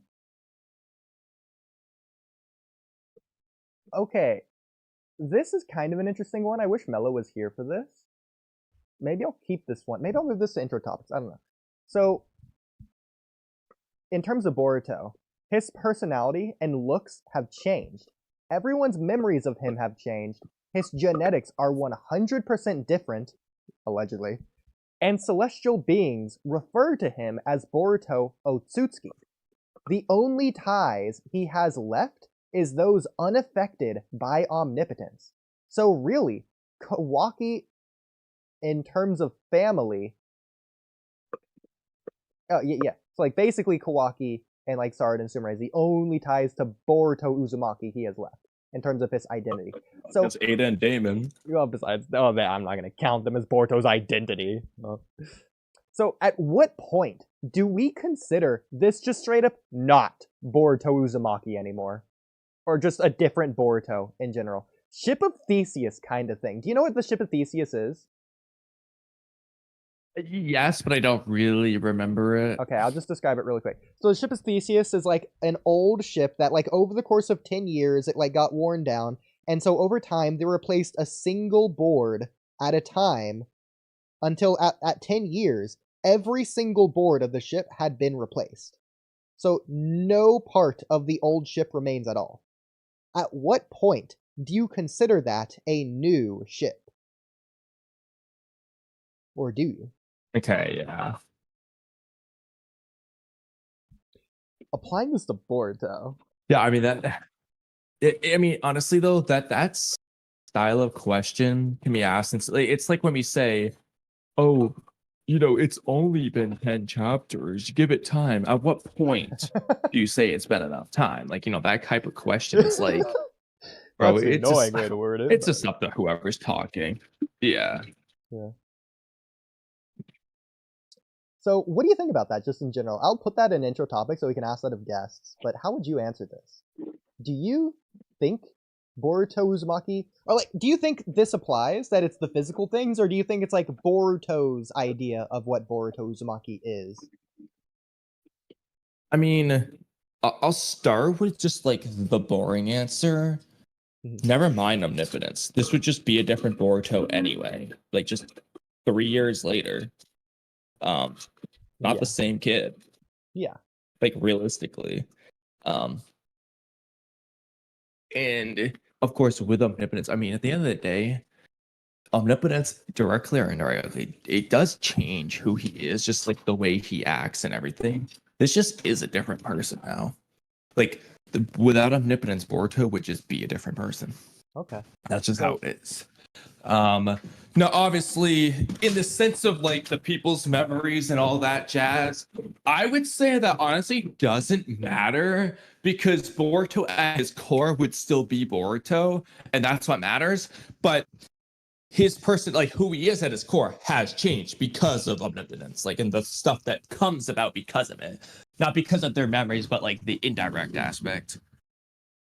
So what is the fine line in the sand? Where do you draw it to where it's a clear, distinct, you can say one Boruto and the other Boruto are two different Borutos? Removing the blurry line, how pedantic you want to be. Have to put one line. Where do you put it? If you have to pick a line, a fine line, the only answer that would be correct is every single moment is a new Boruto. Okay, well, I feel like otherwise the point it of is one line. you being pedantic and picking and choosing the practical. So that'd be the technical answer. Yeah, well, that's where practical your subjective answer idea comes in. Yeah, or at least where do you think the biggest line would be? Practical answer, I would say at the end of every single arc of the story. Okay, well, it's not necessarily answering the question. Okay, so there's also a lot of different routes you got to take this, because like I think the biggest personality moment would be when he lost Sasuke, if I had to guess, from what we can tell. Because I'm not gonna say like Boruto from arc 1 to arc 6 was a dramatic change, even though he got character development. That's still overall personality wise the same Boruto. It just developed, added on top of the core of Boruto, as opposed to change. Yeah, and that's like it really just comes down to to what extent are you meaning when you ask the question? Yeah. Like, but like the karma seal, a new Boruto versus a completely different Boruto is different, because Boruto beginning Momoshiki arc and a Momoshiki arc, that is a new Boruto, but I'm not gonna say it's a completely different Boruto. His scarred eye, that's a physical difference. There's a lot of things that you could point to that would be landmarks. I'm curious what a lot of people would say are the biggest landmark. In fact, I should make this a community poll. This is a really good one. But if you had to choose, I think the one they would pick is going to be over the time skip losing Sasuke. Okay. The most night and day personality change. I think that the personality is the one they're going to lean to. Assuming we could measure this, how would you like rank these? Like percentage wise, would you say like personality is like 60% of the most important aspect in terms of this? Like, what does identity even consist of? What is the ratio of identity? If you had to blend identity, how much of what ingredient do you put in to the blender? Part of that depends on what you mean by identity. Because with these Twitter fans, aura, swagger, that isn't inherently personality. It can be to an extent. Like Madara, his personality, it being the swagger guy, is a personality trait. But just him beating every opponent isn't a personality trait. But you ask a lot of these Twitter people, they're going to say, oh, but that gives him his aura. That's part of his identity. Oh, because he's super strong. And it's like, is that his identity in the story, or is that the identity to the fans? That's another factor. So it kind of depends on what you mean by that. But let's go with the Twitter fan version, because that's the most fun one. Aura matters. You winning fights matters. So in this case, the most night and day change is still going to be the time skip, because that's when Boruto becomes OP as hell. I guess your only other option would be meeting Kashin Koji for the strength part. Okay, I like that. Unironically, that actually might be the actual landmark moment when he changes, is meeting Kashin Koji instead of when Sasuke dies. But I mean, it could be when he revived in the Code arc, because that's where his character started making no sense. Yeah, but never looked back the since. Two Blue Vortex Twitter fans would never say that. Yeah, he took an L there. So. The biggest L of the franchise. A generational L. Yeah. Okay. That is interesting. So, this is an interesting question. So, if we're not counting the Twitter people, would you consider physical features part of someone's identity? Like, because hypothetically, he could just not identify as it. Like, if Madara just doesn't care he has black hair, or if Boruto doesn't like the length of his fingernails, and he's just like, not identifying, is that him running from his identity, or is that not a part of Boruto Uzumaki's identity? I think it is part of your identity. Okay. Part of it's something who you are would include your appearance. So I would say yeah. Okay. So what about in the now, case your where clothing? It's not that they that's hate more. it. I mean, it's like an expression of your identity, but it isn't in of itself your identity. I would say. Yeah. So here's where it gets interesting. Something about your physical feature that you hate as opposed to something that you genuinely don't care about, so you just aren't really identifying with. Like, hypothetically, you're like some ugly girl and you hate your face. I think that's still part of your identity. But, like, hypothetically, like... In fact, this is interesting. Let's say you lose your left hand in a work-related accident, but you're still gonna live your life in a normal way. You're not, like, deflecting or pretending like you still have your left hand, but you're not gonna let it hold you back. You're gonna continue living your life in the same way. You're just not gonna let it hold you back. Is your left hand missing part of your identity? Or would something else about that aspect be a part of your identity instead, or is it just not at all? I think your identity would have changed.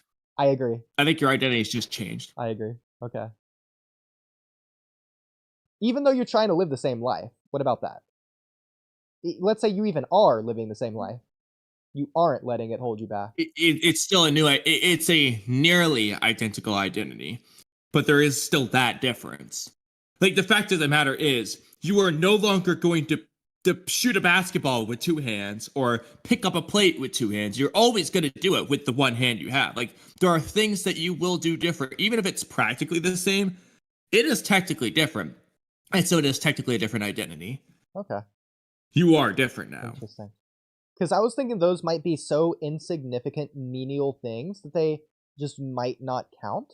As opposed to something like, well, if you're right-handed and you lose your left hand, you can still do everything that matters, like drive, write, type, even maybe as fast because you're right hand dominant, maybe even fish. Like, if you just don't use your left hands in everything that's important, everything that you have to focus on actively as opposed to passively, then it might not matter. It might just... Yeah, it means your identity hasn't practically changed, but it's technically changed. Okay, I like that. Call back. I love it. Interesting. Interesting. Okay, and then we probably shouldn't touch this with the 10-foot pole, but how would transgender apply into this? But we should probably move on.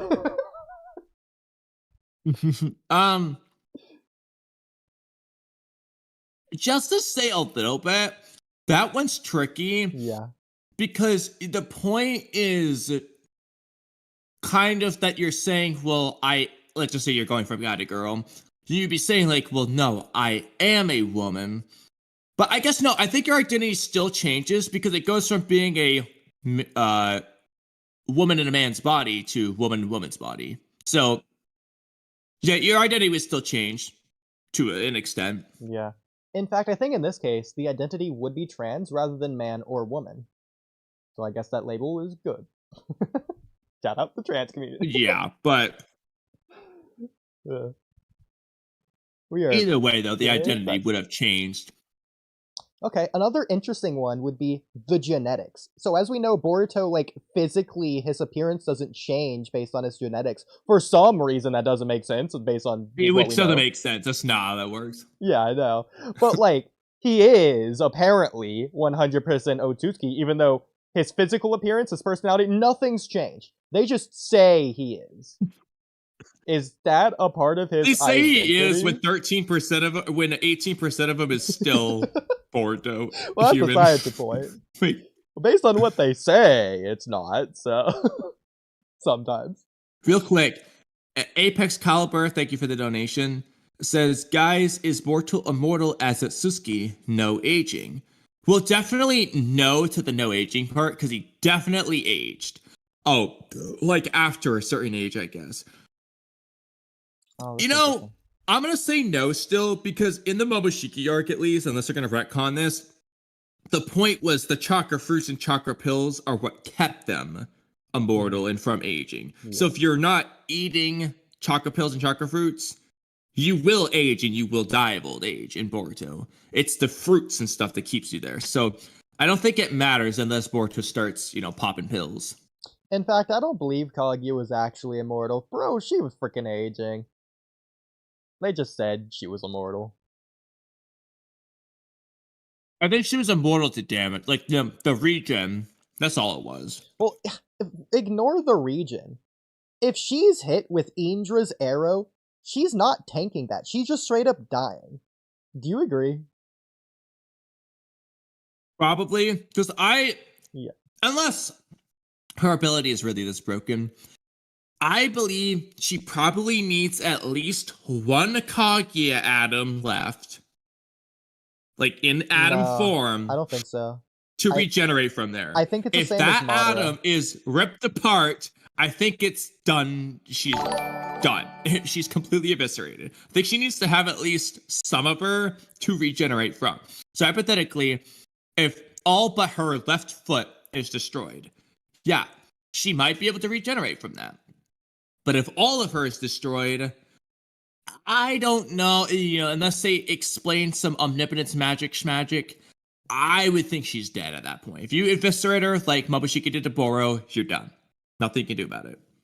I don't think it's like Boro. I think it's like Madara, to where as long as he can be in a physical state to where it's possible for him to still be alive, at least temporarily, as long as he has enough time to heal, then sure. But like if he's like Boro, to where the top half of his body is being atomized, I don't think Kaguya or Madara could heal from that. Like, again, Madara is saying he almost died when, like, his left arm is taken off, basically. Left side of his stomach. Well, to be fair, Madara didn't have the Divine Tree yet, so maybe that matters. Ignoring that, well, I'll ask it separately. 10 Tails versus Divine Tree absorb Madara. If his head got chopped off, do you think he would die? Or do you think he would grow it back? I think... That's a good one. I don't know, because in real life time is different from anime time, and like it's also sketchy on how long people can live with their head cut off in real life as well. People say between like 5 seconds to like a couple minutes.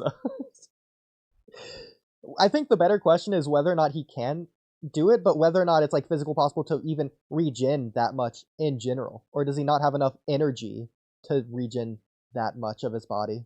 Well, he definitely has enough energy to regen that much. The amount Mike got destroyed was more than a head. No. I was thinking from his neck down, he would have to regenerate. I was thinking he would have to regenerate neck. No. Okay, we had the opposite thought there. Yeah, that's hilarious. I think if you blow his head off, he's dead, because I think he has to actively heal. And so I think if he doesn't have consciousness, he's just gonna die.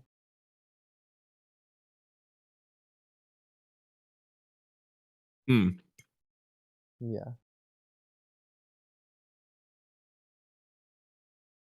That's very interesting. What would happen there?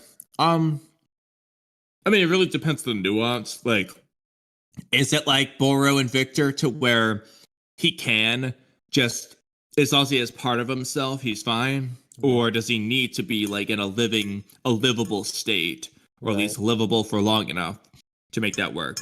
Exactly. Because, like, hypothetically, if you Chidori hole his heart, so he just has no heart, exactly, he can't live.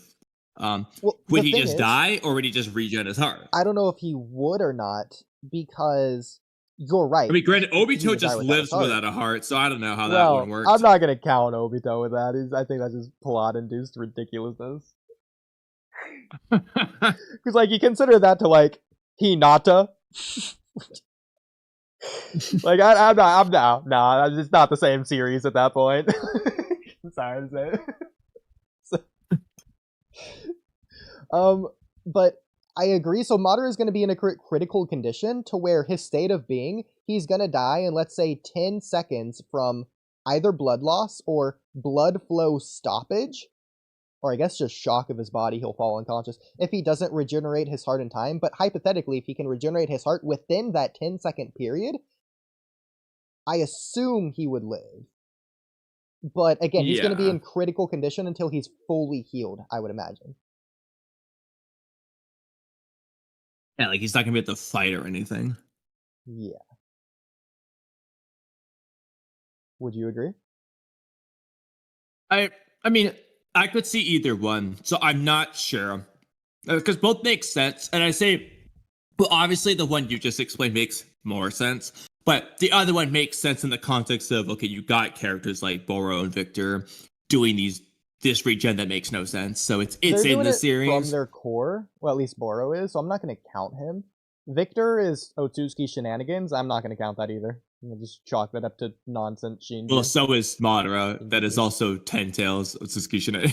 So yeah. Like, Madara didn't use science. It doesn't count. I definitely would prefer the he needs to be in a livable state to heal thing. I think that's a cooler condition for the regeneration. Yeah. But what do you think, Free Game? Well, Free Game thinks of an answer. Oh, hey, Free Game. Yo, what's up? Hold on. Let me go on my computer real quick. Holding. I thought this was fake. All right, hold on. Be right back. Thought it was fake? What does that mean?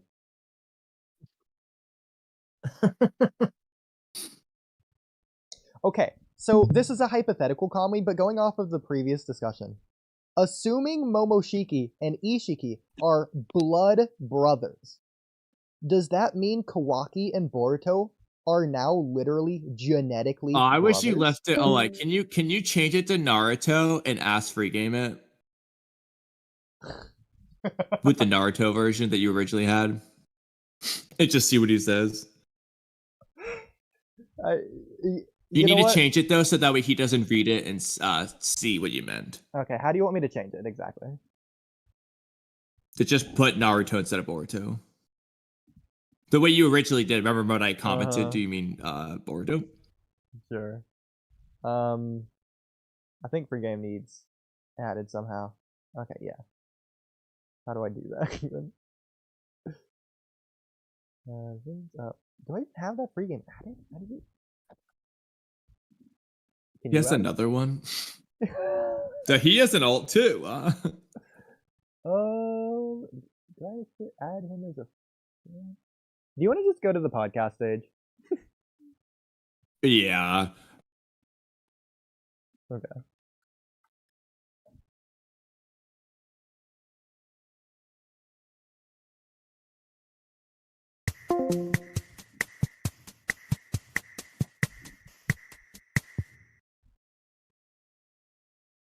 There he is. Welcome.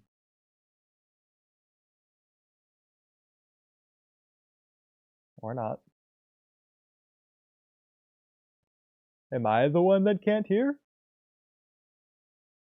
Oh, bye, Ada.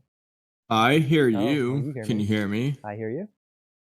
I'm assuming Free Game can't hear any of them. Well, while he gets that situated. Oh, Kamui, are you ready to see my screen now? Oh, yeah. Okay. All right, can you hear me now? Okay, we hear you now. Yeah. Okay, yeah, sorry, it was my microphone. Yeah, so what did you think about the Madara thing? I didn't hear anything you guys said. I just literally. Well, if you had to pick, would you go with option 1 or 2?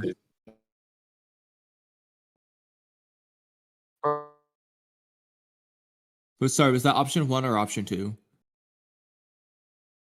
Option 1 or 2 is. That's the thing. My bad. Yeah, that's fine. Okay, that's okay, fine. okay. Just which one would you go with? That's what I'm saying. What is option 1 and 2? Let me clarify. Would you? So, is it A or B? Bro, what is A and what is B? That's what I'm saying. I don't know what y'all talking about. We're talking about the first and second options. Yeah, okay, so let me explain this to you one more time. I have no idea what you guys are talking about. I don't know what the options are. That's what I'm asking. What is option A and what is option B? Freak, I really don't see what the confusion is. It's just one or the other. All right. Are you guys messing with me right now? Maybe. I mean, the only one who seems like a mess here is you. I mean, we are talking about right, the options. That's option what B. we're talking Option about. B. Option B. Option B. All right. You said what? Interesting. What makes you say that? All right. Anyway, why do you choose that one?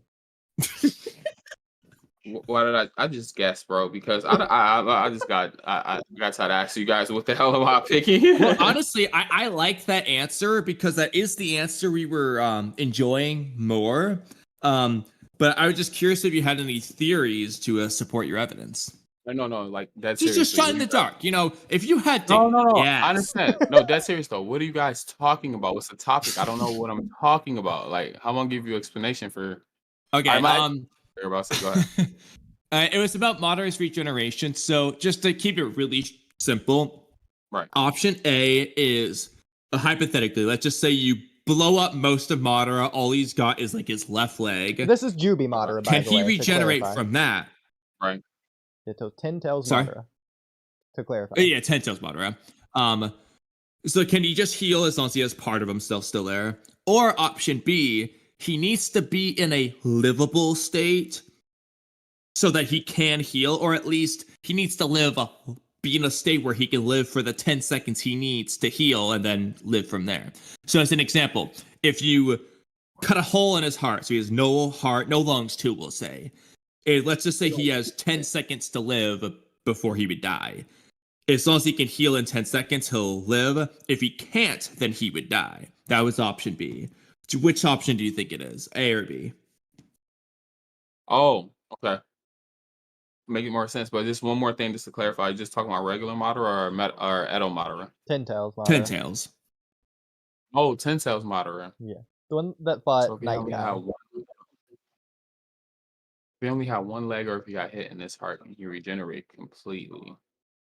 Yeah, so like option A is the more like extreme healing abilities to where like he only has a leg left. So all of them's gone. Can he heal from that? Because obviously that's not a livable state while you're in that state. But can Madara heal from that and live? Or does he need to be in a state where it's survivable in the first place? Like if you had all 4 legs chopped off, or sorry, all 4 limbs chopped off, you can obviously live like that. It'd suck, but you can live and then you can heal.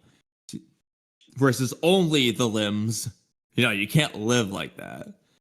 I don't know, man. Madara is a bad boy. He might be able to generate from one leg, bro. Okay, so what about this? Just to make option A, I think could see more understandable instead of ridiculous. I think this one's a little bit more grounded. So, like, if assuming 10 Tails Madara was just fighting Jura, and Jura did like the Biju bomb small snipe through his head. So, like, Madara got like headshot. As you know, like in real life, if you're shot in the head, you instantaneously die, or at least die within like a millisecond. So, would Madara, I assume unconscious, be able to just heal that, or would he just be dead? Unconscious? No, I don't think he'd be able to do it because it seems like he needs. I don't know. Does their body just regenerate on its own? As What was long as it's Madara's alive, healing it does. factor? What did he? But like, if you're shot in the head, you're What gonna die did in like Madara? half a second or something. What did Madara attain his healing factor from? The 10 cells, right? And then later, seemingly, maybe a little bit more from the god tree itself. Yeah, so I don't know, man. His regeneration might be unlimited. Like it may not be no end to what he can regenerate. Maybe if he just has like a limb or just a fragment of himself, he can still regenerate because nobody was able to like blow him to bits for us to really like say how much damage he could take before his regeneration is null and void. So I don't know, man. That god tree, I think it would give him an extra boost, and as long as he have like at least one fragment of himself left, he could probably regenerate from it. Like, dang, I forget what anime that was. Like Majin Buu. I don't know if you guys are really into Dragon Ball, but when they blew up Majin Buu, as long as there was like a fragment or a kernel of him left, or like even Cell, as long as there was like some type of fragment left, they was able to regenerate from there. Exactly. Yeah, so like I like the other version. It keeps it more like grounded and it's a cooler condition. That being said, I am leaning a little bit more towards the as long as there's a kernel of them one, because honestly, the whole I'm essentially immortal, Kaguya, I am immortal thing. Shit makes no sense if a headshot was just gonna kill Madara. That ain't essentially immortal, bro. That's just you have pretty good healing. But if you can heal from that, okay, yeah, you are essentially immortal. Well, they could also be using immortal not in the literal sense. Immortality? Like they could just be calling her strong. Yeah, I assume that's what is mortality and durability the same things to you guys though? Like, or do you need durability and No, you just can't die. Like Hidan's immortal, but you can still, besides nutrition, But like you can still hurt him and like cut him in half and everything. Yeah, but if you like just destroyed his whole head, is he still alive? Like say you Seemingly, yeah. According to the World's head, lore, like, you step on his head, you know? Yeah, until his according body to the dies of lore, attrition. Hedon can only be killed by malnutrition, so he would be Yeah, alive until he I've heard that starves. too. I mean, if you destroy his head, then that's the malnutrition right there. But I hear what you guys are saying. Yeah, but it would take So the bro 3 just days walk for him around to without die. a head. Well, technically, it would probably be a little bit quicker because I'm assuming the rest of his body would be trying to like react to the shock of his head. Like he'd probably lose. Yeah, I guess he nutrition also from doesn't blood have loss all and the like everything. the body fat and muscles and everything in his body to use as energy. So he probably would just Yeah. run out of malnutrition quicker. But Right. Interesting. Yeah. But yeah, back to the conversation about Madara. I'm sorry to pivot. so yeah, we do it all the time. I know. Yeah, That's but like why. even hypothetically, if she That's- is completely immune to damage, she has infinite durability. That doesn't mean she's immortal because things such as natural just Yeah, that's aging. indestructible. Exactly.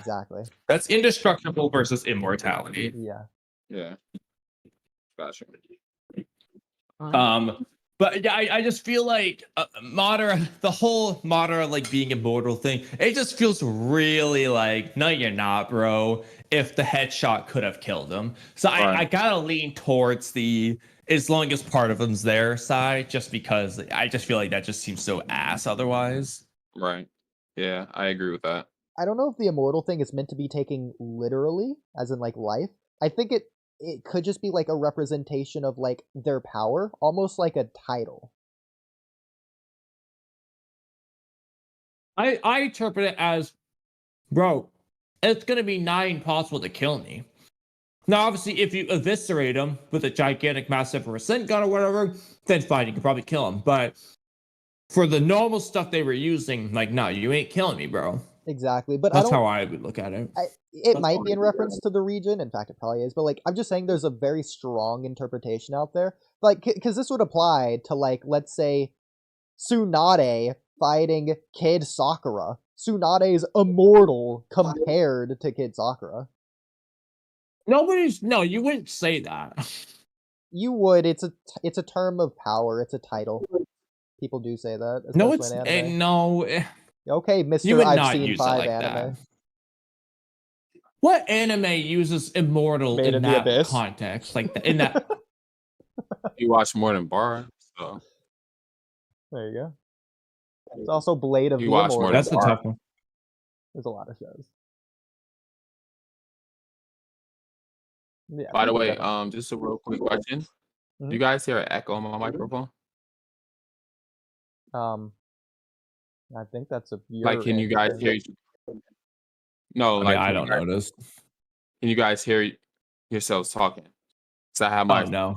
You're good. yeah, okay, because I'm playing for my desk. All right, I'm playing for my desktop audio. I'm just making sure. Okay. Yeah, I know. Mine, which is weird because I tested that before too, and it didn't do it. And I was like, how? Like, I Yeah, feel I like it would just be having this problem. I think Exactly. it's That's the what I was slightest like. bit of like underwater echoey kind of noise that's like barely in the background, but like it's not even there really. I mean, Okay. I don't notice it. So Yeah, you're fine. Okay. All right, anyway, Disgusting. but after Madara, oh right, Oodie, it was your Naruto or Boruto topic there. Yeah. So, Do you want to share your screen again? oh, here. My bad. Okay, so I had a question for you, free game. So, assuming Momoshiki and Ishiki are blood brothers, does that mean Kawaki and Naruto are now literally genetically brothers? Wait, what? Because, like, the Karma Seal turns you 100% into that Otsutsuki. Not just 100% Otsutsuki, like Boruto's 100% Momoshiki, not Otsutsuki. And the same way, Kawaki's 100% Ishiki, not just randomly Right. Kawaki Otsutsuki. Yeah. So, with that being Right. said, assuming that Momoshiki and Ishiki were just like born from the same mother and father, so they are genetically brothers, like in all senses of the word, just hypothetically if they were, then does that mean that now Kawaki and Naruto are genetically brothers because the Karma Seal converted them genetically? Kawaki and Boruto, you mean? Okay, so you did catch it. So yeah, I do mean Boruto and Kamui, before you joined, wanted me to change it to Naruto to see if you would notice. But now that you got around the trick question, he originally wrote the podcast topic as Naruto, and I was like, "You mean Boruto, right?" And then I'm like, "Oh, let's see if Regame notices." Yeah. Okay, but the question still remains. Okay, so assuming it's Kawaki and Boruto. Let's try to go with Immortal. The hypothetical that you're reaching for is if they're both Otsutskis are relatives, right? Brothers or whatever. Yeah. I mean, yeah, of course I would, because they have the same genetic DNA as both Otsutskis. Their DNA got rewritten, and now they are Momoshiki, and Kawaki is Ishiki. So yeah, that definitely will make them relatives in a sense.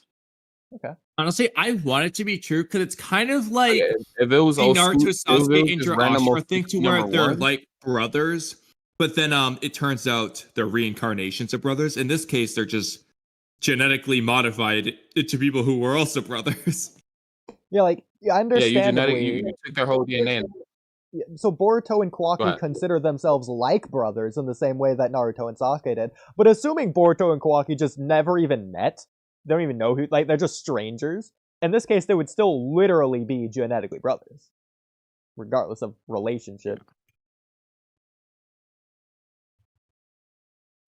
Right, yeah. So I mean, under them circumstances, yes. But if it was just random Otsutsuki number 1 and random Otsutsuki number 2, then no.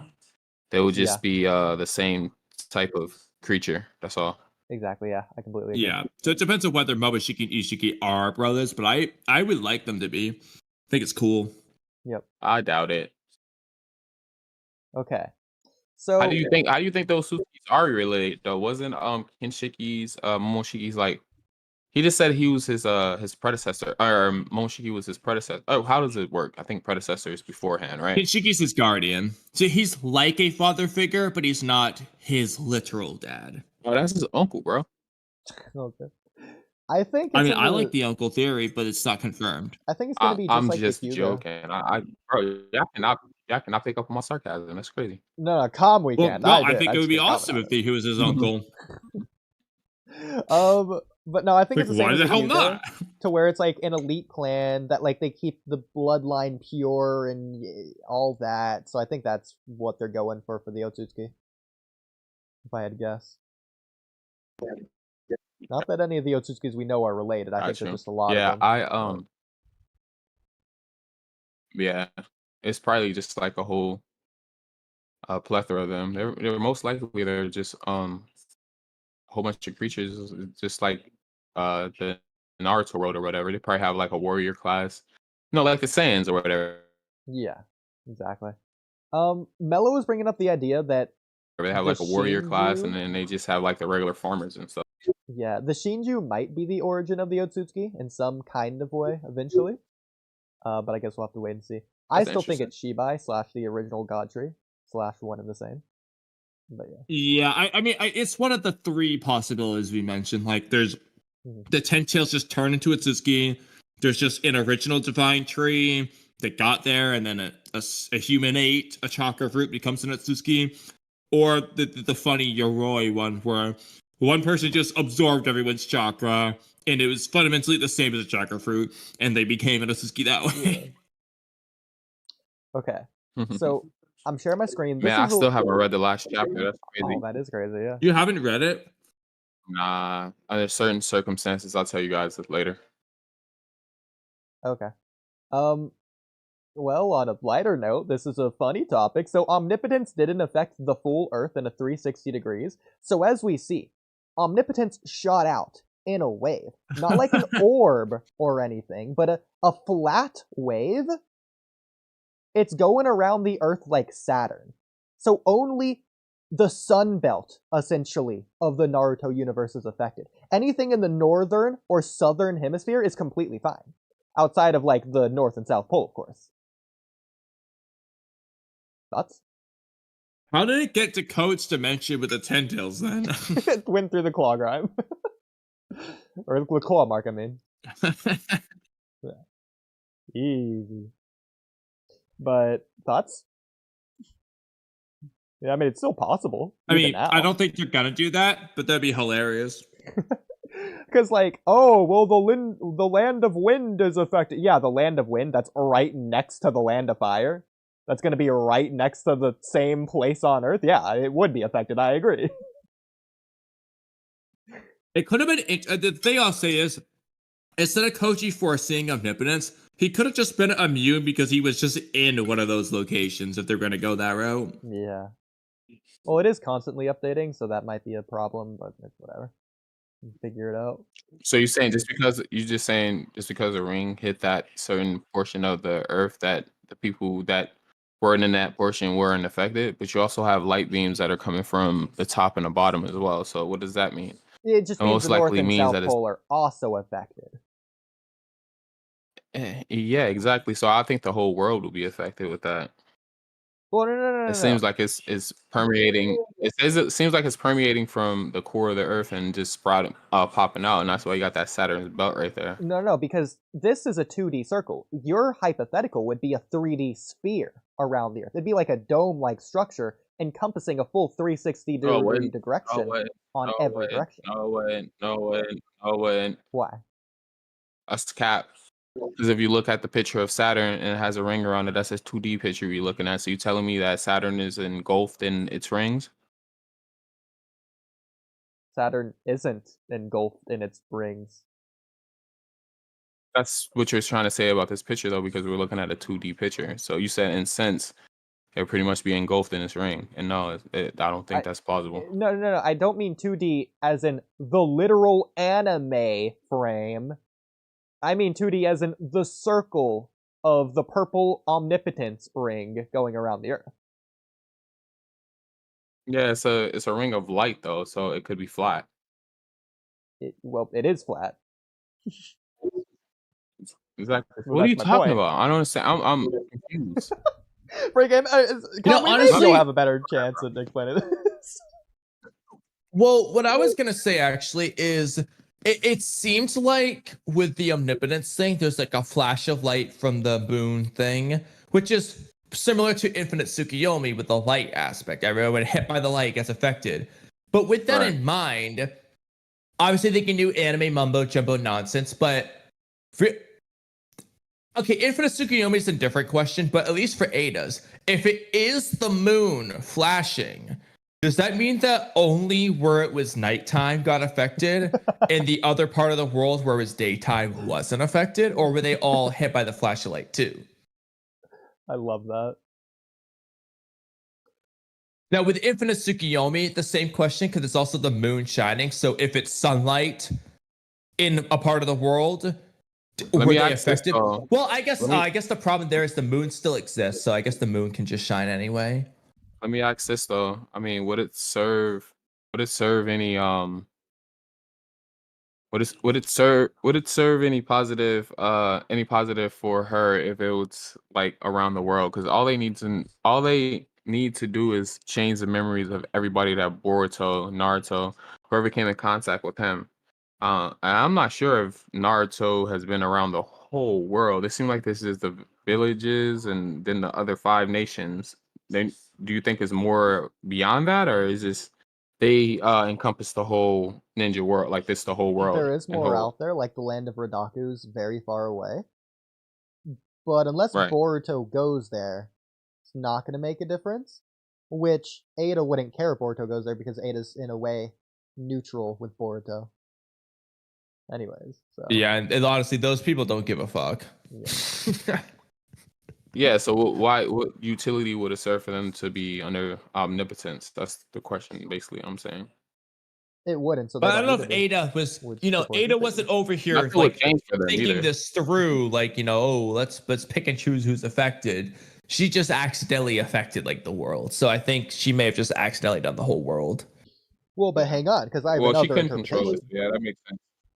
So we saw the full ring before. Yeah, she can. And as you know, that was fan art considering. Oh, I already know where you're going for. So, At least I assume I know what you're going for. So this, as we see, is only about 80% of a ring. So what if only this direction of the Earth was affected? And this, like, 20% sliver in that direction, all of this jutting outwards was just unaffected. Thoughts? Everywhere in this direction? I mean, I don't think that's what they're going for, but like, yeah, because obviously it's the Senrigan symbol, the crescent moon is what they're going for, but right. In theory, that could have been a thing. But do you think that when it expanded, it still had that circle there? I mean, that empty space there, and most likely closed up as it got bigger. Yeah, I think it would get bigger. I think all the panels show the crescent moon like that. Yeah. It does. Because what you guys just showed me, I don't know what you. I don't know what you showing to me prior. But yeah, it was around the whole. Okay, so in fact, well, forget. Okay, so you was looking at Boruto TBV. Okay. What if where yeah, we that's don't what I'm saying. See, what if the Earth is covering the part like, where we don't it's not see there? Yeah. That's what I was about to say. It's possible that what we don't see is what's like, yeah. This is my new interpretation. Who's thinking the same thing? That's hilarious. I love that. Oh, but read the chat though. I told you guys in there. Just shout out, Apex. No, boy, don't open the chat. The personal chat and the on the stage. Oh, okay. Don't open it on here. Just read it. Yeah. Okay. Oh, yeah. Okay. I got you. And while we're doing that, the next topic of conversation in reference to Boruto. Yeah, right? So that, so guys, what do you think? Boy, I just told you not to put it on the screen. Hey, I'm not sharing. I put this on the screen, so it's not showing. That's fine. Oh, it's on my screen. Shit. Oh no, I'm sharing my screen on Discord. I'm not sharing it on stream. You're good. Nah, it showed on my end because I'm streaming too. Oh wow. Okay, I see. See, I did not. I see why you didn't want that shown. Okay, wow. Now I feel bad. It's alright. It's late at night. I'm gonna fucking take that shit. You can just delete this, right? I'll even teach you how to use a YouTube editor if you want. To cut that out. Yes, please. Okay. Well, unless you want it to be a topic of discussion. No, I do not. Okay. As you should. Well, we could do some fun new intro topics. So you haven't read the chapter yet, so I feel like this is a perfect topic for you. So, what's up? I will just say one thing. Old man. Why or alternatively, I will say just one thing, old man of the house. Who's he talking to? Kashin Koji. We were hoping you could tell us that. Oh, okay, well, yeah, I guess. Yeah, well, who do you think he's talking to? I'll just say one thing, old man of the house. I don't see of the house. Well, there's another translation that said of the house. Kashin Koji. Damn. That is who he's talking to. But why is he telling this to Kashin Koji and nothing else? I'll just say one thing. He will only say one thing. And this is it. Old man's the only. He probably doesn't trust him. He probably doesn't trust him because he's calling him old man, and that seems like that's in a condescending way or like a disrespectful, not in a disrespectful way, but like he's coming at him in an aggressive manner. Yeah. So I'm thinking it's probably when he first met him. Like Kashin Koji was probably trying to meet with him and forge a plan of whatever they are doing right now, and this is their first confrontation. So he's just been with Sasuke, had a traumatic experience. Oh, don't Sasuke, old man. Sasuke's not an old man. He was like 30. but he said old man of the house, but he'd be. But it looks like he's coming at him in like an aggressive manner. When he talks to Sasuke, he says old man Sasuke. He put his name there. He put old man of the house. I would just say one thing. I don't know. That's just what I'm getting from it. Y'all possibly are right, but I don't know. What's the What are you saying real this reason? again? When I was a teacher in What's the real elementary school, reason? you know how many of those kids called me old? Exactly. Bro, dang. Did they was a call you teacher in old middle school? man? You was a teacher in middle school? That's crazy. No, they would just say, "You're old." Or like, "How old are you?" "Oh, I'm 24." "Oh, you're 24." You know, that kind of thing. But I'm only 6. Wait, ooh, you're 34? 24. Oh, Yeah, I was 24. like, aren't you 25, Oodie? You're well, older than me. But Kamui, I wasn't doing the You're job gonna be when I was 24. 26 soon. Bro, you Oh, guys hop you're off topic missing so the much. point. Okay, so what do we what is this? All right, so what's the real reason then? Well, the real reason is because it's bad translations.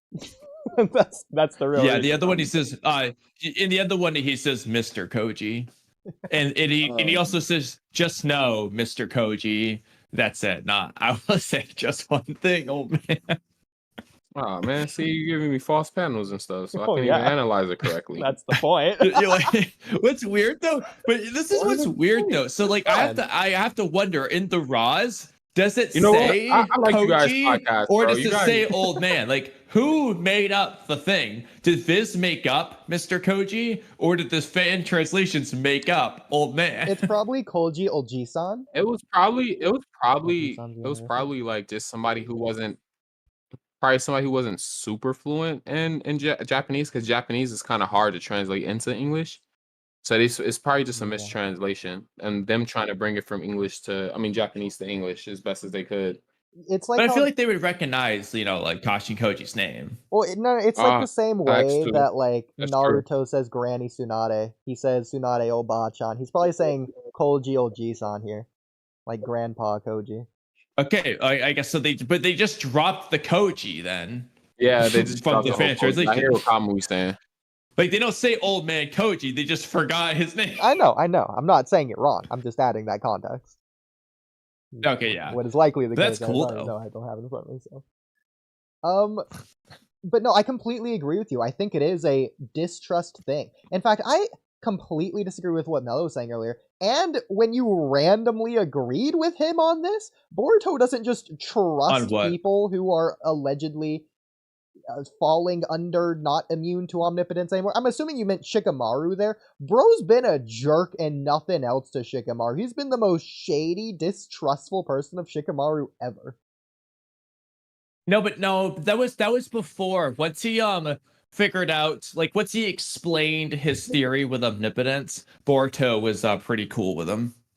I don't think that's true. Like, he'll talk to him via Mino's mind transfer, but he's not going to fall for any of his traps or plans that might be. Shikamaru wasn't making him he wasn't putting him into any traps. Yeah, Boruto wasn't going to fall for him.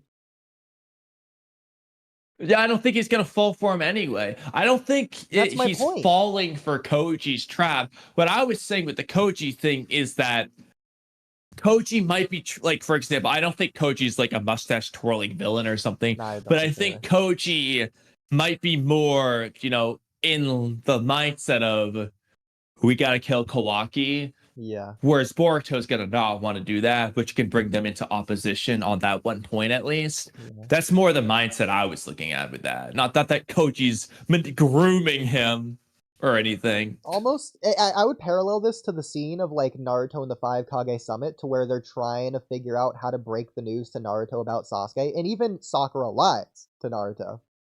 It's almost like that. So, well, to be fair, people consider Sakura a mustache-twirling villain in that scene, but, like, realistically. No.